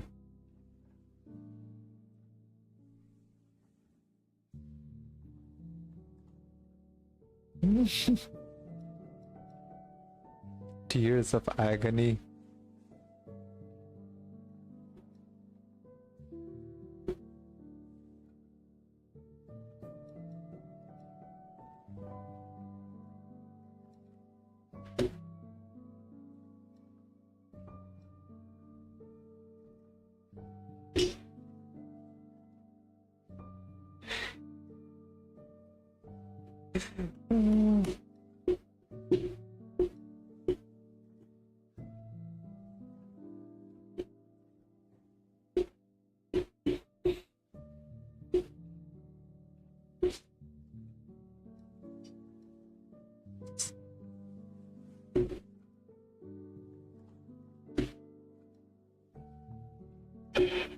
We'll be on the next discount. Bro. Please. I think I have the money to buy this, but I'm simply waiting for the next discount. Please come soon. I need this. My mom is homeless. Okay, enough with this entire bullshit. Now let me turn this thing off and continue with our thinking over here. Why is it full though? It should be like a third, right? Yes. Thank you Steam for being on my way. Yeah, I'm supposed to move everything. Okay. It like lies perfectly in the middle, which is like really nice. And wait, Steam Summer Sale is going on right now. Okay, let's see what's in the store. Monster Hunter Wilds, it's like 18. Helldivers. Machinery of Operation. Marathon is like 30%, but Marathon, Lamau. Peak is at, should I even get Peak? I have nobody to play Peak with, so... Neo 3. Wait, it's already released? I never knew about it. Boulder's Gate 3. Are we there yet? Schedule 1. Oh yeah. Red Dead Redemption, Total Warhammer. Wait, what kind of game? Turn-based strategy. Nope, never mind. Dispatch was something. Cyberpunk is still at 900. I think it's the lowest price it has ever been. So, Clear Obscure Expedition 33. Oh, mouse speed for hire is like 1000.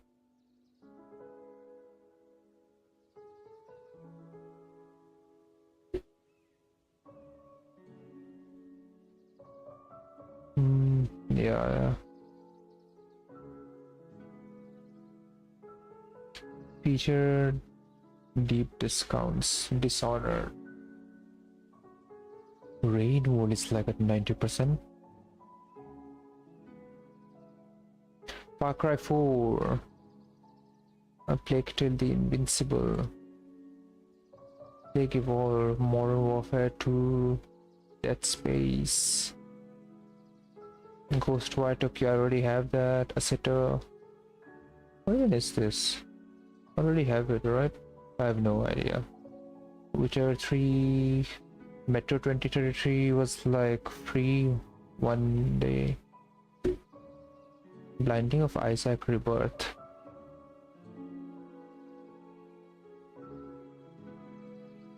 Hotline Miami. I have no idea what this game is. Oh, Watch Dogs 2. I haven't played the first one.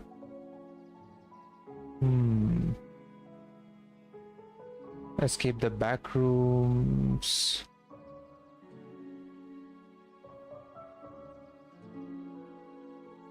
Oh, what else is available here? Night Train is like 18. People even play Night Train anymore. Peak Liar's Bar. Man, nobody plays this game anymore. That's actually insane. Metro Exodus. Death Stranding 2. Like 4,000, it's like 1,000 rupees less. Was the Horizon Zero Dawn? It's not yet available.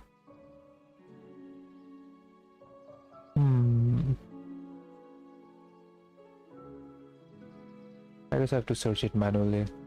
Wait, Subnautica? Hades. Devil May Cry. The Quarry. A Hollow Knight. Mecha Chameleon. Stellar Blade is for like this much, I see. Man, wish I was rich.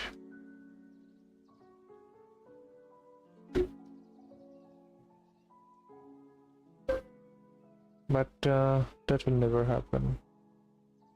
Unless I do something about it. Okay, what is the name? Warhammer. Wait, Dark Tide is in.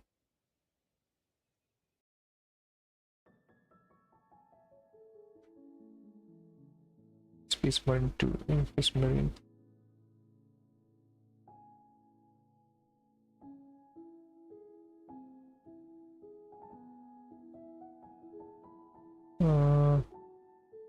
Wait, what's the lowest price it has ever gone? Steam DB. Yep, this one.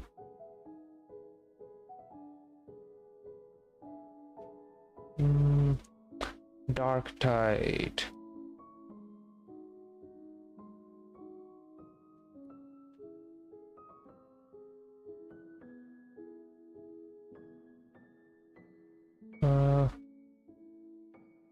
Current price, lowest price. Wait, now is the lowest price?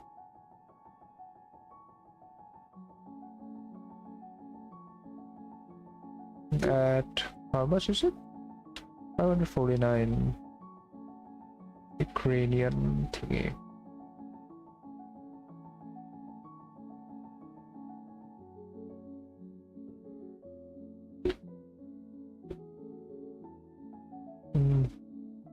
Imperial Edition upgrade. What even is this?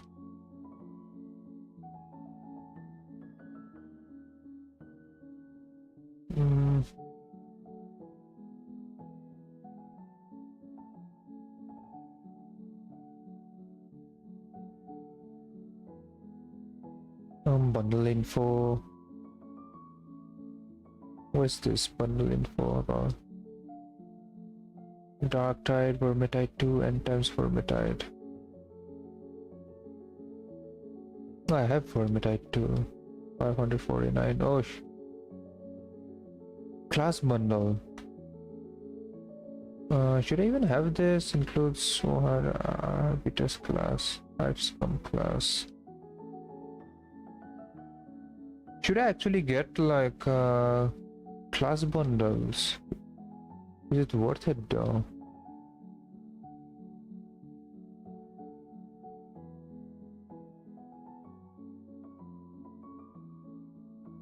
I don't understand which one to buy.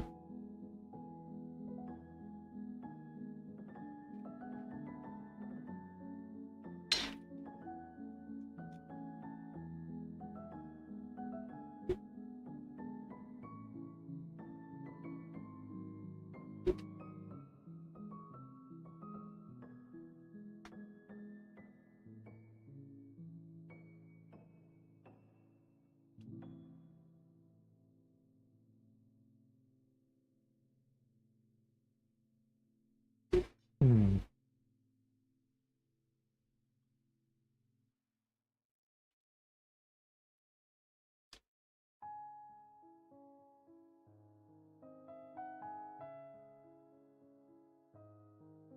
Crab champions? Nope, never mind.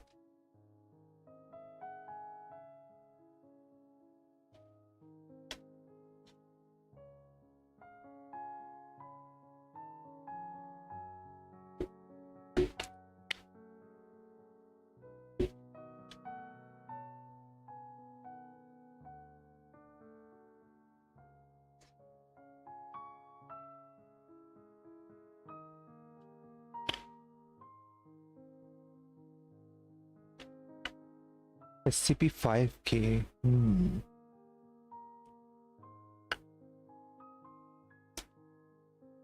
Crime scene cleaner.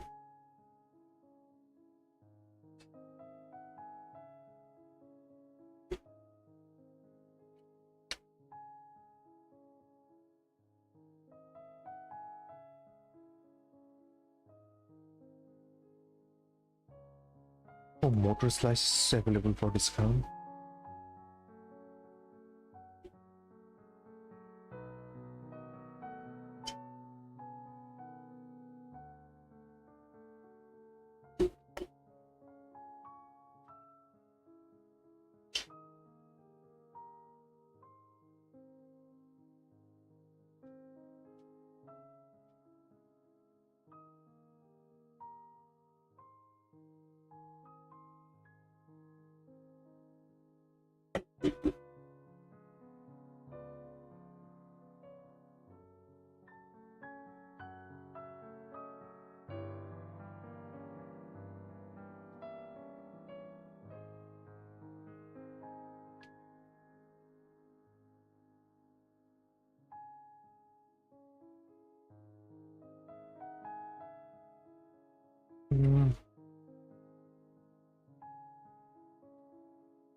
This is the lowest it has ever been.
Multiple endings horror, okay.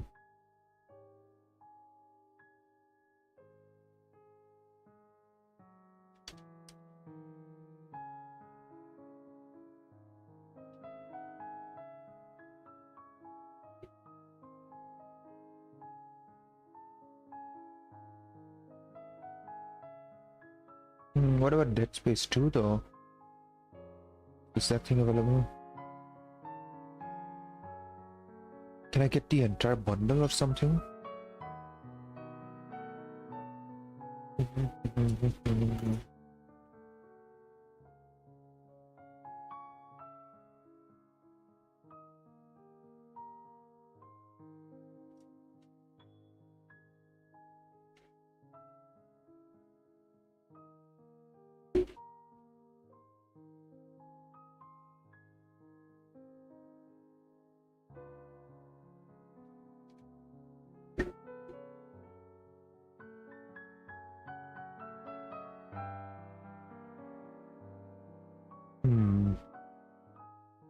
Sekiro is like 2500 right now.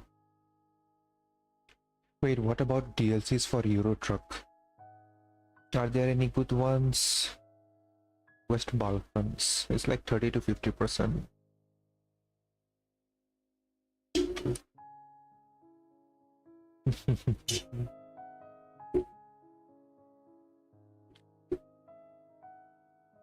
See more DLCs. Okay, so only one game is added to my cart. Destiny 2 Edge of Fate. I don't think anyone plays Destiny anymore. So yeah, Euro Truck. I need to see all Euro Truck mods. Hey CK, how are you? Hope everything's going well.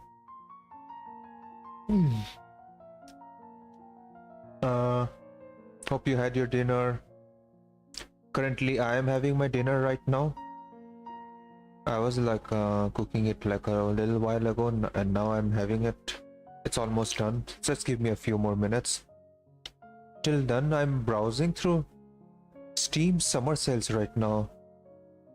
There is summer sale going on, and I'm seeing on what games can I get for myself.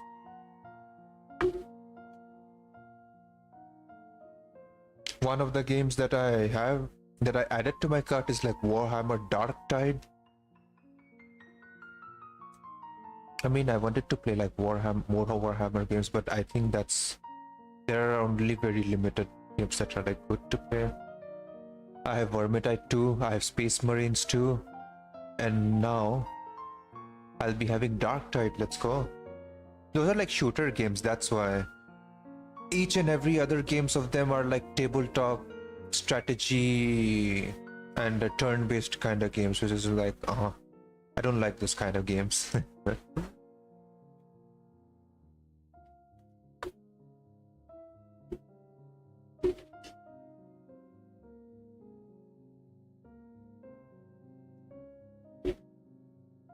Right now I'm looking for like other games. Euro Truck Forest Machinery. I think I need like open world, yeah, open world. Greece is 406 rupees. Ooh, what you gonna buy? Ori and the Blind Forest. Maya needs sleep, Lamau. She always needs sleep. No matter how much she sleeps. She's a heavy sleeper. Fun fact. But the problem is, no matter how much she sleeps, she still feels sleepy. One of the lore of Maya, that is.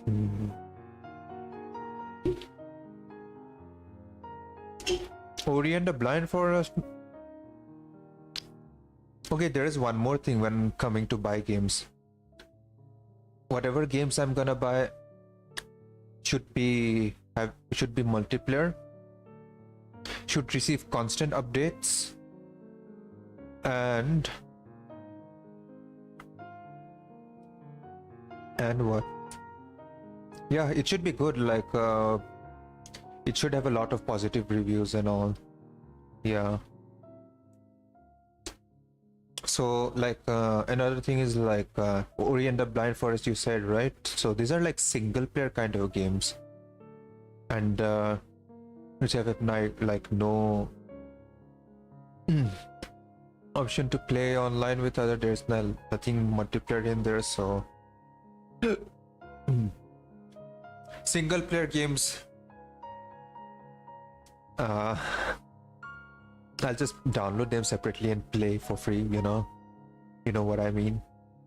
So yeah, single player games out of the equation. Only like those kind of games which are like a lot of people playing it, and also it's like multiplayer, and also it should be like long lasting. Like the developer should show promises of like longevity. A lot of support will be given for years to come. So yeah, that's the kind of games that I'm looking for.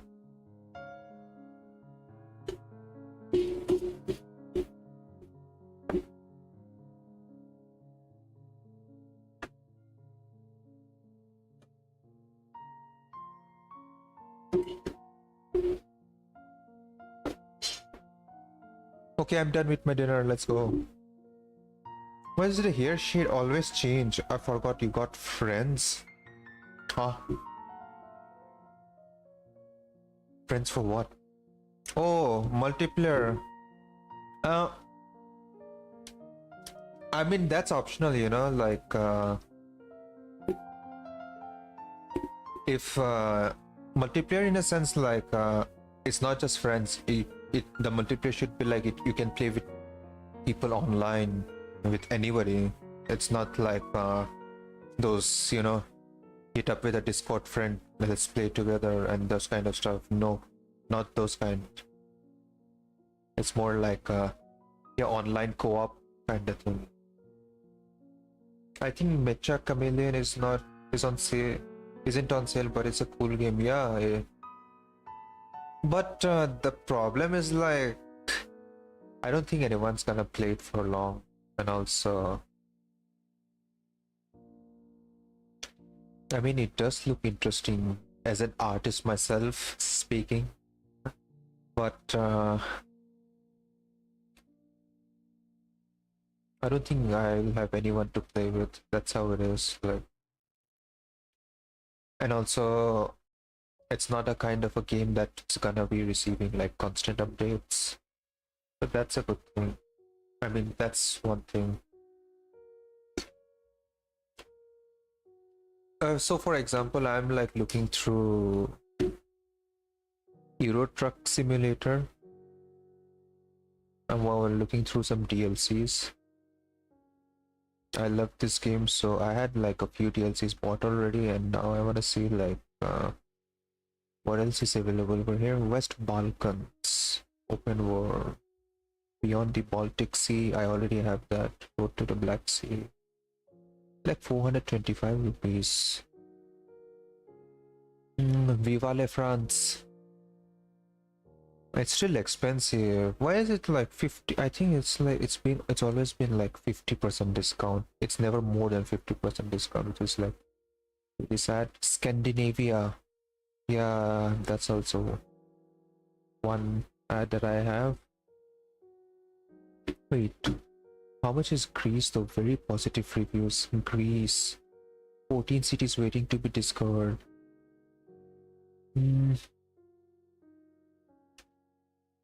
20 new major cities. Okay, that's why it's like 25 rupees extra. Good for some time, but I don't know if it will stand the test of time. Yeah, exactly. Like yeah, it doesn't look like the kind of a game that will receive like new features unless they get extremely creative with it. And that creativity leads to the game becoming more interesting. But yeah, as of now, I don't see it happening. And I think the game is cheap for that kind. Like, I think it's always gonna be like 305 rupees, right? So I think I can even buy it without discount, but let's see how it goes in the future, and hopefully it also gets even more discount, which will be even better. But I think from my observation, I don't think that's gonna happen. So yeah. Oh, biped is 90% off. What's biped?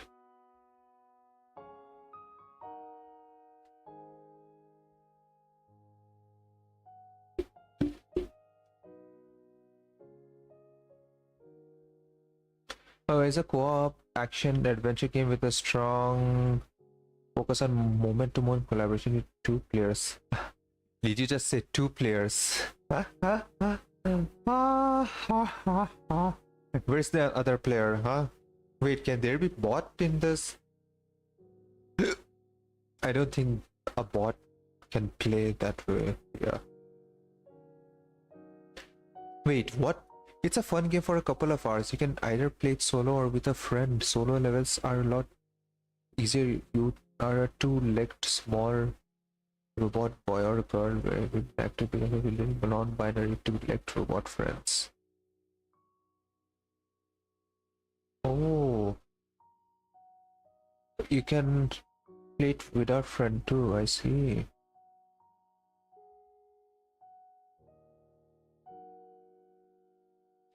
Okay, other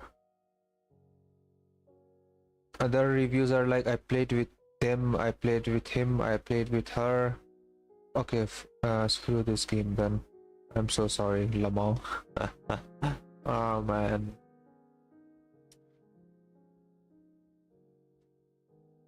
But as of now, Dark Tide is one of the games that I'm gonna buy. Yeah, that's definitely the way.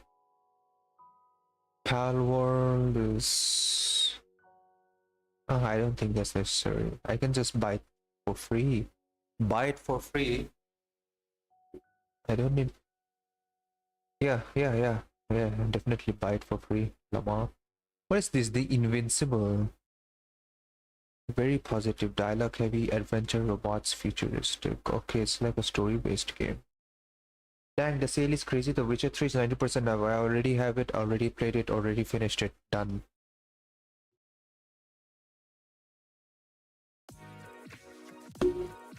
Oh my gosh.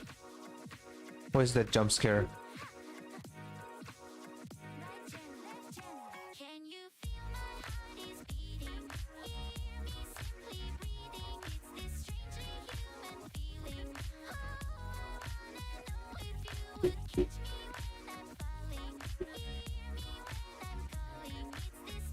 You can buy Watch Dogs too.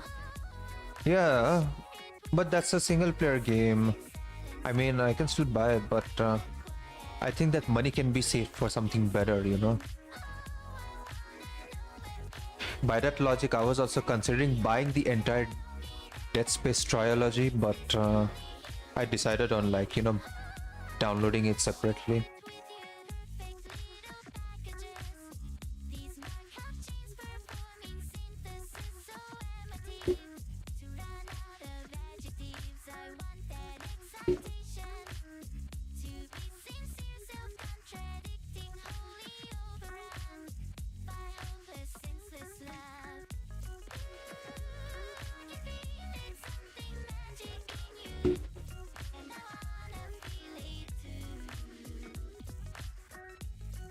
Wait, what is Assetto Corsa competition? Huh?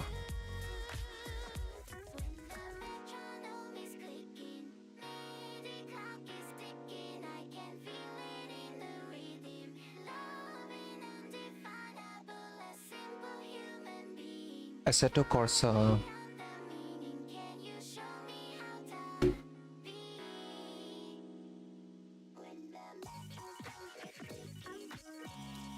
It is mixed reviews though.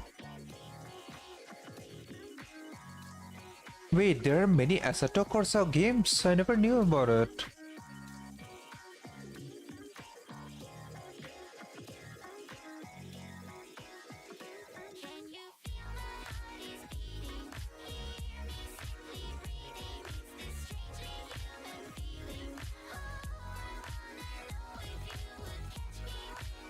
Okay, so I have only like Assetto Corsa. I never knew there is like a Assetto Corsa competition and there are like other Assetto Corsa. Oh, yeah, those are the newest one. Rally is like... Oh, it released like last year.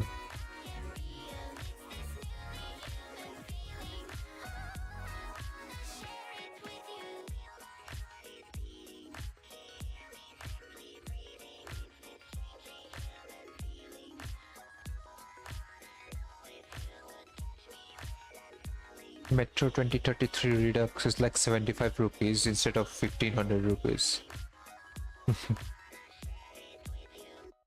But I already have it for free. Lamau. Wreckfest. What's even Wreckfest? Demolition Derby themed racing game is up. Body damage modeling.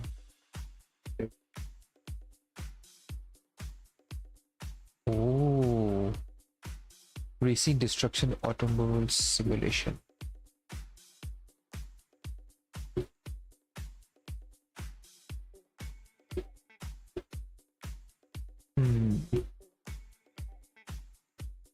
I wanted to get Helldivers, but the problem is I have no idea if Helldivers gonna run in my PC. I mean, it's gonna run, but it's gonna run like extremely painfully. That's the problem.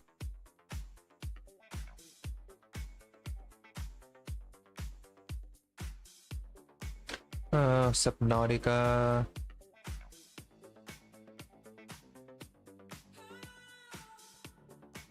Subnautica. What is this? Subnautica soundtrack. Below Zero. Okay, Subnautica 2. Is there any discount to it? Nope. Subnautica 2 is still at 1800 rupees. Payday 2. Wait, I think I did have Payday 2. Yeah, I already have like Payday 2.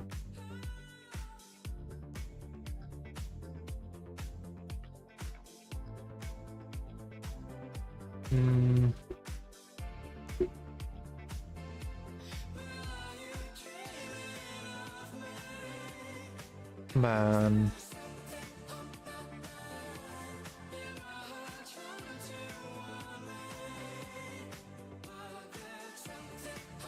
It's definitely not gonna run in my PC.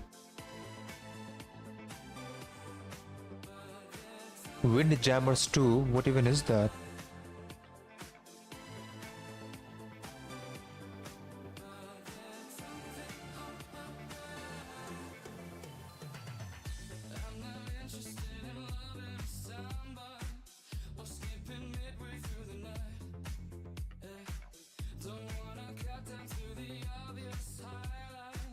What's Windjammers?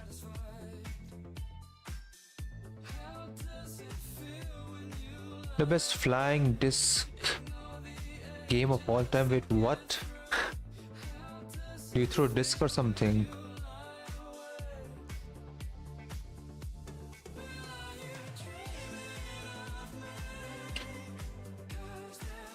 Oh, it's like a fighting game where, but instead you throw discs at each other. I see how it is. But yeah, I'm not interested into that. Yeah. What is Sonic? Sonic Mania? What are different Sonic games over here?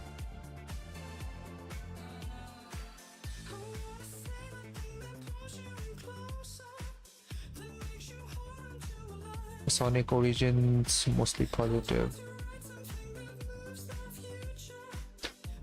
Hot Wheels.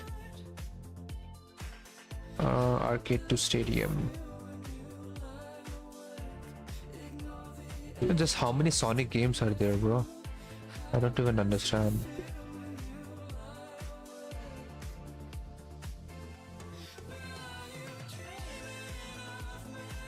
Disney fekne.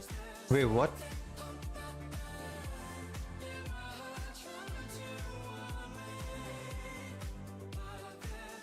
It is like pinball. No, not pinball. I think what else you get that called? You know, where like ball bounces and you don't want the ball to like touch the ground or something,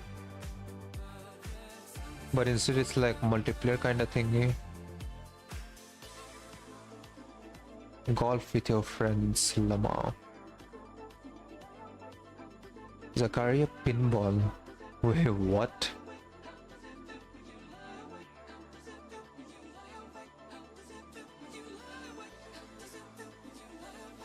Scramble survey.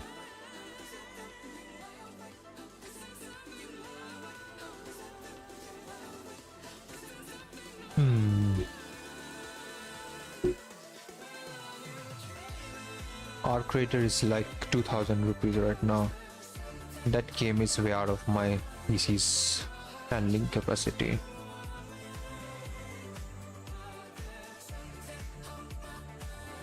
FC26 is 80% off. Yeah, it is like really cheap right now, but football. I mean, football games can be fun, but currently I'm not interested in it, Lamar. Risk of Rain 2. I am already playing like too many looter shooter kind of games, man, so Risk of Rain 2 is like, not now. Peak.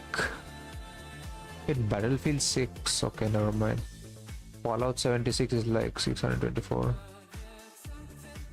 No more Fallout games.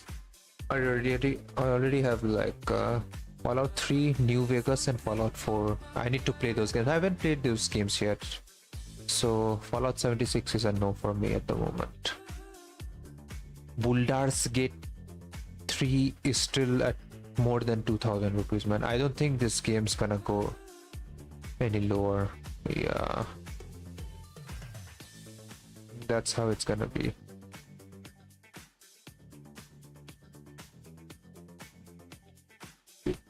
People say Schedule 1 is like a very fun game, but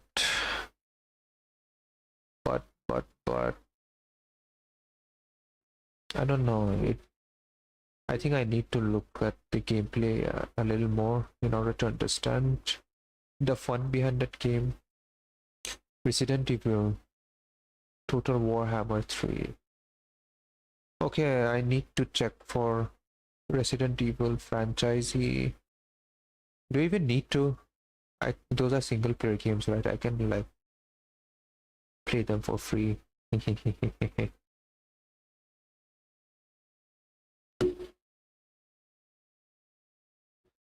Mutagenics. Wait, what even is this game, huh? Mutagenics.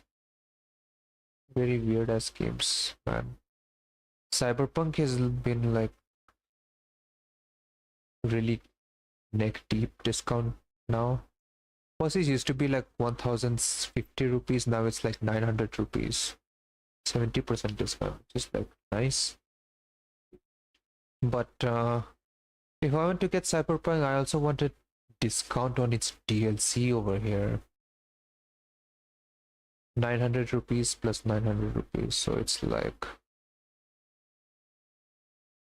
okay, Ultimate Edition. Ultimate Edition is like 1600 rupees.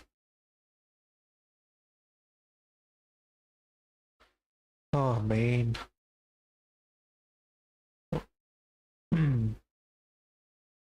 900 rupees and 800 rupees. No, 700 rupees, right?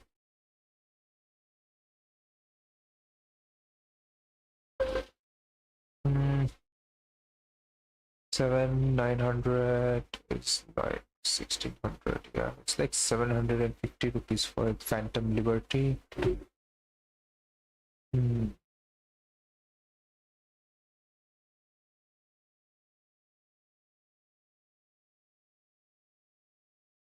Dispatch. I think I can pay it like separately. Kingdom Come Deliverance 2. Yeah, that's also still not cheap enough. Damn.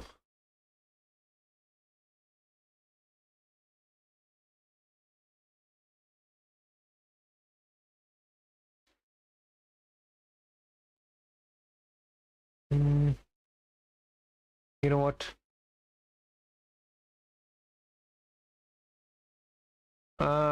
Beam and G dabbing it soft. Vehicle.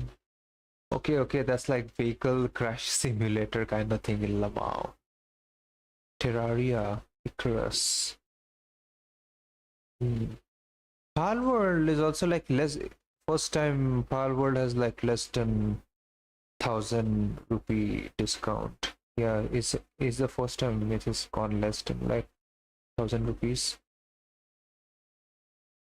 But how is Palworld right now? I have no idea. Do people even play this game anymore? I have seen like others play this, but not anymore though. Yeah, nowadays I don't see anyone playing this game. Why, I wonder. Coast Recon Breakpoint. Oh yeah, that's all. There's also one more game that's like got really good discount, but yeah, Ubisoft do be annoying. Escape the back rooms.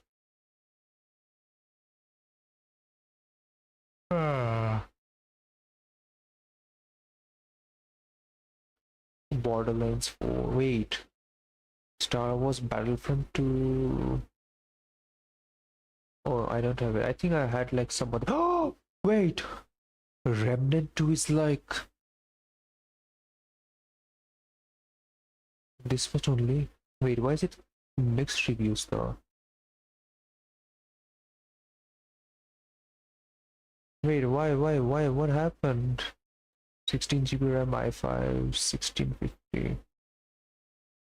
I mean, I think it can run in my PC, don't get but I that may RAM to teenage target numbers.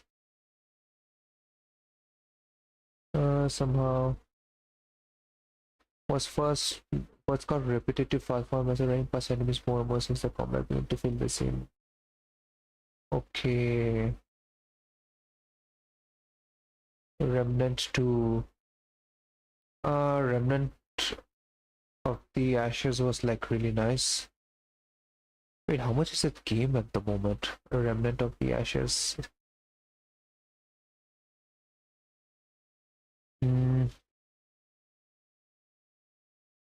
Wait, it even got DLCs with it. That's actually insane.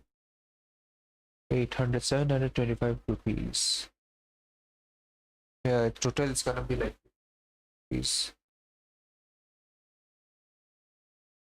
Yeah, whatever. Remnant of the Ashes here. This one. Complete edition.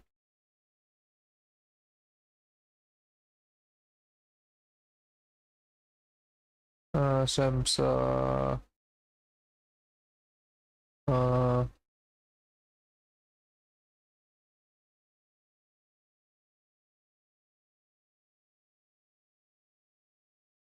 Wait, what were they there? Swamps of Corsus, Remnant from the Ashes. Subject 2923. Oh, yeah, there were only like 2 DLCs if I remember. Yeah, exactly.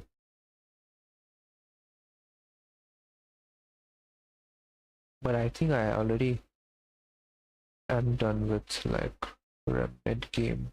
Yeah, I have already played Remnant. Reanimal. What even is this game about? Horror co-op.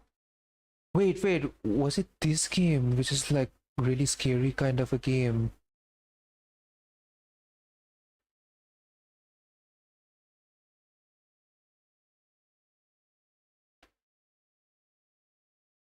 A shockingly good horror experience.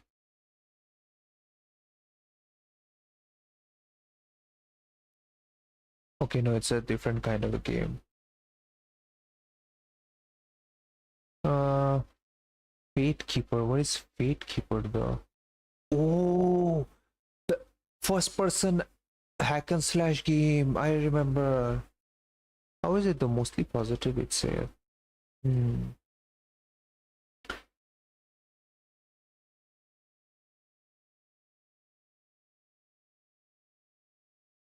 Elder Ring has no discover here. Hey.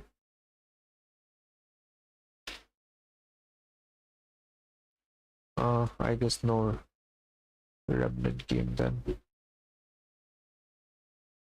What else is there? Ghost White Tokyo, I already have it. See all, thank you. What is this? Bendy, the Dark Revival.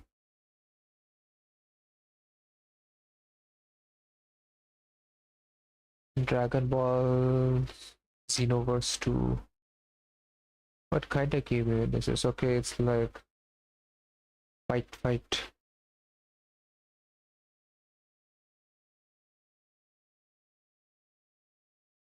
Dishonored.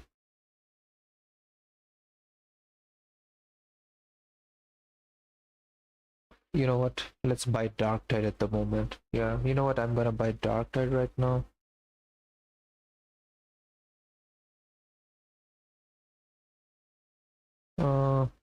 Okay, I need to spend at least like 1,000 rupees for this. Annoying.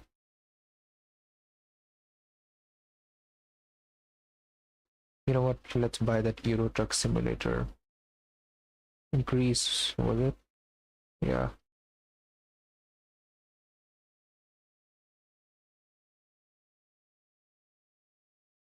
Are you serious? 4, 4, 5, 5. Yeah, 900. Okay, it's like 900. I need to spend like one more extra 100 rupees on something. What should I get for 100 rupees?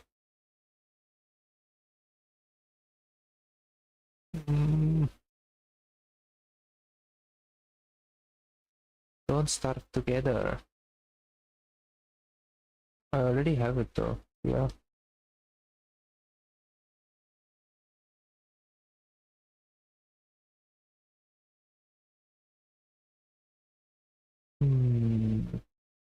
What should I get though?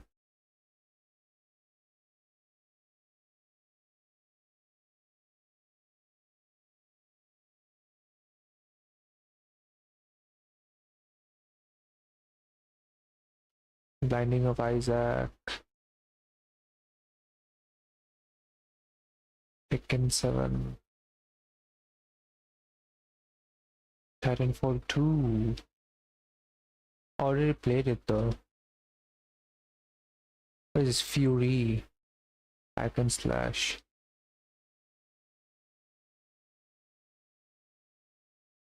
Wait, when did it even come out? It's like a really old game, I see.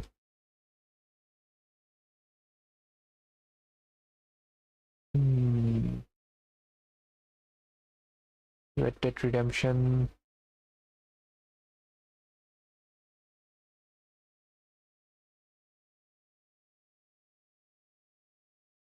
Wait, the Outlast Trials is like this much.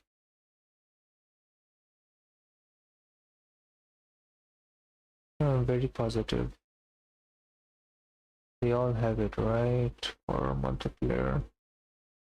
Who am I even gonna play with? I mean, I should play it for the experience of the base game.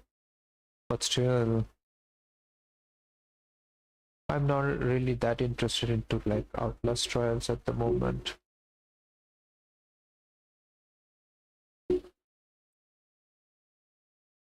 Yeah, online co-op multiplayer horror comedy. A magic themed Yap. These are fire summoned by a wizard to 22 hours of fast moving tribal. With running magical be more to protect the tower. Oh, interesting.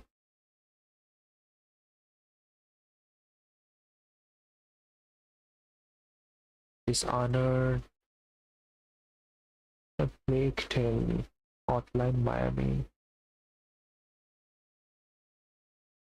Far Cry 4.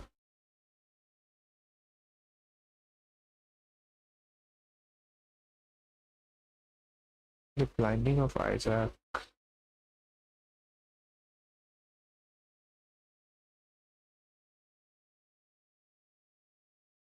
Hotline Miami. What even is this? Okay, never mind.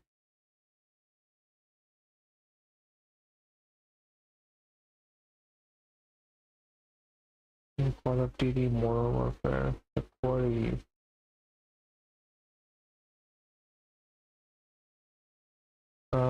Was the birthday of the future something to help him survive.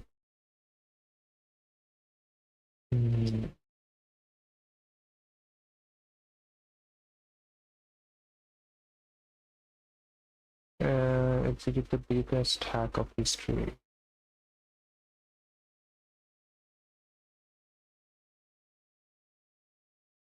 Okay, you know what? Let's remove this one over here. Let's remove this. Now I need to buy something that's worth 500 rupees. Was it? Yeah. Where's this Fallout 76? No. 528 rupees.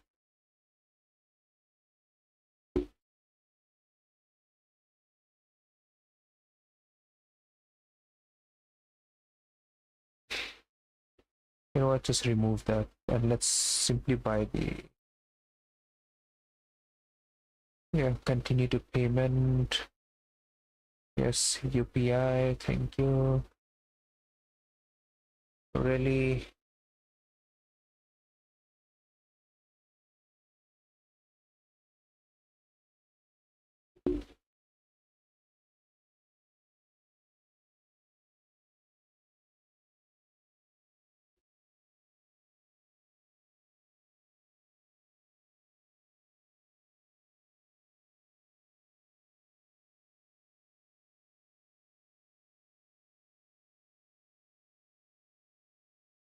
Uh, 4-3.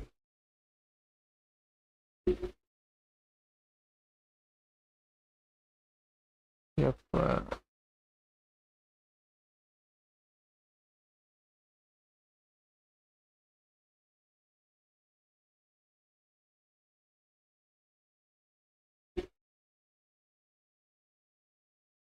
Okay, fine. I'll give my full name over here. There you go. Are you happy now?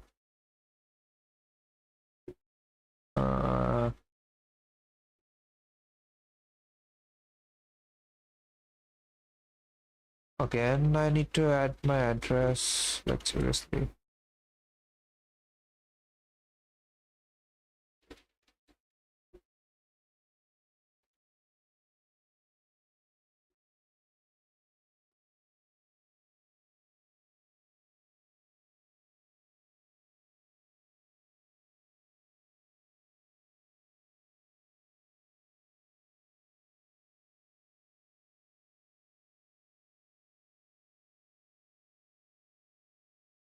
Okay, let's pay.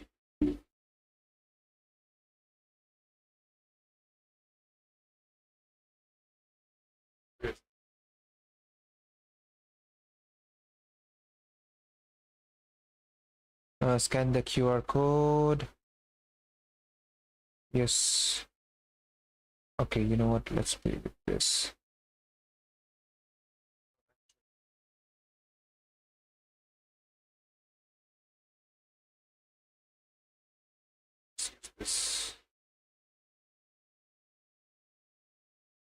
Okay, finally, I bought Warhammer Dark Tide. Let's go. Let's go. Let me see. Hell yeah. Bolts of Vengeance. Public test server. Vermintide 2. Yeah, nice. How much is this? This is 100 GB. That's actually insane.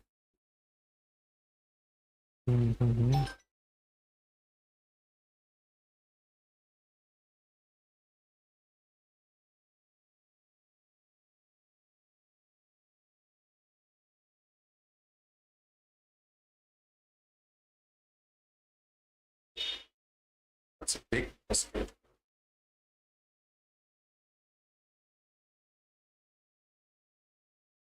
Dash pivot. What even is that?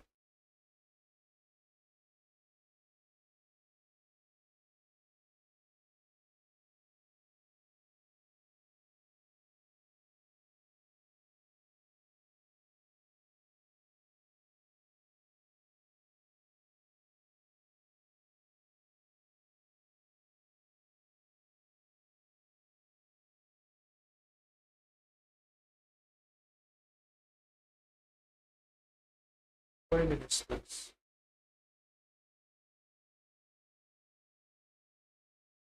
Okay, here is like some rupee or something. Useless. Hmm.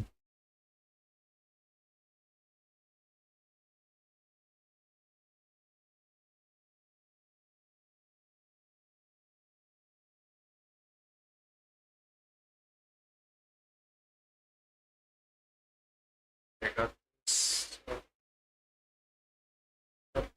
Boards. I already got my. Let's go.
Okay, close this thing and let's continue with our work now. Enough distraction. Enough suffering. Okay, so this is how it looks like, okay?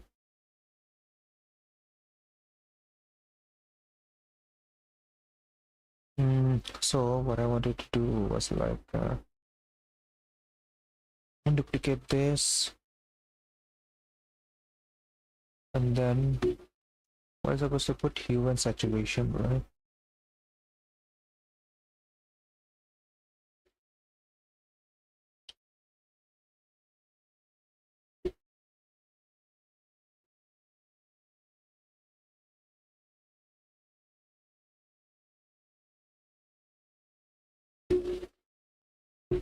Where should I get the blend mode as?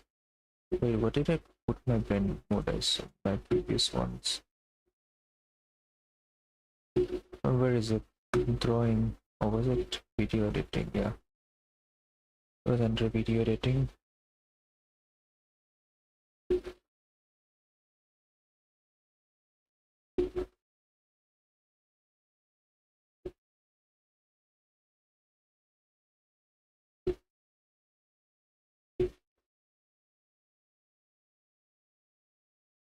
This content is not available. Try again later.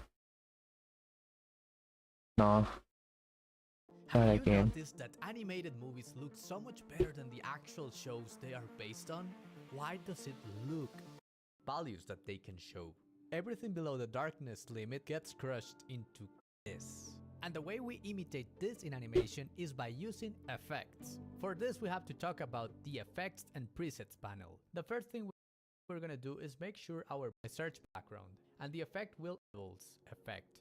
Grab it and throw it on top of the background, and the effect will open right here. This one I do have to make this a little larger to see it fully. In here I can play with the value range. so I can move. First of all,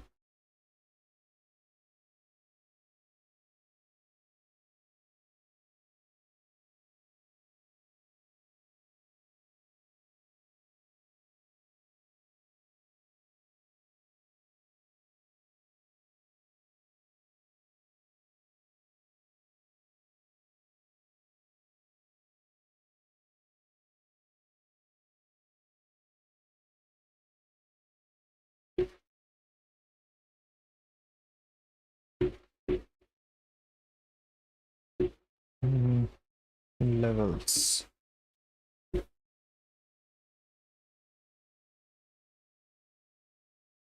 Or let me.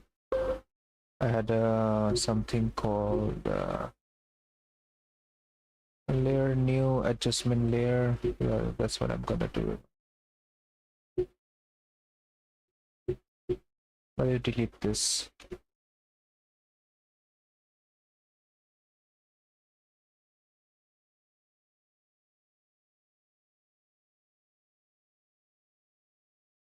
That's what I'm gonna do.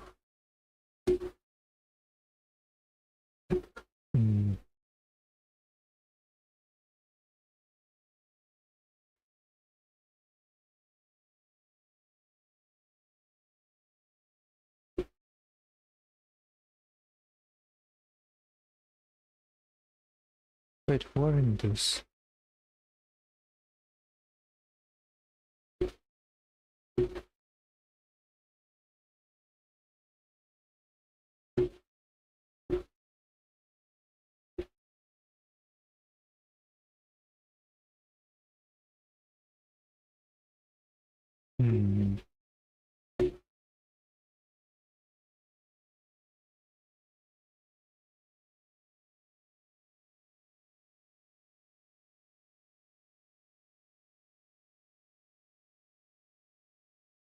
The middle ground and then bring.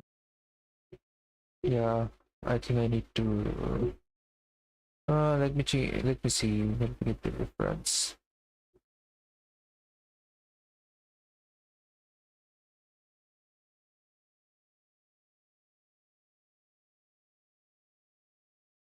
Something like this.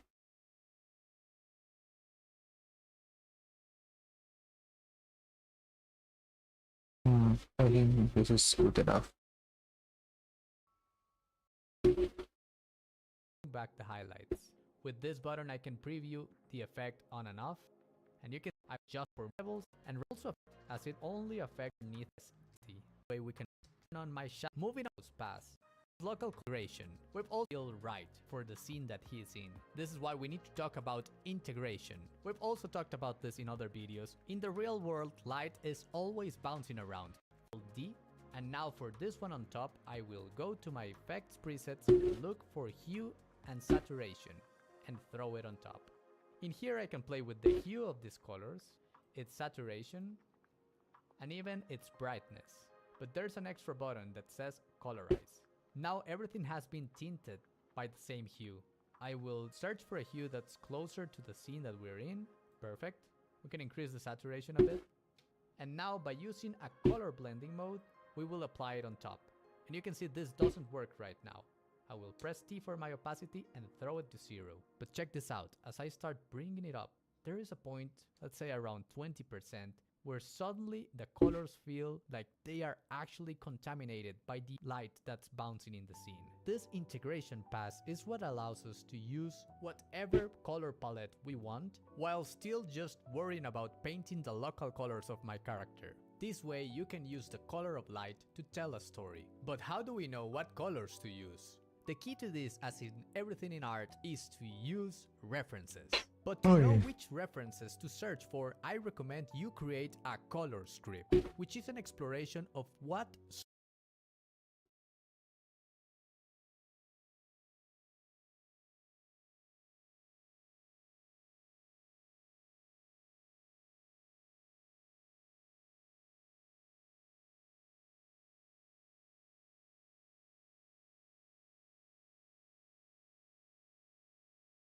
Yeah, around 20% is like enough.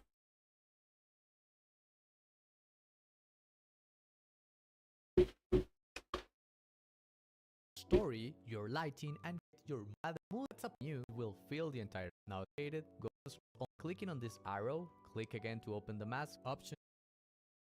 Okay, I need to add mask now.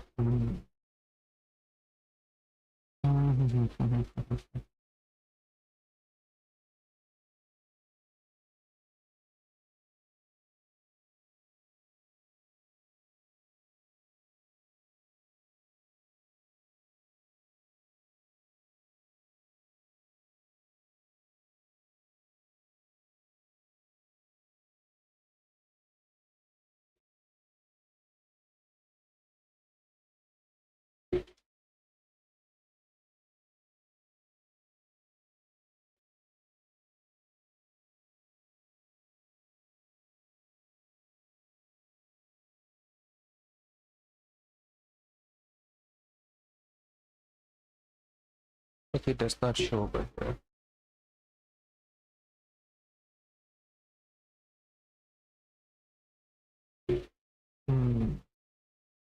What is this?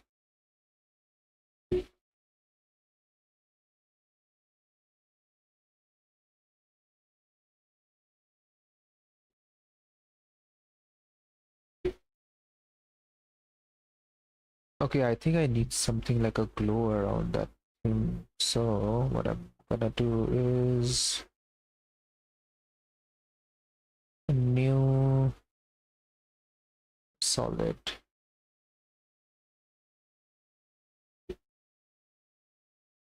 Yeah, something like a yellow color.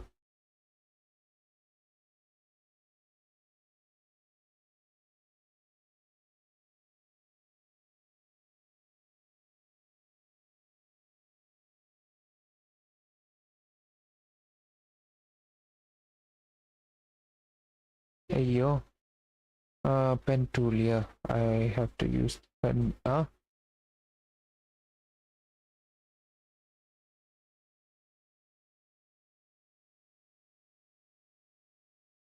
Wait, why can't I change this thing?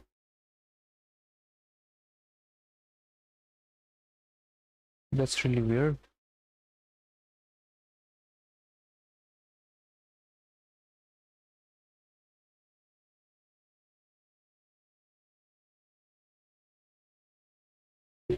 Okay, now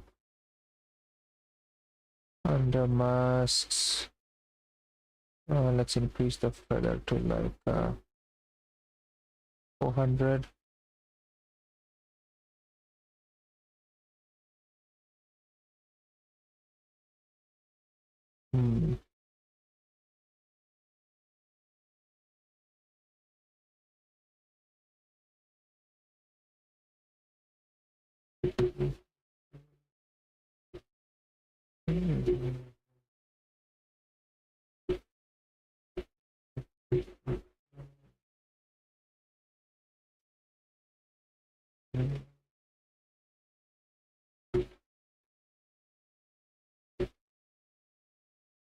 Okay, shoot, I should be doing something about it.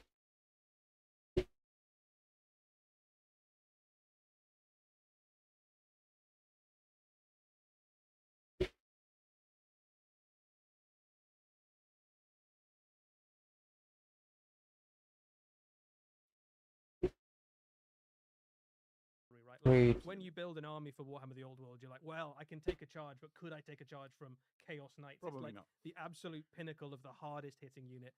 So lots of people very keen to include this unit in their army if you've got a Chaos Force. So almost never see a Chaos army without a unit of Chaos Knights. They're just so effective. Yeah, absolutely. And then the force is led by some champions of chaos. You have one by some champions of chaos. You have one battle standard bearer. The kit contains. In a moment, as we see the screen progress, you'll see some of the things you can do. It also has a chaos champion on a demonic mount. This is my favorite model in the set. It is beautiful and is a really iconic image of I think it looks like the artwork of Chaos Warriors from some of those old Warhammer Fantasy army books. And the miniatures have finally got to the point where they can capture like the thing that you sort of imagined that Chaos Warriors you wanted them to look like all those years ago. It's just such a cool kit. I love the standard bearer as well. I think this champion kit is one of the best sort of hero kits that Warhammer has yet released. Yeah, I don't have a Chaos Army for Warhammer. I never have, but I would really like to get my hands on that model. I think it just works beautifully. So let's talk for a little bit about that box. It's a 2-player core box for Warhammer the Old World. It's essentially what you need to start playing Warhammer the Old World if you haven't before. It's an enormous box. It contains the armies. It also contains the rulebook and a muster list. The rulebook is the same rules as you currently use for Warhammer the Old World. So if you're and you can go to the feather option, which is how soft its edge is, and make it bigger. So it gives us that gradient for hair. In After Effects, clipping works a little. Into this, so that should make life a little You can bit bring easier. just this book, and you don't need to worry about any other documents. Or anything. Exactly. Just And then further to that, it has an additional section called Battle March. We'll talk more about that in a little I while. saw another miniature when we were showing off some of that. Yeah, Chaos we'll stuff. just talk about the muster list before we go. Muster list is the rules for the models that are in the box. There you go. This is how to play Warhammer all in one handy box, and is very exciting and continues the thing that we know and love.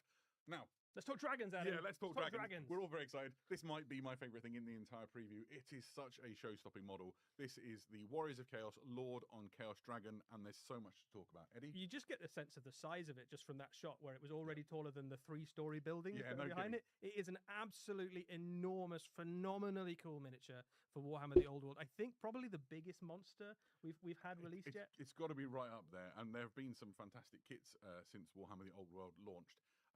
There's things to talk about. The first, I want to just Wait. wax lyrical on how cool Chaos Dragons are. We've seen this image before of Chaos Dragons with 2 heads. There used to be a special character. Chaos Dragon. Gowrak the Chaos Dragon, which was the kind of one that had eaten the Lord of Change, and then before that you had Von Horseman, That's right, who yeah. was the kind of former College of Magic in the Empire There you character, go. who was on a 2-headed Tzeentchian dragon.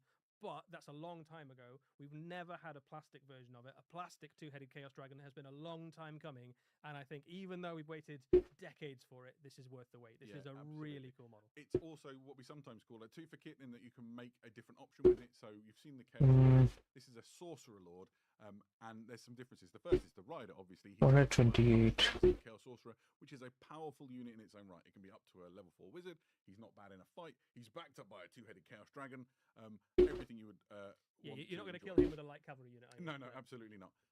Additionally, there's some slight differences with the dragon itself. You'll notice that this one has sort of different frills and things. So if you wanted 2 dragons, you could have different riders on them, and they would look a bit different. And then with a little bit of sort of paint magic, what you've got is 2 very striking, different-looking Chaos Dragons in your army. Very exciting centerpiece model. The images that the video team have put together here capture its majesty. It's possibly even better in the flesh, and we have it on the desk here, so you can see it looming over some of these. I have to duplicate my hair layer by clicking Ctrl D, and now I have okay. Let's create main color and click on Ctrl Shift C to create. I will now this comm is very soft. A lot. That's how this also works as selection. If I duplicate it and place it here on top of the line, using solids to create gradients, it's not limited too much. I can change the mask and tool to and the fat will shape. By clicking and holding here, I can change the rectangle to an ellipse and do a shape point, and so on. T for opacity or transparency, and R for rotation. But we also have P for position, where you can control the X and Y. But with this, let's move to cheeky back, extend it to the entire scene, and in my composition settings for the main composition, we will change the height to just 800. And click OK. Now on this black solid, I will go back to my square and create a mask right at the borders, and then click on this button for the mask to be inverted. Now we're going back to the composition settings that I had before, so back to 180. And what we have now is a set of black bars that make it look really cinematic. Now let's decide on the framing for the scene. We have enough material for it to start really far away. So let's press P for position, S for scale, and set a keyframe for both. If I press U, I can see both keyframes, and from here to here, we will increase the scale tiny bit and move the camera to the side, so we're basically zooming in. To create this zoom, we're obviously setting keyframes to our scale, but why are we also setting keyframes to our position? You see, if we only animate scale, it will only zoom into the center of the scene. If you also animate the position by using your arrow keys and shift, the zoom won't be into the center, but rather onto the point that you set. I did the same thing in the scene right next to it. See how it's actually zooming into the character? That's because it's not only animated the character, the seat, back of the car, and finally the dad character in the background. If I press U, you can see all the keyframes. Every one of these has a different amount of zoom. The further back a layer is, the less it will move. You can do the same effect towards the side using this one to be reduced position. We can also do so when we start focusing on this character. This one becomes blurry. We can also do some camera shake by using the wiggle function. The wiggle position. And here we can play with the options. The amount of pixels we can maybe reduce to 30. The wiggle speed. Releasing the first of Battle March armies. So this is the Warriors of Chaos and Grand Cathay Battle March armies, and they contain a variety of units deliberately designed to give you a good Battle March experience. And you could totally add these what? new box, and then you have nice. We can actually make the option we using were the talking wiggle about function. if you add either of these boxes onto your the new sets coming out with the Warriors of Chaos and the Army of Grand Cathay, and then you add something like a monster like a two-headed dragon, or a Cathayan dragon, you've pretty much got an army ready to go. These are really lovely places to start a force, or just a really good way to bolt on loads of troops onto an army. Yeah, absolutely.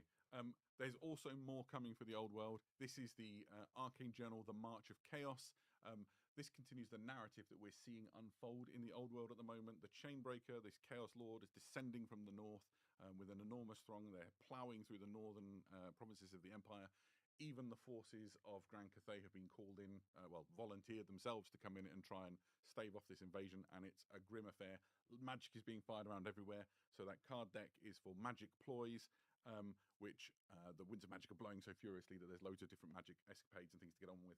It's a really good time to be playing Warhammer Old World right now. Yeah, I'm enjoying the narrative they're kind of weaving as well about all these different invasions leading up to a big war. Some would say a great war. Yeah, no kidding. Oh, I like that. That was a good deep cut if you know your Warhammer history.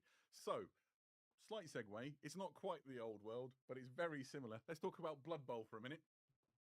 Blood Bowl is the game of fantasy football, and there is some really exciting things to show with the release of the new Spike Journal. This is Spike Journal 22.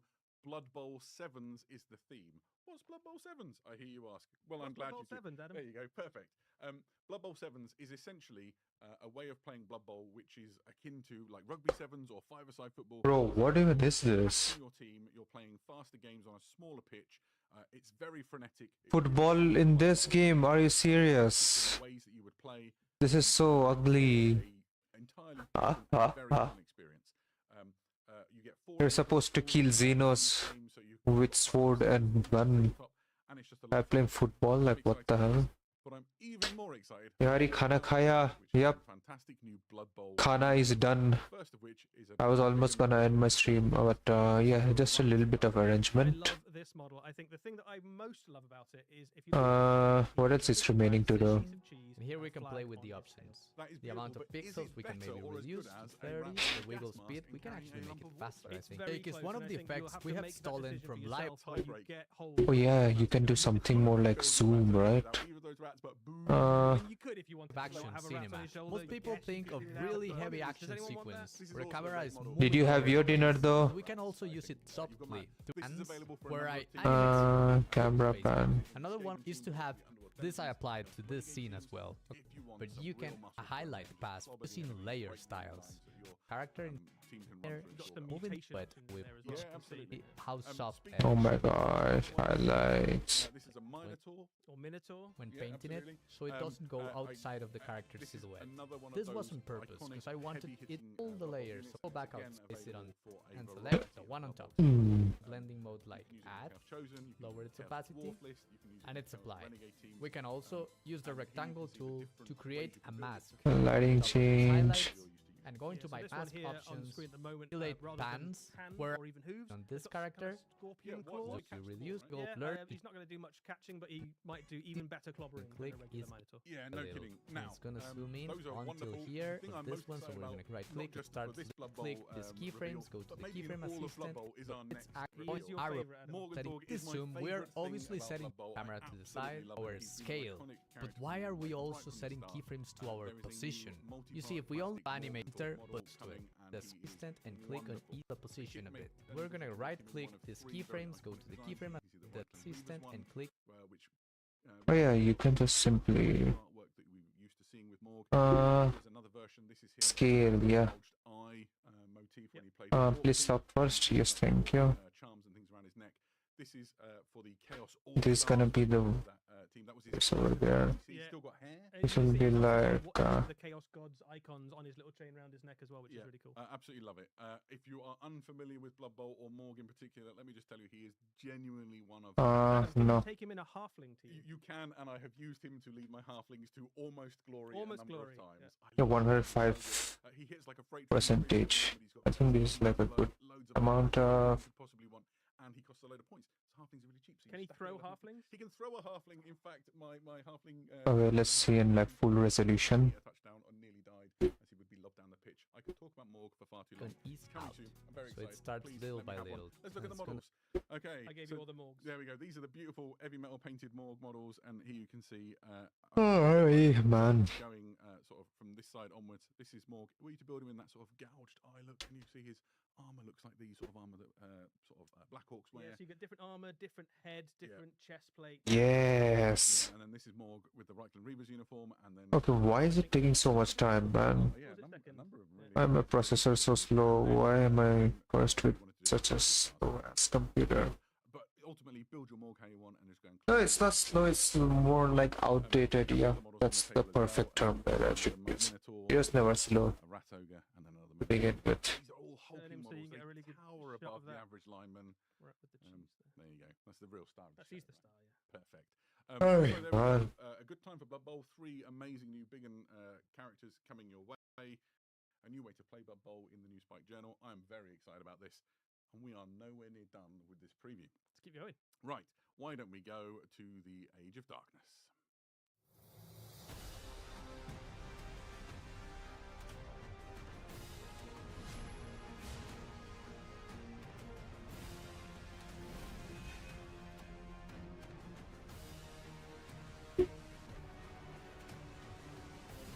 Hmm.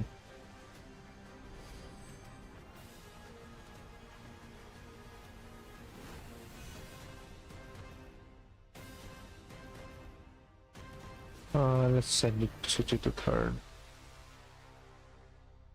Why is the entire thing live? We have really excited to talk now about the Adeptus Custodes or Legio Custodes. Well, Which one is it, Eddie? It's both, Adam, because Perfect. the new box set that's on its way is a reinforcement set for the Custodes, and you can use it for either Warhammer the Horus Heresy or Warhammer 40,000. And just in case you didn't believe us, we put the logos on the box. It couldn't so be clearer, there's could no confusion. You can absolutely use this for either game system. There are 6 models in this box, which doesn't sound like a lot, but Until when you realise how big they until are. you look at the models, which are huge and awesome. So let's start with the fastest unit in that box. Yeah, these are the Falcon jet bikes, an iconic unit from the Legio Custodes force. They are fast-moving, hard-hitting, heavily armed and armoured units, which are designed to storm in and break the back of enemy forces. Each custodian is armed like to the teeth. There's loads of things to talk about here. The first thing would be to mention that there's different guns that come on these models. Essentially, you have a Okay, why refresh disabled? Please choose twin Corvée pulse laser. That's the over and under one. You can see it looks a bit like an over and under shotgun. And then you also have the Lastrum bolt cannon. So loads of different weapons to do loads of different jobs. Yeah. So one of the things in a Custodes army, obviously, is you haven't got a lot of units because they tend to cost a lot of points. So you might find that you've got a couple of things that your army's not very good at killing. And one of the things that units like this can do with loads of different options is you go, actually, I really need some help to kill monsters or infantry or something. So you can kit these out with almost a gun for almost any occasion, right? Absolutely. You can have different guns across the unit, or you can actually go Okay. them all to be really good at killing vehicles, give them the best thing for killing the specific specific vehicle, I think, that I'm weakest into. Yeah, all of them also have a Solarite Power Lance, which is a formidable power weapon, It is especially enormous. The Solarite Lance, it's about 3 times the length of a Space Marine. Yeah, I reckon you could kebab about 5k Space Marine. Should I add crops? I think I should try adding crops and see. Inside the set, which is a brilliant unit to go spearheading around the battlefield and just bring pain to the enemy. It's not the only thing that moves fast in this box. We also have the Palace Gravatack. The Palace Gravatack is a fast-moving skimmer for the Custodes. You can kit it out with either anti-infantry or anti-vehicle stuff. It works a little bit like a land speed, as people about it, and it's very useful. Where is it even placed? Huh? You tend to have a lot of very expensive models, so you don't have very many small units. So this can zip around the battlefield, taking objectives, getting the enemy where they're hiding in a way that your infantry are very good at holding ground, but not very good at kind of chasing stuff down. Yeah, and this is another one of those units you can use to sort of cater for where you think you might need additional strength. Has 2 weapons to choose from: the twin Arachnus Blaze Cannon or the twin Iliastus Accelerator Fusil. Say those in a hurry, so you can tailor your palace to deal with particular threats. Well, I think the showstopper of this box is undoubtedly the Telemon Dreadnought. This is a brand new multi-part plastic kit, a reinvention of the resin version of the already very nice okay, you stupid. Inglorious multi-part plastic, keeping all the posability with even more detail and even more weapon options. Yeah, speaking of weapon options, I'll walk you through them. Between its shoulder blades, you can see the Spiculus missile launcher. But there are other weapon options too. Here you can see the Iliastus Accelerator Culverin, the Adrathic Devastator, and the Arachnus Storm Cannon. On his other hand, so you can build those as you will, choose the one that suits your loadout. On the other hand, you have the Kestus, that's essentially fancy Legio Custodes terms for Power Fist, with twin Neutronium Cascade Projector. So it's a bit like a flamethrower, but with neutroniums. Absolutely. Neutronium's more deadly than flame, apparently. Gotta be, right? One of those guns is, of course, new. The one that's currently equipped, the name escapes. How did you equip this now? About the Iliastus Accelerator Culverin. Exactly that one. And this is a really beautiful kit, right? So you could paint this up very quickly if you wanted to, like a gold spray and then a wash would make it look beautiful. But equally, if you wanted to take your time over all the detail of this, it is absolutely dripping in detail, more detail even than was on the resin versions of this when it came out. We have one on cheaper, and we brought along some other dreadnoughts, so you could sort of see how it scales up. Do you want to go first? Yeah, I'll go first. This Telemon Dreadnought is ever so slightly larger than the resin one. So we brought a Leviathan Dreadnought. Do you remember when you saw a Leviathan for the first time and thought, you're never going to be Nothing could ever be cooler than a Leviathan Dreadnought. And he's still pretty cool. I like him. New duration. But the Telemon Dreadnought stands a good head above the 128. And with last summer's release, lots of people may have got their hands on a Saturnine Dreadnought, and here you can see there's some similarity between these two in terms of the shape of the shoulder pads and things. Okay, this is way better. The Telemon is a little taller. Working as intended. Let's go. Saturnine is a little So let's absolutely. So this one definitely is got more scale. The weight of it looks heavy, but the Telemon stands ever so slightly taller, which might just mean that the Custodes didn't want to kind of ever look up at a Space Marine. I think that's probably the point, isn't it? Yeah, why not? I like it. So all of these models that we've talked about, so the Gerfalcon jet bikes, the Palace Gravatack, Blur.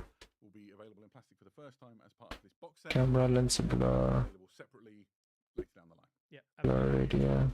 Definitely use them for both Warhammer 40,000 and Warhammer Horus. You absolutely can. One of the new detachments for the Custodes in Warhammer 40,000 has some specific upgrades for Telemon Dreadnoughts as well.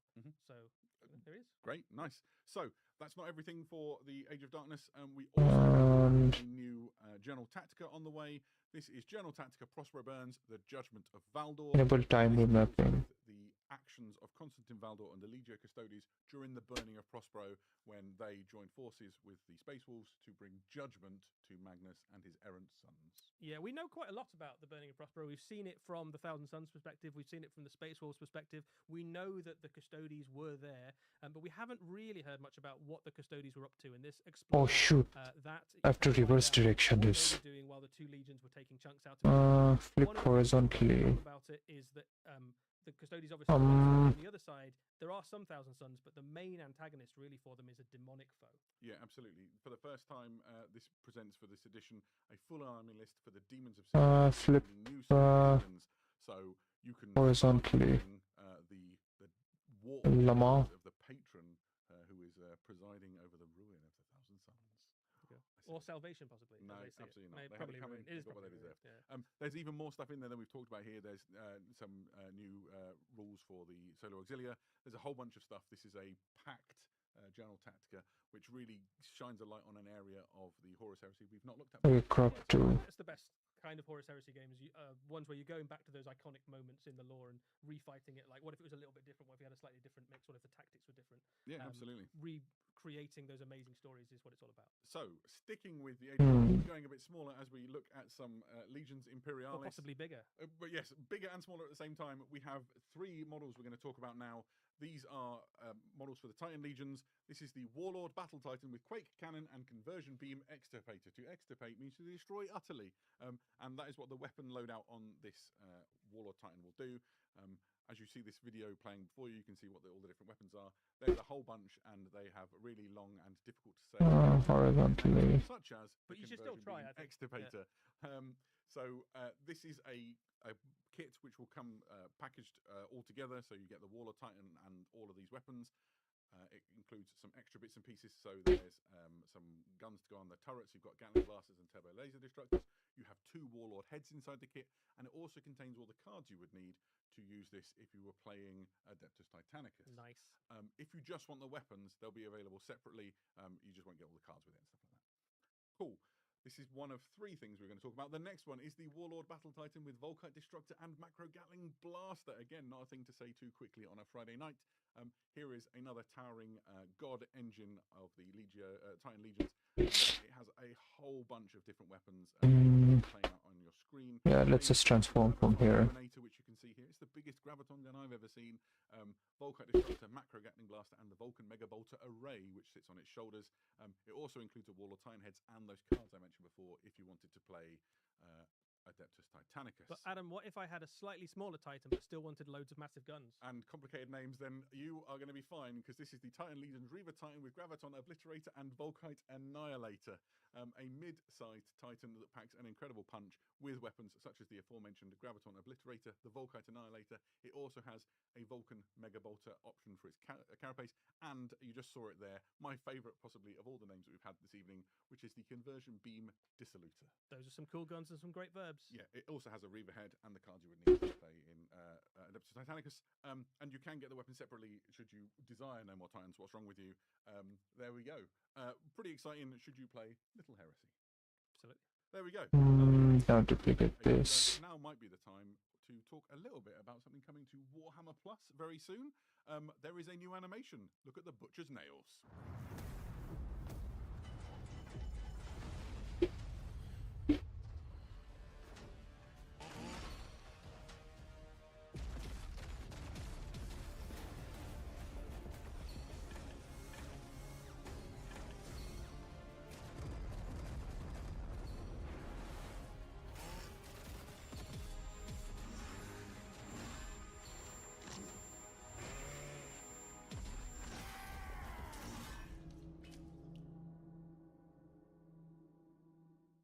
That looks a bit good, Eddie. What can you tell us about Butcher's Nails? Yeah, this is a new animation coming to Warhammer TV for Warhammer Plus subscribers. It is a one-off standalone episode, so it's a hammer and bolter episode of Warhammer 40,000.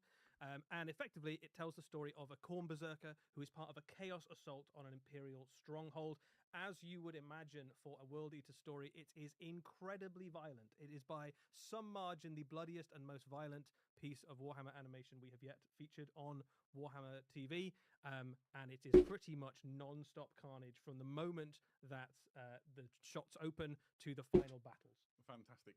Here you can see a shot that we saw, something like this in the trailer. This looks like the head-up display inside the helmet of the World Eater. Yeah, so not all of it, but some of the animation is shown from the literal perspective of the World Eater, who is obviously a little bit unhinged. The Butcher's nails are starting to bite. If he doesn't get continuous kills and carnage, he starts to go kind of slowly insane. And he basically is chopping his way through as many enemies as he can find, partly to try and achieve victory, but mostly just to try and make the whining of the nails cease, even for the briefest of moments. Fantastic. And we got a sense of who is fighting, but what's the battle between? I mean, he almost really he doesn't really mind what the battle is. Really, Khorne doesn't care as long as the blood flows.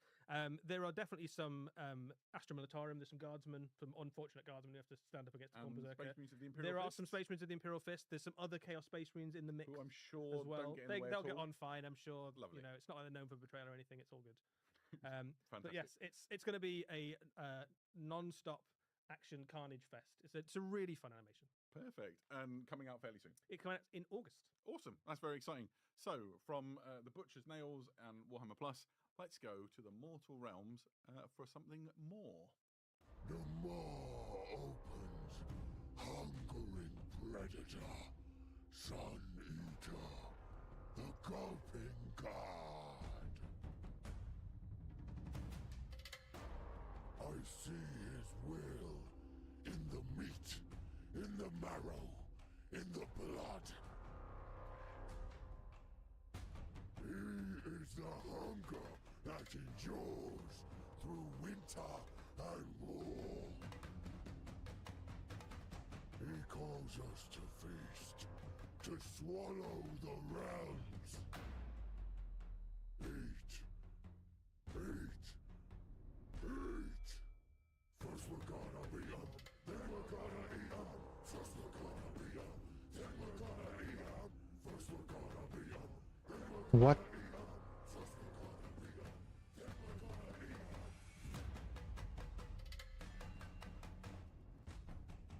'em. Ooh, that sounded sick. That was very exciting to see such a large amount of models coming soon to the Mortal Realms with these new Ogre tribes. Eddie, where do we even start? I am super excited about this release. This is an enormous range refresh for the Ogre tribes.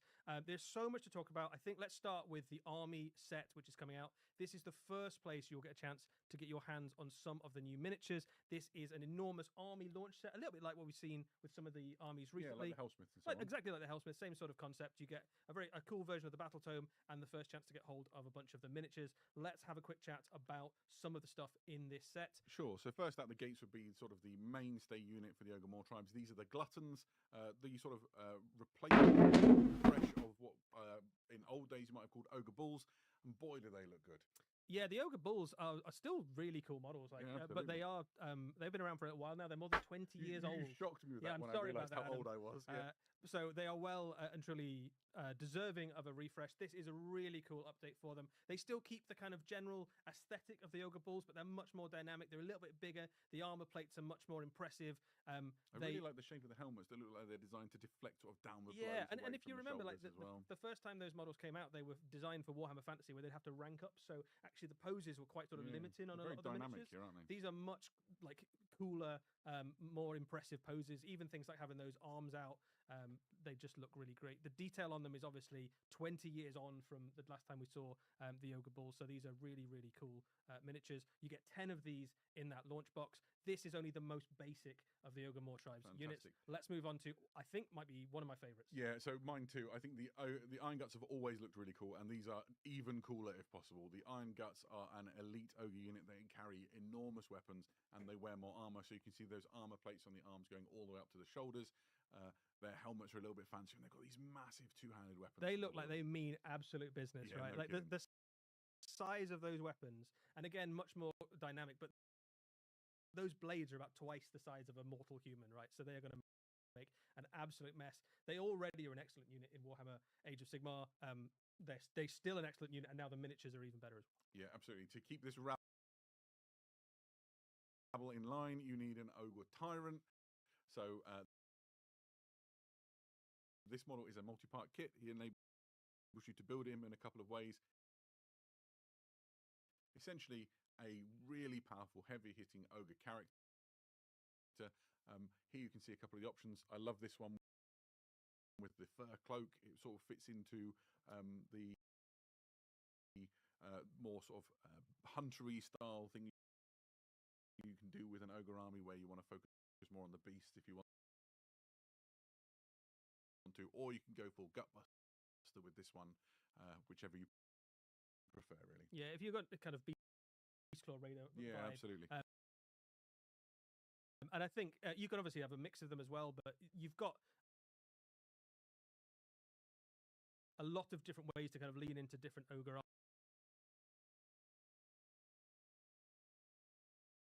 armies, and it's just nice to have a multi-part character, right, where you can immediately start to make them your own. One of the big things about ogres for their entire history is the idea of like big names, right? They carry that through into this this battle tome as well, where the leader of your force is literally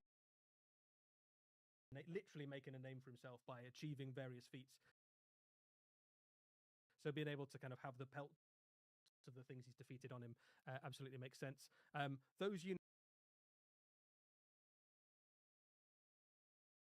we've all seen before in different ways. The next unit is effectively a new type. These are the Maul Beast Cavalry and the Maul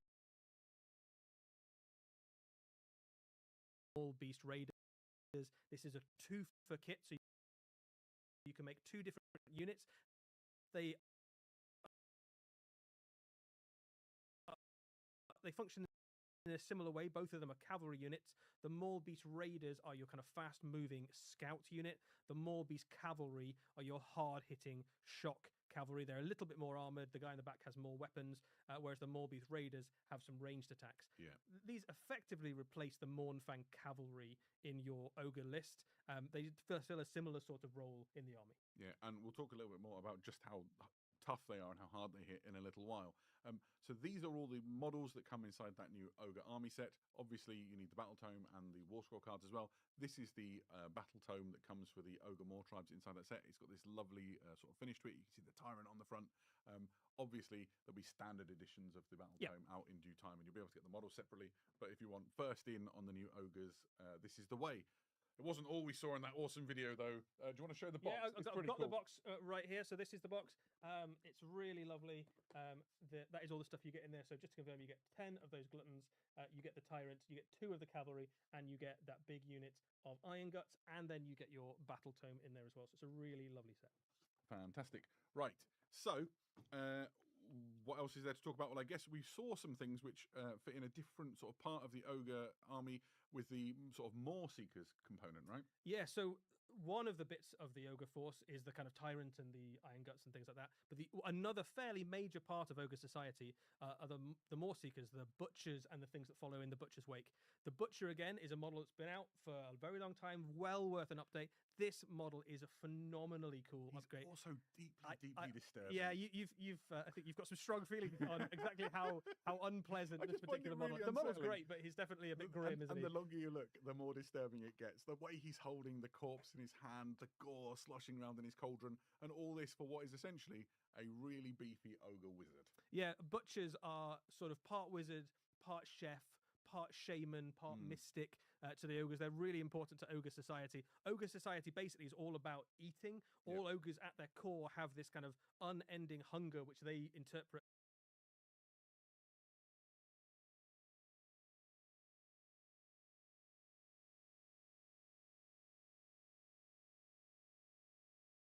Okay, good night.